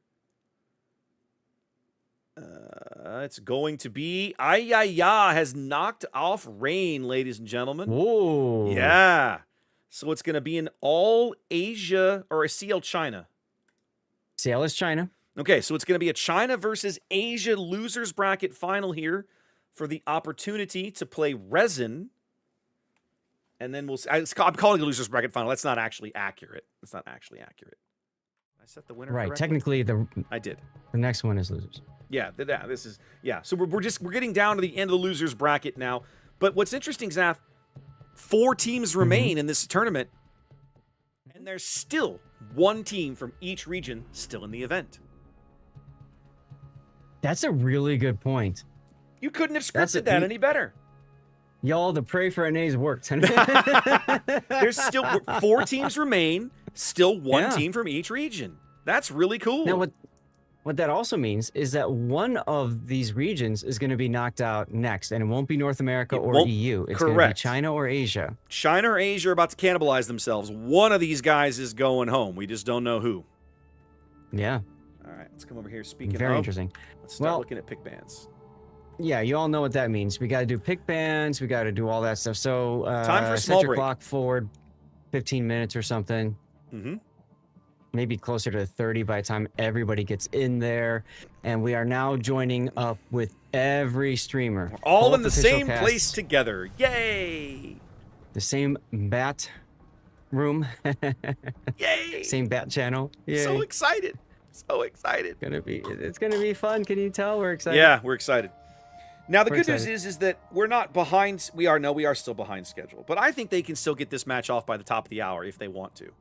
The question is, do they care? How did Ayaya take Rain down? I gotta don't know. this. I don't know. Fascinating. I want to see this last game. Okay, do it, baby. That looked... Wow. They just started pick bands for everything, so we'll let that cook for a minute.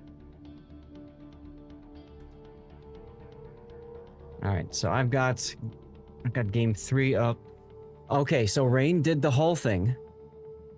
Rain did the double hull Z52, and they brought a Minotaur together. Republic, Hindenburg, Delny were the rest of their comp. This is North. They shoved everything, like that destroyer combo is shoving down the 3 line right now. Oh, Svea. They caught a glimpse of the Minotaur radared. I thought that was going to be more impactful than it was. Never mind. Hull gets stuck. Svea doing the thing. Yeah, these destroyers just weren't able to get a quick, easy kill like they had in previous games. Okay, makes all the difference. Z52 versus Z52 versus 42. One of the hulls dies. 52 gets wrecked. Wow. Meanwhile, Ayaya picks up the C cap because Rain was just too cautious over on the other cap. They allowed Ayaya to grab the C cap and then turned around and pushed. And Ayaya's like, yeah, we're not playing that game. They're already gone. Right. Rain's Repub gets caught in the middle of the map. Eesh. That would have been a wild one to cast. But okay, so Ayaya found a way to defeat the double hull push. I definitely want to go. I kind of want to watch that replay now. I think I'll go pull that one down later and just have a look at it. Not because I don't think it's doable, just because I'm curious to see how they did it. Watching whatever match it was that we watched earlier, it was Rain and Error, right? Error clearly struggling with how to come up with it. And some of me wonders if that's a little bit of, again, those were both EU teams. Some of me wondering if that's a little bit of, like we've seen these guys before. We know we can either make this work against them or not work against them or whatever. I think part of it, though, when I'm looking at this replay render, and it's a good one for you to pull down and take a look at while we have time, this game 3, what I'm noticing that I think was maybe a mistake for Rain is they split their ships up. So they were all tight formation, and then they put a hull 1 grid square away from on each side of the Z52 and Minotaur, almost like they're trying to escort, like a formation. Okay. And I feel like when they did that, it enabled each one of those ships to get focused down instead of, rotating around and stuff. Okay. All right. Yeah. Okay, we at least have map bands now, so they're moving through the system. Sure. Very interesting stuff.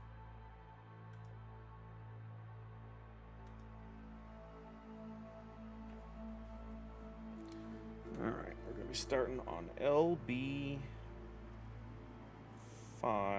This is going to be CL versus Ayaya. Yeah.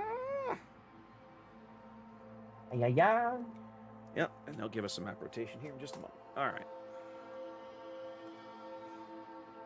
All right, guys, so chat is now finally catching up to where we were a minute ago. Game obviously over. We obviously have a little bit of time to kill. It'll probably be, I'm guessing you won't see this game until at least 5 after for you guys. That's the earliest that I think you'll see it. So you probably got at least 10 to 12 minutes to chill out and relax. Get a cup of coffee, stretch your legs, hit the head, whatever you got to do. We definitely have some time here. They're still working through pick bands. We have maps banned, but nobody has picked maps yet. And then after all of that, they're still going to have to do ship bands and everything else. So we've got some time. That we do. Very interesting game, though. Who's our host going to be for this one? Obi-Wan Kenobi. Yep. All right. Love the name. All right. So let's see. The first game... Okay, first game, Rain won. So the second game, Ayaya won. Let's see the second game, then. You know, Zath, Bonks could have won that in straight games if they hadn't folded in game 1. Oh, yeah. That hurts. Yeah. That hurts. It does. It does. We could have 2 NA teams still in this. Curses. I was thinking that, too.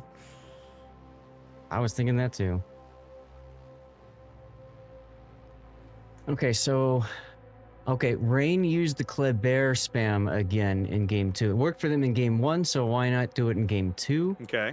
Triple Kleber, Z52, Zhao Zhao, Republique. And Ayaya, Vamp Deuce, Daring, Des Moines, Henri, Daring, Svea, Henri 4. Whoa. Rain just left A. They're like, nah. They did that before. They're like, well, we're not going to deal with it. And they just mega torped the channel at A with all the Klebers. Okay. That would have been funny if it caught something, but it didn't. All right, we're going to have the exact same map rotation we had last game, or last match. I can tell you that now. Oh, why did I reset that? I don't know.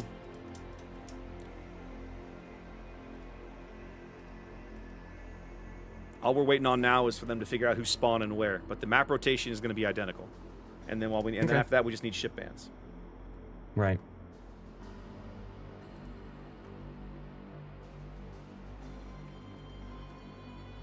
The trading room is up, by the way. Okay. When you're talking about anti-destroyer cruisers, Svea, I'll tell you what, great choice, right? Oh, yeah. Smoke itself. Yeah, it's easy guns, to forget about her. Radar. She's new enough that I forget about her on occasion. That's a good point. That's a good boat, though. I like Svea.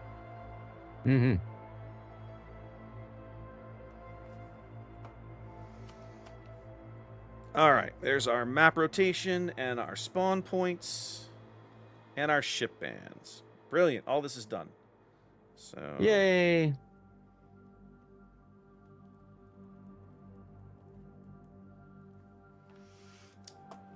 Okay, and then Kleber and Petropavlovsk. Boop. Bit of a more traditional ship band there. Much more traditional ship bands here, in my opinion. Yep. So there we go. Let's put up the full rotation. There we go, guys. There is our map rotation and everything. We'll be playing the exact same maps we just played in the previous match. So we'll let that stew for a bit, and then we'll be underway with our last series of the day. Thanks for joining us. Hope you guys are able to work on getting your fancy drops for the day. Has anybody Has anybody gotten the fancy loot yet? Either the Iowa camo or the dockyard stuff? I had one of my viewers report in that they got the Iowa camo. They were sad they wanted the dockyard spaces, but hey, you know what? The camo, they said, looks really good on the Iowa. Good. So they'll take it. You got the crazy rare drop, but not the crazy rare drop you wanted. Damn it. That's right. These aren't the crazy rare drops you're looking for. That's right. This is going to be... But yeah, very much appreciate you guys tuning in. Yeah. Hope you guys are having a good time. And we always say, if there's anything we can do better, please let us know. We will do what we can for it. You know, the core for us is really just getting you games and calling everything as best as we can. I don't understand. How can we be expected to improve on perfection? I just don't understand. Oh, I'm sorry. I forgot. I forgot, guys, that we're perfect. We are the best out there. I forgot about that. We are very good at this, but we are not perfect. We've been doing this a long time. Mm-hmm. Oh my goodness. We have been doing this a long time. We've been doing this a long time.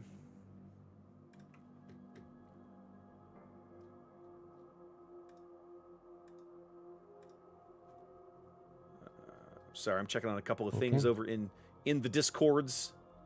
It's exactly what I'm doing too. Always a good idea just to make sure we're not missing something important. Yep.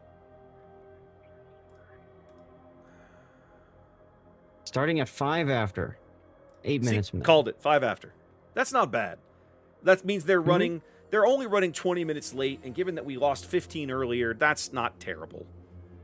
Nope. That's a decent. That's a decent enough recovery. That's fine.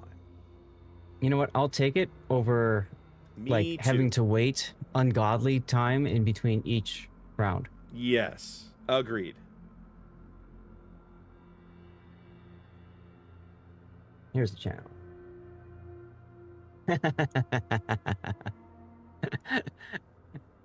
So there's a question in the Warship Masters general channel about how the grand final works.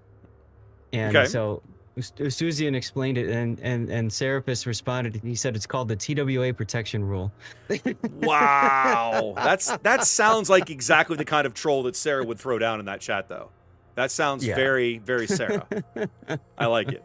I like it. It was cool. You know, he pinged me this morning. I know he messaged you as well. And I'm like, oh, you're doing the casting thing again. I thought you stopped doing this. So it's cool to see he's back in a comfortable seat for him, doing the thing.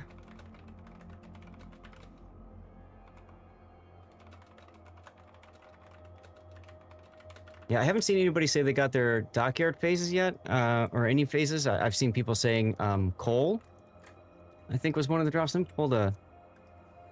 Where's my picture here with them? Yeah, okay. Yeah, I've seen people say they got coal. I think somebody got boosters. Oh, you mean, okay, out of today. And I know, I haven't, I've been given, the codes have been given out. I had at least one guy say, hey, I got a crate of coal, thank you very much. And, but yeah, the folks that have gotten their drops, I mean, I've gotten mine, but I have not. I'm on my press account, right? I'm on this account. I'm not on my main. I have no idea what I've actually earned. So I always forget to look anyways. Like I log in, I start playing, and then, you know, someone's like, Zath, what did you get? I'm like, oh, you know, at this point, I have no way of knowing. Today, I'm actually kind of curious. Like, I think when this is all done, I'm probably still going to raid my guys. I assume you're going to stream for a while, yes? Oh yeah, that's the plan. Okay, I probably won't. I'll probably do like I normally do and raid some guys into you. I remember thinking last weekend that I might stream some extra today, just because today was going to be the day that most people were going to want to get the drop for this, right? Because of the dockyard, the possibility of the dockyard phases.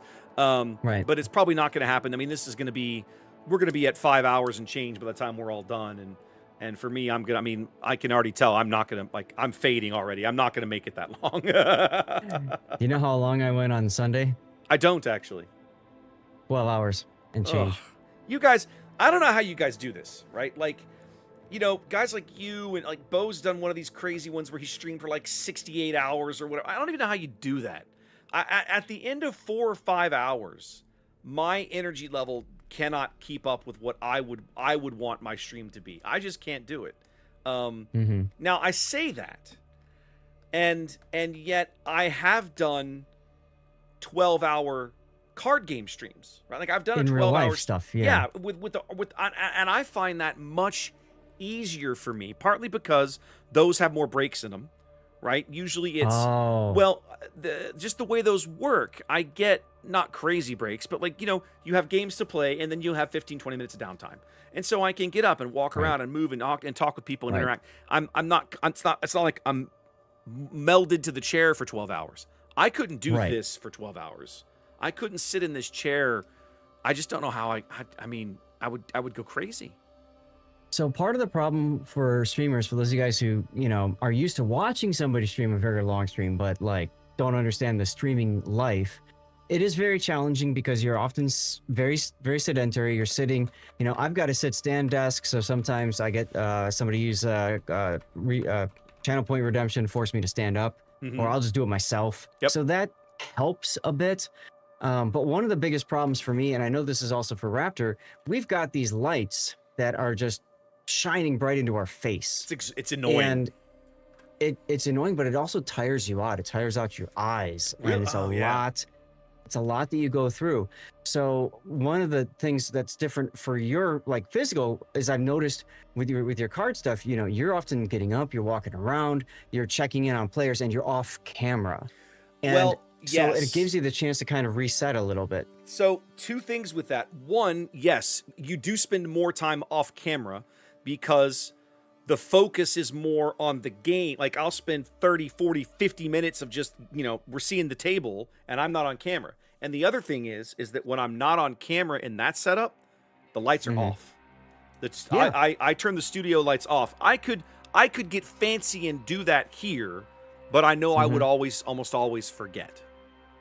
I do that with mine so that when I do my be right back screen, like my lights dim, right? Yeah, so they're still on, but they dim, and it's like, oh, a break for my eyes, finally, So yeah, I mean, it's tough. There's a lot to it. What helps me get through it, Raptor, is like when I do replay analysis, I have breaks in between, right? So the first 4 hours of the stream, there's usually breaks, and that kind of helps conserve my energy. What got me through last Sunday, I think, was alcohol. Like just literally, I didn't drink to excess or anything. Yeah. But like, how does that help you? Because that would just make me tired.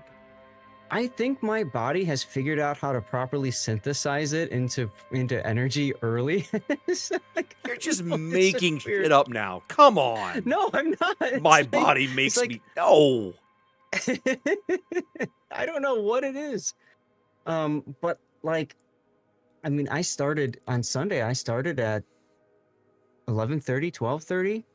I think is when I started the dirty water. Okay. Well, yeah, after the tournament, sure, makes sense. Yeah, of course. I went through the whole time, and like I said, I wasn't drinking like crazy. I was just sipping it here and there and whatever. But I don't know. Sometimes I feel like it just kind of helps me keep going. I don't know what it is. That's weird. My body's used to Maker's Mark. It's like, can we have more, please? I don't know. See, that you got to be careful when you say stuff like that. It's that when you say my body's used to X alcoholic beverage, you sound like an alcoholic. That's dangerous. or sound like I'm sponsored by said I know. product, Yeah, that's also fair. Yeah. I should reach out to them. I was gonna say that's a pity because it feels like we could both pick up an easy sponsorship that way if we put in the effort, right? You and your Garrison, yeah, absolutely. I mean, I've been pimping Garrison for years, and I'll continue to do it for free. But I shouldn't tell them that. I'm surprised you haven't talked to them at all. I mean, I don't know that they would bother. I mean, I'm so small for what I do. And that's what I've said for years, right? If I had 5,000-6,000 people watching, well, then, yeah, they might be interested, but not for what I do. Yeah, but, maybe they toss you something here and there. Yeah, like, Maker's Mark has an ambassadors program that I'm involved in. Okay. And they tossed me, like, a Christmas present every year. And they gave me, like, cool. posters one year or something. It's nice. You don't get anything, like, of, like, super value, but it's a nice little token of appreciation. Okay. Yeah.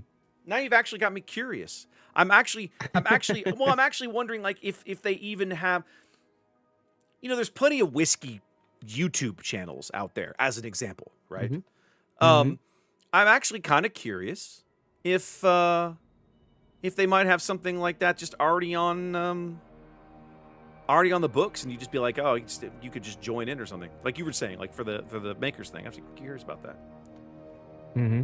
Chat asking if there any idea if there's any sort of compensation for the St. Vincent camo. We were talking about that earlier. We don't know. We're not sure. My presumption is that there's something, but if it is, it's going to be probably some moderate, if not purely low amount of credits, is my guess. Yeah, I would go in expecting credits. If you get something better, be happy. That's a welcoming thing for you, right? But don't expect hey, it. Thanks for Wargaming. Yeah, it's either, in my opinion, it's either going to be credits or community points, community tokens, whatever. Yeah, it won't be. Because I think you could buy it for tokens before. Chat's catching up on the streamer tips. They're like, top tip: pro streamers use a lot of coffee and adult diapers. Well, that's like the Colonel 100 from Battlefield, friends. Get a shit bucket. Oh my God, I can't even imagine that. Like, I look at my life thinking, look, there will probably come a day that I literally have to do that for real. I don't want to start doing that voluntarily now. That's insane to me. Yep. My chat says, "Oh, I didn't know you guys were not real life people."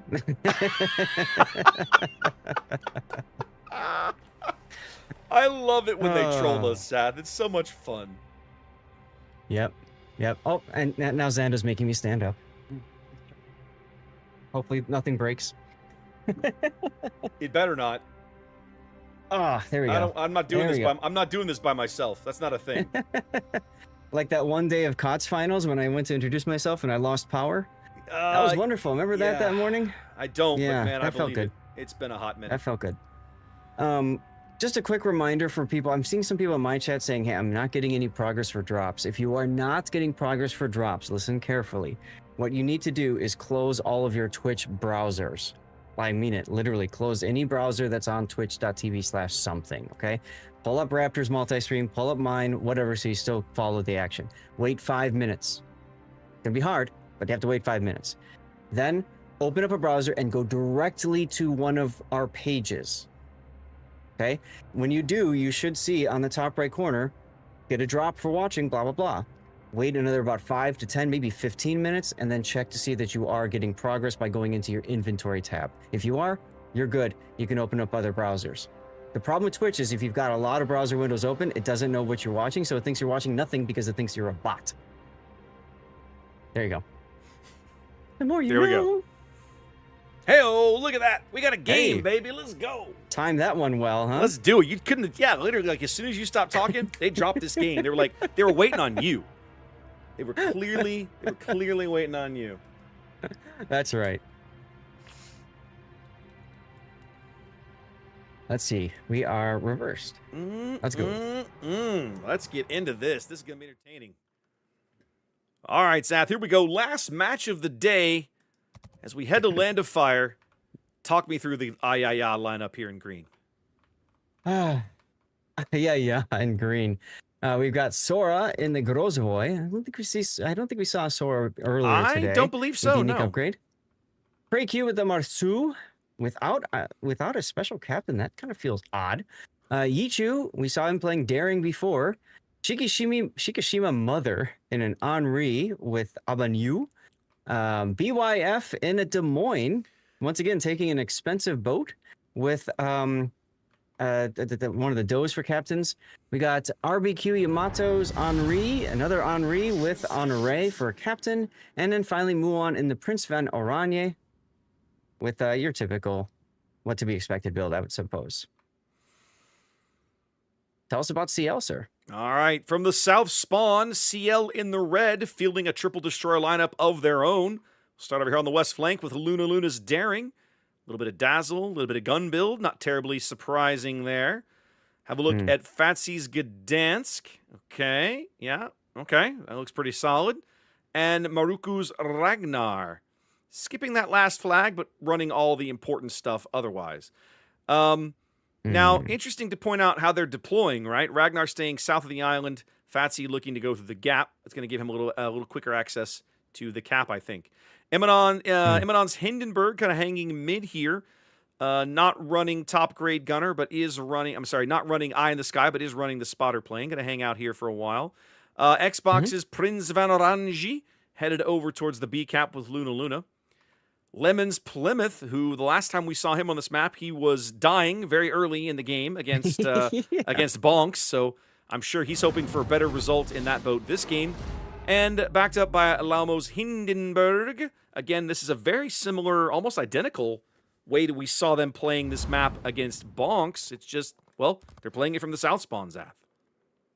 Yeah, I'm slightly concerned because Lemon looks like he's going to the same spot where he died earlier against Bonks, just on the flip side. He was on the north spawn. That did not work out super well for him last game. Last time we saw them on Land of Fire. So, hashtag pray for CN, and we'll see maybe if they can pull it off better this time. I don't know. Yep. As a reminder, this is the last team for China. CL is China's number 5 seeded team. And Yaya is the final team for Asia that's in this tournament, and they are number 1 seed for Asia. And one of them, at the end of this match, is going home. Correct. The other will continue tomorrow to face off against Resin, which was NA's number 1 team.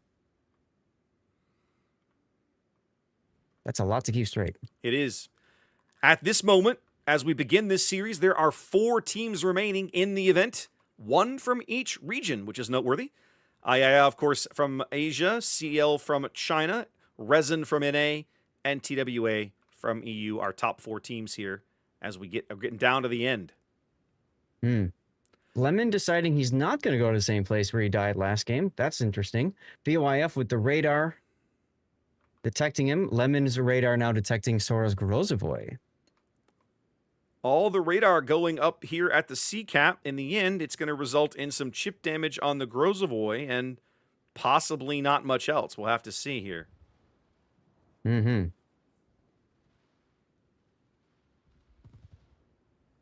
Couple more shots coming in. I was concerned he DCP'd so early, but did not get set on fire or anything else.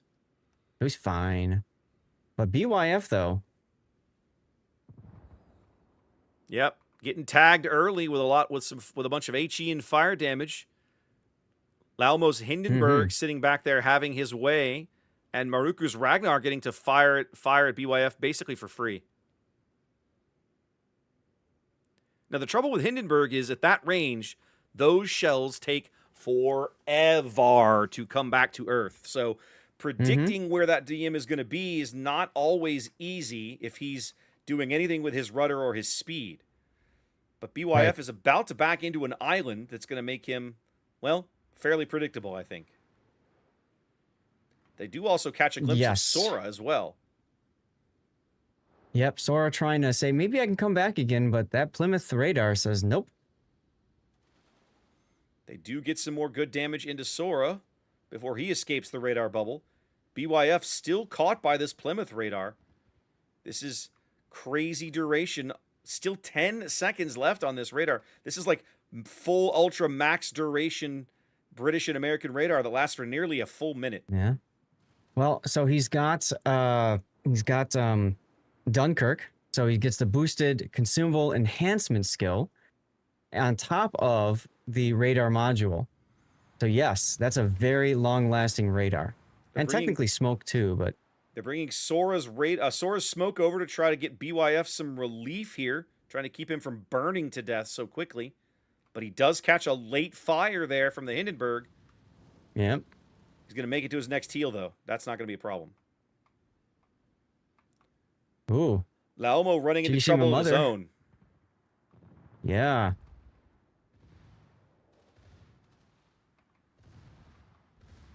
Maruku's Ragnar getting in on this. Solid AP salvo there, but Hindenburg now riding the map border. Yeah, this Henri play gonna be a bit of an issue. Hindenburg trying to get oriented there. They've also got the daring on Hydro now as well. They're having to focus out the Henri. That's a much more important target. The Henri AP going in. These heals are about to end. There it goes. All right. First Blood CL. First Blood going to Battleship Hindenburg way over here on the 10 line. And so now it's a question of, can he survive this gunfight with the daring? That's a bold daring to sit there and I mean, he has no choice to take this gunfight. Correct. Hindenburg does finally gets it. burn out. Yeah, no, that's a good decision by Ichu. The realization that he absolutely can't just disengage. He's on No. hydro, so he can't smoke. Just get the kill. Yep. Precu's Marceau trying to pick up the C cap. Lemon's Plymouth radar now picking him up. They're going to try, at a minimum, they're going to force him off this cap before he can finish, or they're just going to get the resets. BYF's Des Moines. Yep. Boy, Maruku not sure who to shoot at here. Seems to be bouncing around. Well, I think their focus was on getting the resets first and then on BYF, but BYF has moved out of detection, so they'll just, fine, they'll go for Precu instead. Big hits on Precu here. Down about half. Marceau, of course, one of the few destroyers in the game, one of the only destroyers in this game without a heal. Yep.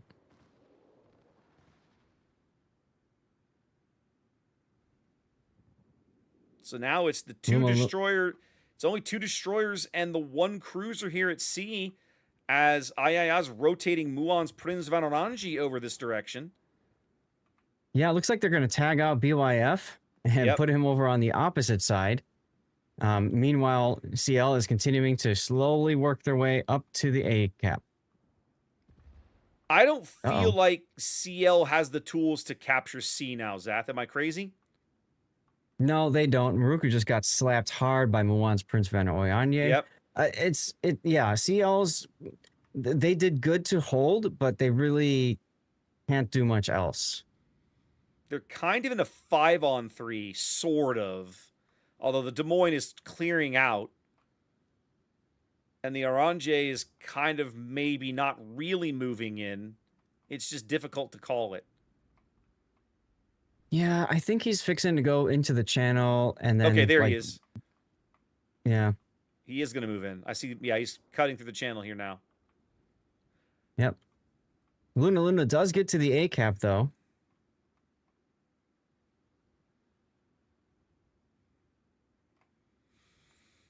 All right, a little bit of the C pressure able to come off now because CL steps onto the A cap. That's going to give II. Yeah. Oh, they got a radar for him. That's the Des Moines radar. That's BYF. Yep. Yep. Another benefit of rotating the Des Moines back. Yep, they assumed that CL was going to push, and they were right.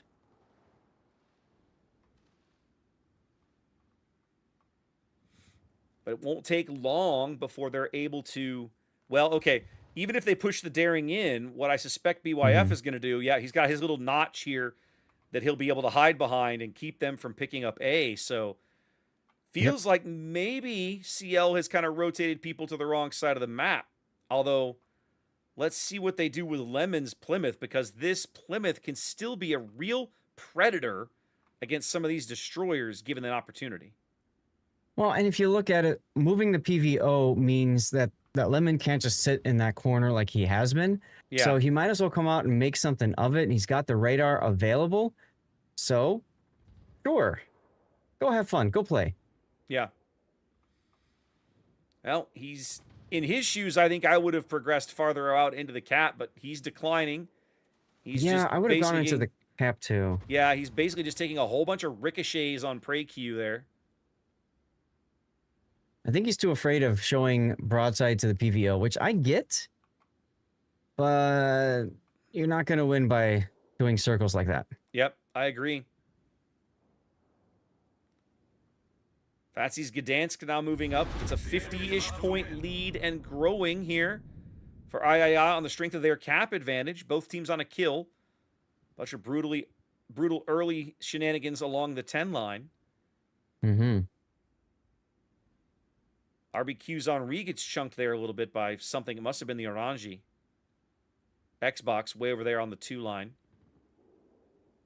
Yep. Gdansk now moving into the cap.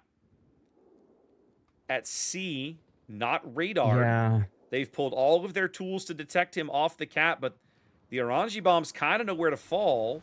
Let's see if he can dodge them. Well, and Precu's actually been getting some good hits with his Marceau. It's what we call French radar. You just shoot the smoke and then shoot the explosions. It's good advice. Maruku trying to make something happen. Oh, he did get one quick reset there at the very end when he quit firing. That prompts him to open up again, now that he sort of knows where to look.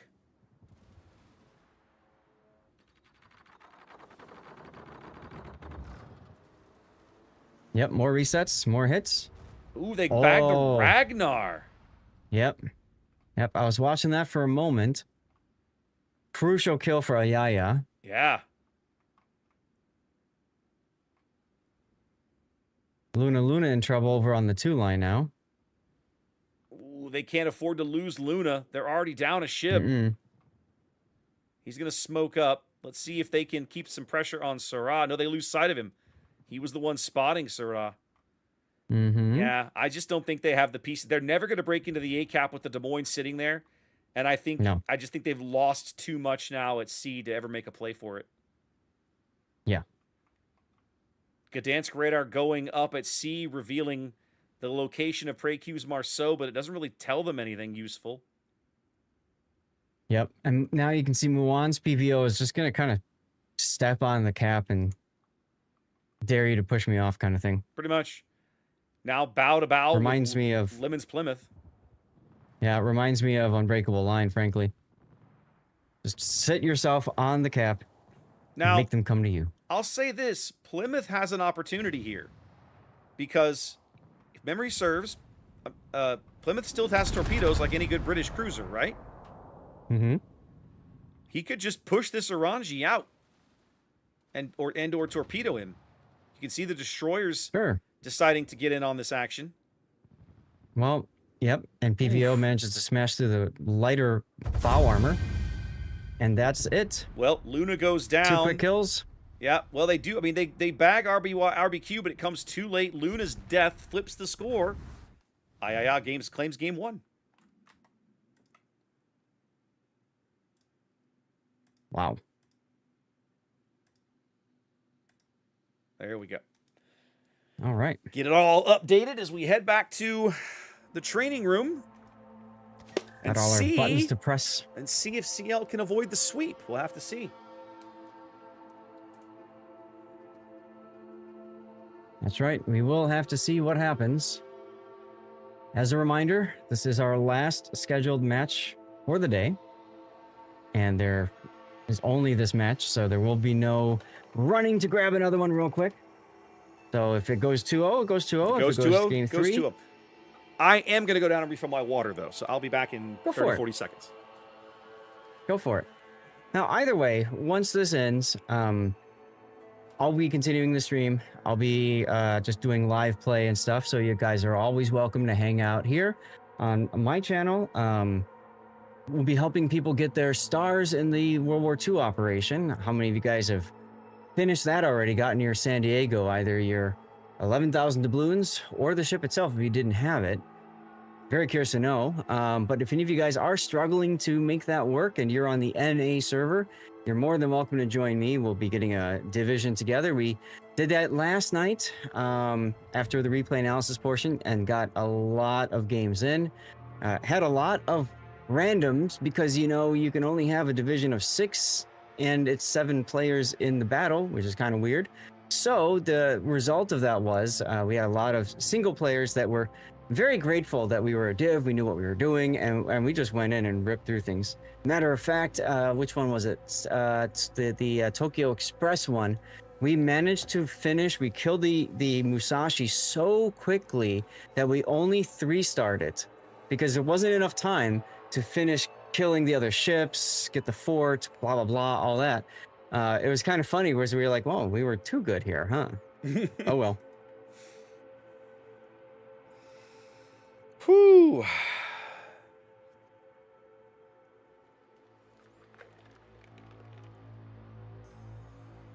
I should press that. Yeah. All right. Well, welcome back. We have until 34, so another 9 minutes. Yeah, got a few minutes here. Although if both teams ready up in advance, they'll probably just drop the game as soon as they get approval from official, right?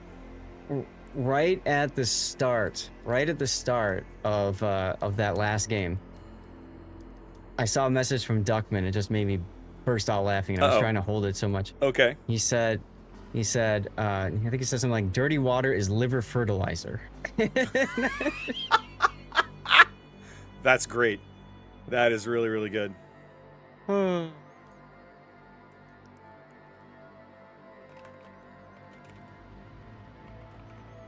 That's what happens in between matches, y'all. We just gotta do dumb things. I mean, we got to keep ourselves entertained somehow, and then, of course, along the way, we kind of use that as an excuse to entertain you. So it sort of works. Yeah, You know, yeah, most it of the does time. work. Raptor, question for you. Yes, sir. What can I do for you? Monmouth. Yeah. What is so special about Monmouth? So we were kind of trying to have that discussion in my chat earlier. You know, we had our little weird questions about it. If memory serves, Monmouth is a variant on Gibraltar. Okay. And let's have a quick look at her. I'm gonna head back. I'm gonna duck out of this training room for a minute. I clearly have a moment. Don't let him drop the game without me, though. I'll keep an eye on it. So Monmouth, let's see, 234s, triple turrets, quad barrels.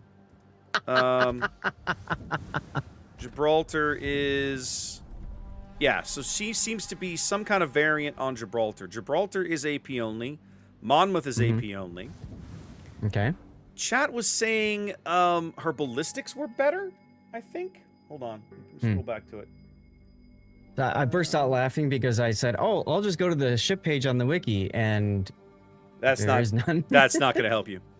I think the consumables are different. Let's have a quick peek. I think they are.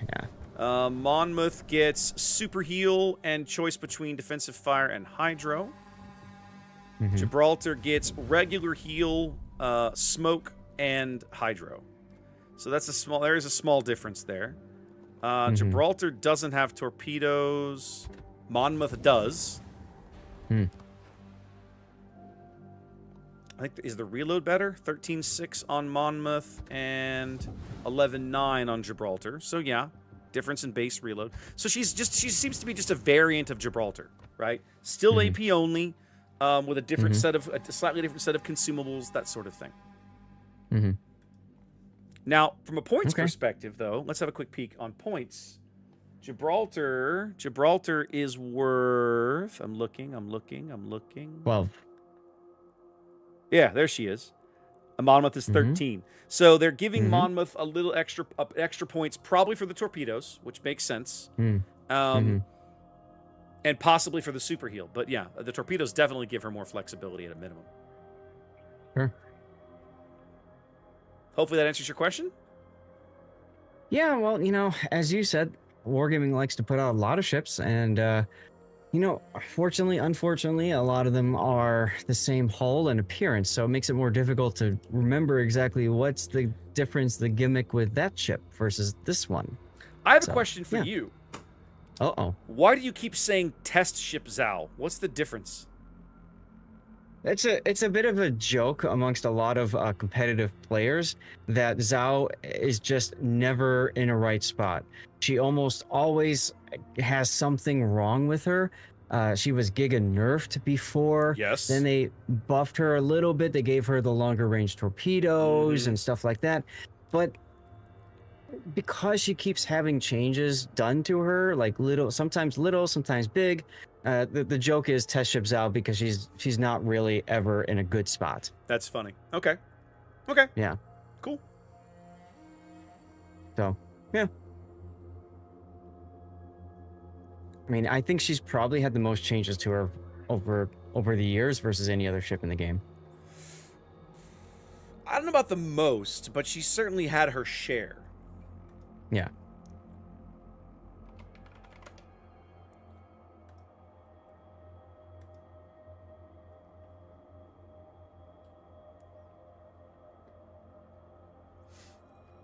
All right. Everybody's here. Catching Everybody's ready. I'm betting we're going to go shortly.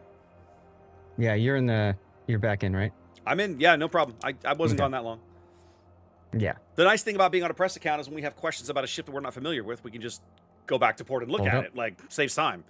I don't have to worry about, do I own this? Yeah, I do. It's a press account. I have everything. Yay! The other day, somebody asked me about a ship. I think it was the French hybrid, whatever it's called.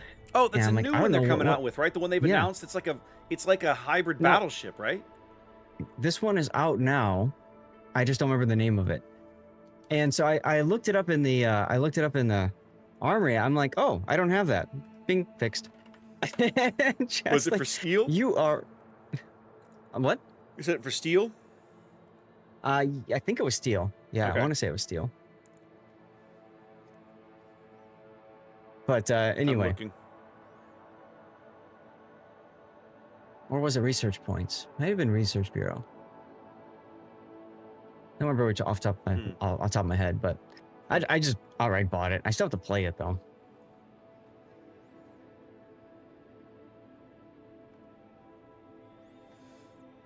Well, we're all here. We're very clearly waiting on somebody's official cast. So, although the CN official cast says they're ready to go, so we're just waiting on probably the EN official cast.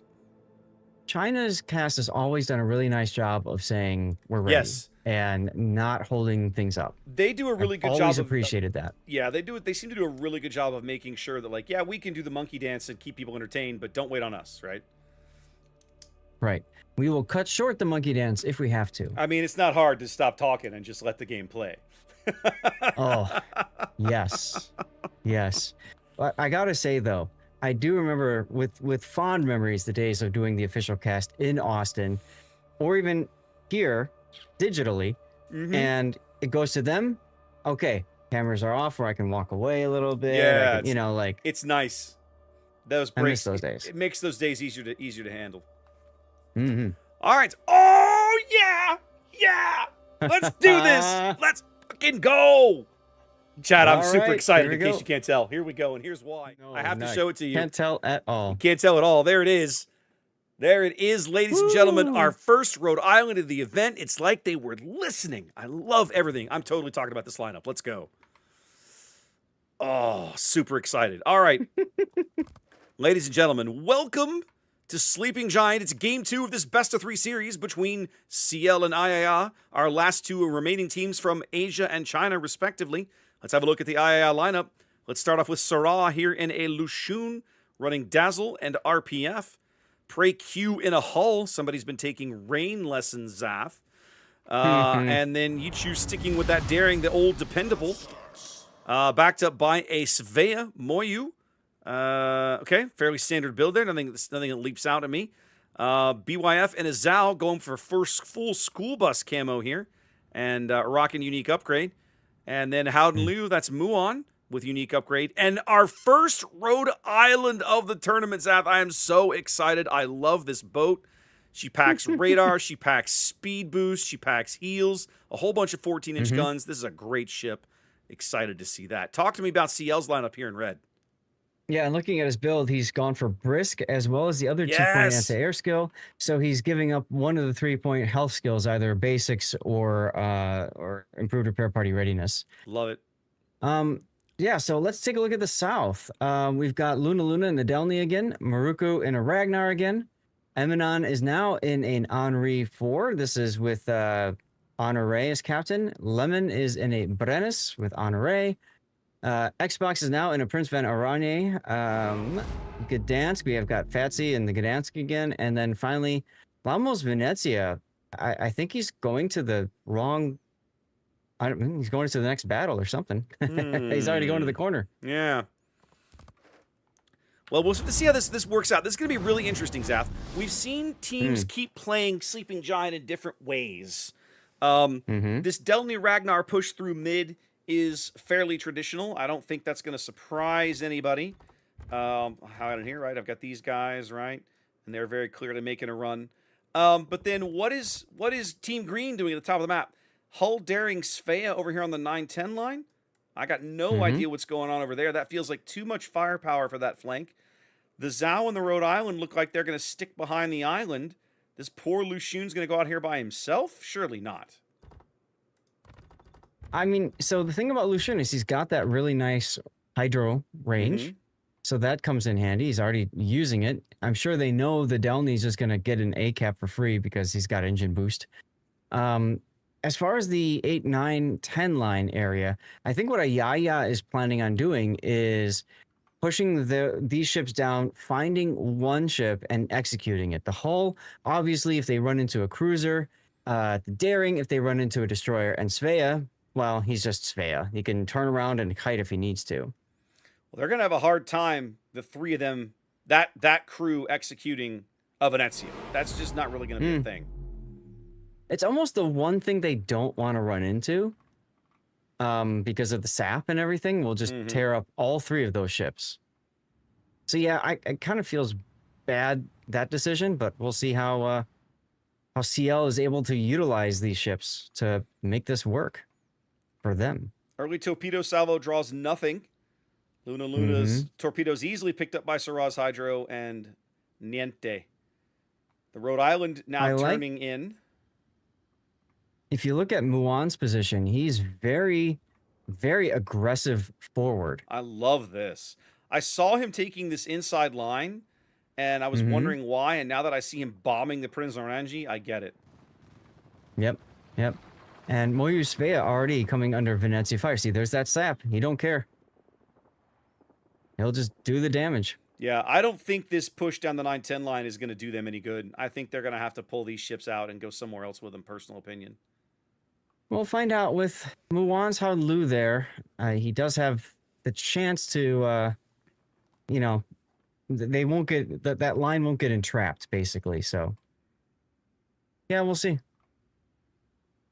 But CL already grabbing the A-cap, of course. Now you got Sora backing in with his Lucian just as his Hydro expires. Yeah. Kind of feels bad there. I mean, they're going to pick him up on a Ragnar radar, but who's going to have shots? Ragnar has no shots. Nobody will. Delny has nothing. Maybe one of the Henris. I think he's out of range for the Gdansk, who's now spotted. Oh, yeah. Okay, nope. The Gdansk is in range. And the Ragnar's moving out to where he will have shots. But the Ragnar Gdansk radar opening up now. The Ragnar radar is going to expire. And then what are you going to do? You can't spot him anymore. Nope. But it's going to push him off the cap and ensure point gain for them. He's going to slide a little closer to the island, which I get. PVO just slapped Preq's hull. Waiting for Lamo to turn his guns and get in on this too, but he's looking somewhat elsewhere. Yep, Preq getting beat up a bit here, pinned between Venezia and PVO. Yeah. PVO definitely got his guns looking over his port side there. Now taking a shot, an AP shot at the Svea. Getting nothing, bouncing at all. No, I would have liked to have seen him keep focusing on the hull, even if he had AP in the barrels. Well, Preq went dark. Just get this ship down. He didn't have any shots there. A now contested. About a 90-ish point lead here for CL in the early going. Both destroyers sitting in the A-cap saying, nah, I'm not going to let you have this. Yep. But we've got an Henri going into the Thunderdome, Raptor. Check that out. I saw that. Emanon making the turn here, headed into Thunderdome. Should be able to eventually, if he wants, push Saraz Lushun out either via proxy spotting or similar. Batsy's in a bit of trouble. Forced to make Inky and run away. A spot of trouble, as the Brits might say. Oh, there's the radar catching Daring. Yeah. Oh, man. Yichu's a little caught out over there. At least he's already turning around and retreating, but he's going to be stuck in this radar for a bit. Now, Fat himself got picked up on the surface. Svea radar. Oh, it's Svea radar. And now he's getting slapped around. Yichu doing DCP. Yichu doing a good job of dodging there, but some more shells coming in for Fat. 420. This will do it. They're going to get him. Yep. All right. First kill goes to Ayaya. That closes the gap in score to about 10, 12 points here until CL starts to tick it up again. Do you think that opens up the C-cap to them, Zath? Well, you can see Maruku is already rotating to go and fill that gap. And you've got Eminon's Henri sitting there as well, trying to get some chip damage into whatever he can shoot. I think the bigger question is, you got the Rhode Island now. You can see him starting to work into the A cap. Is he gonna come and just shoot Eminon in the face? I mean, they can see the Delny and the Henri. They know exactly where both of them are. They know they're there. Mm-hmm. You can't just charge them with a Rhode Island. You know, too many torpedoes. Too many pocket nukes, as we say. You may not have to, Delny's though. getting in position. You choose Daring, working the edge of the C cap over here. Able to step into it if he wants to, and he's going to. So you don't really need the A cap. You don't have to worry about holding it. You can just worry about, how do I say, keeping those points from ticking up. There we go. Yeah, if you're yeah, right. Yeah. In fact, Snowy realizing, yeah, there's no point in me sitting here risking my ship to a Delny charge. Forget this. Yep. Which is exactly right as it looks like. Yep. Looks like the plan. This feels bad. Well, maybe not bad. I mean, he's taking a ton of punishment to make this play. And the Rhode Island is going to clap him for another 6 or 8K because that's what Rhode Island does. Luna's not going to survive to make this play at all. No, that's why I said this feels bad. Yeah. I mean, it's just... Even if Syrah dies, even if you lose Syrah for this play, you've successfully protected the battleship, and they do. I still think that's a worthwhile play. Yeah, for a I think it was a bad idea for CL. I agree. And so now, in my mind, you could theoretically push the Henri if you wanted. But you couldn't do it while the Delny was there. CL has realized they absolutely have to somehow get C back, so they're working towards it. Lamo's Venezia now. Focus target. Yeah, Venezia finally starting to look a little worse for wear. Slowly, inexorably losing his 3-on-1 fight here against this Hull, Svea, and Daring combo. There's a sticky fire.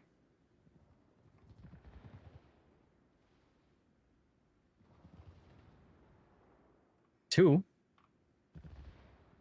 That might do it. He's got to make his inky. There he goes. Almo trying to heal through this, but his DCP still 30 seconds away. A few more shells falling in. If he's on a double fire, he's out. That's it.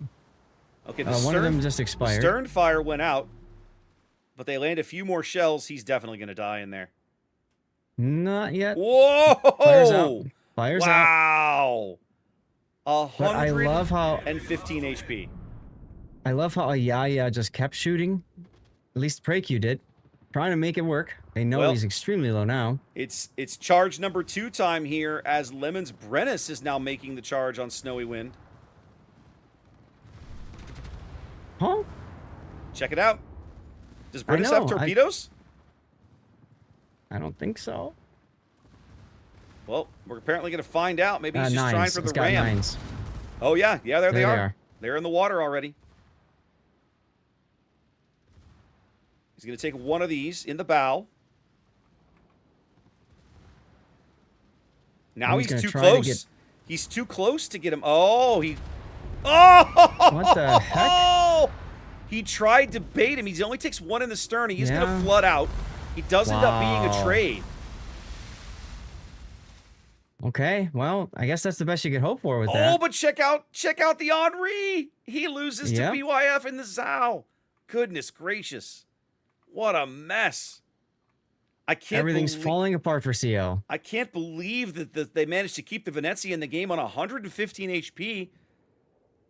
Now they're running the risk of losing Yuchi here. They need to let him go dark here, and he doesn't. The Ragnar bags him. Radar is a thing. Ayaya looked like they were on track to win this game, but 2 unanswered kills. They're still up a ship, but they're down on cap control as the Howden Liu racing across the middle of the map. That's Muon. He should be able to get over there. And now they need to just get the Svea and Hull out. Just get them out. Shut your guns up and run, fellas. They're trying to bag the Ragnar. Even Muon's chipping in.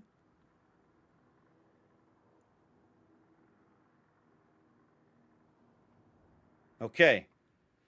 Down 30 points. Steps onto the A cap here. Plenty of time on the clock. No danger of the map expiring. Oh, there we go. They finally let Prey Q go dark. I'm betting that the Svea will his will expire here in a moment when his gun bloom disappears.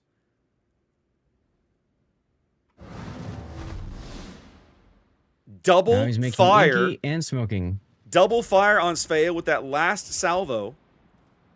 Of course. He goes to a smoke and a heal immediately. They want to try and pick up the Ragnar kill here. They're probably going to get it. They do. Yes, they are. So, all right. Score change, and now there's only 45 seconds left. Only 2 ships left in the game for CL. This is looking like a 2-0 sweep, although, wow, the Svea just gets clapped by something. The bombs, I think.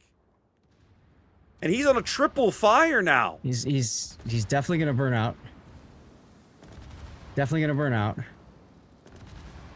20 seconds. No! And doesn't matter. Not in time. They get the PVO quickly enough. They burn down. They get the Prince Orange just before he burns down, and that ticks the score over. Wow.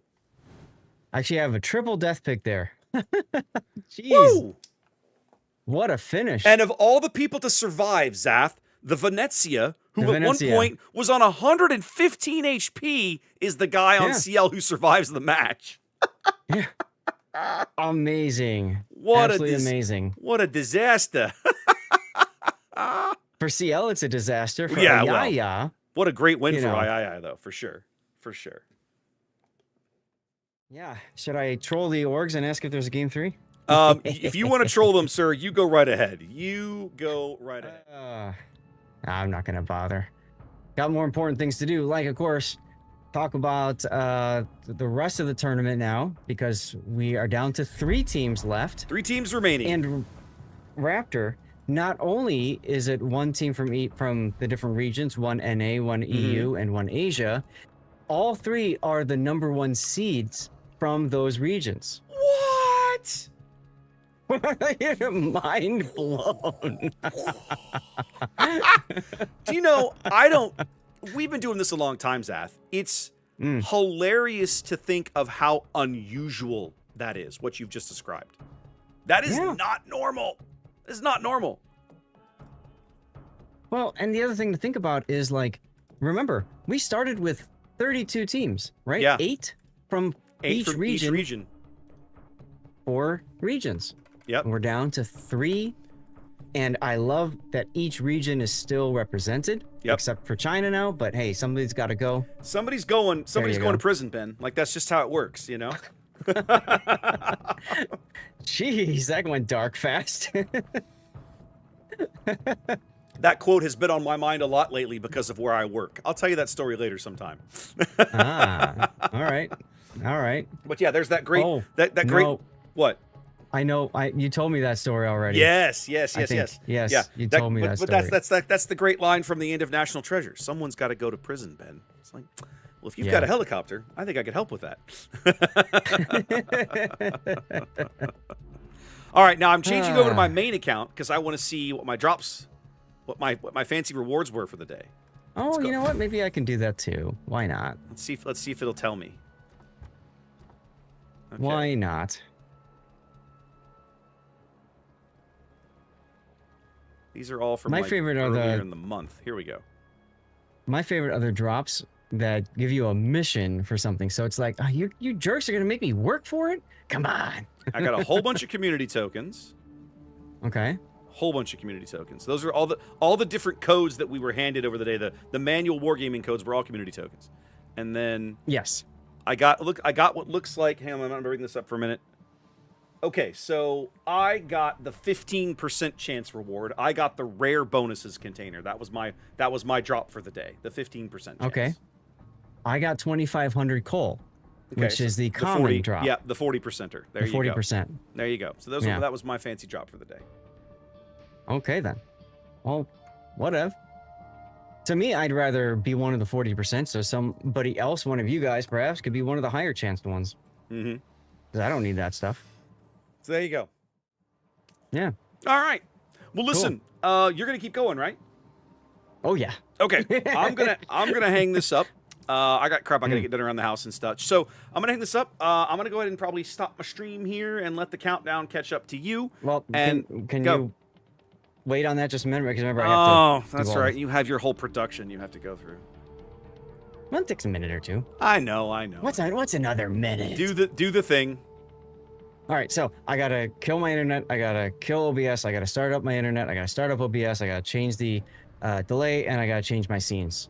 I gotta do all of that, and I gotta do all of that after the thing catches up. So aren't you supposed to? Look, There you go. I hands was gonna say, aren't you supposed to do the hand wave thing? There you go.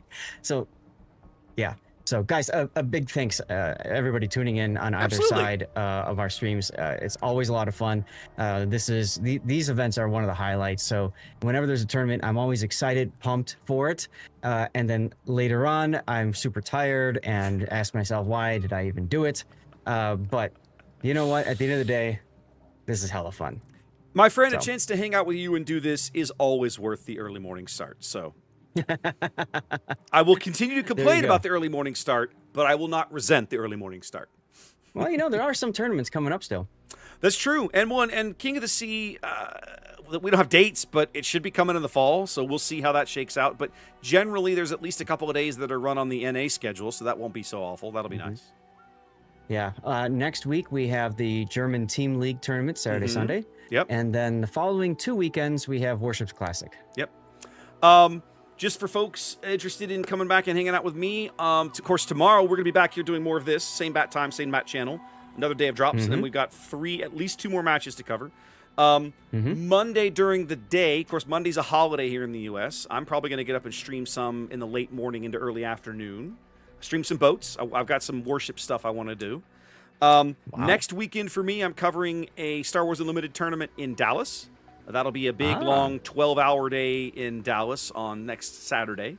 But it's going to be a good event. That's going to be a hell of a lot of fun. I'm looking forward to that one. So yeah. Good. Yeah. Going to be good times. All right. Well, Raptor, always fun. Thank you very much. Pleasure as always, my friend. Ladies and gentlemen, we'll see you tomorrow morning. In the meantime, y'all enjoy the rest of your day. And if you're hanging out with Zath, you're on my stream, just start working on your drops. Hold tight. I'm going to raid you into Zath. He's going to carry you the rest of the way. We'll see you again in a little bit. Hold. Hold.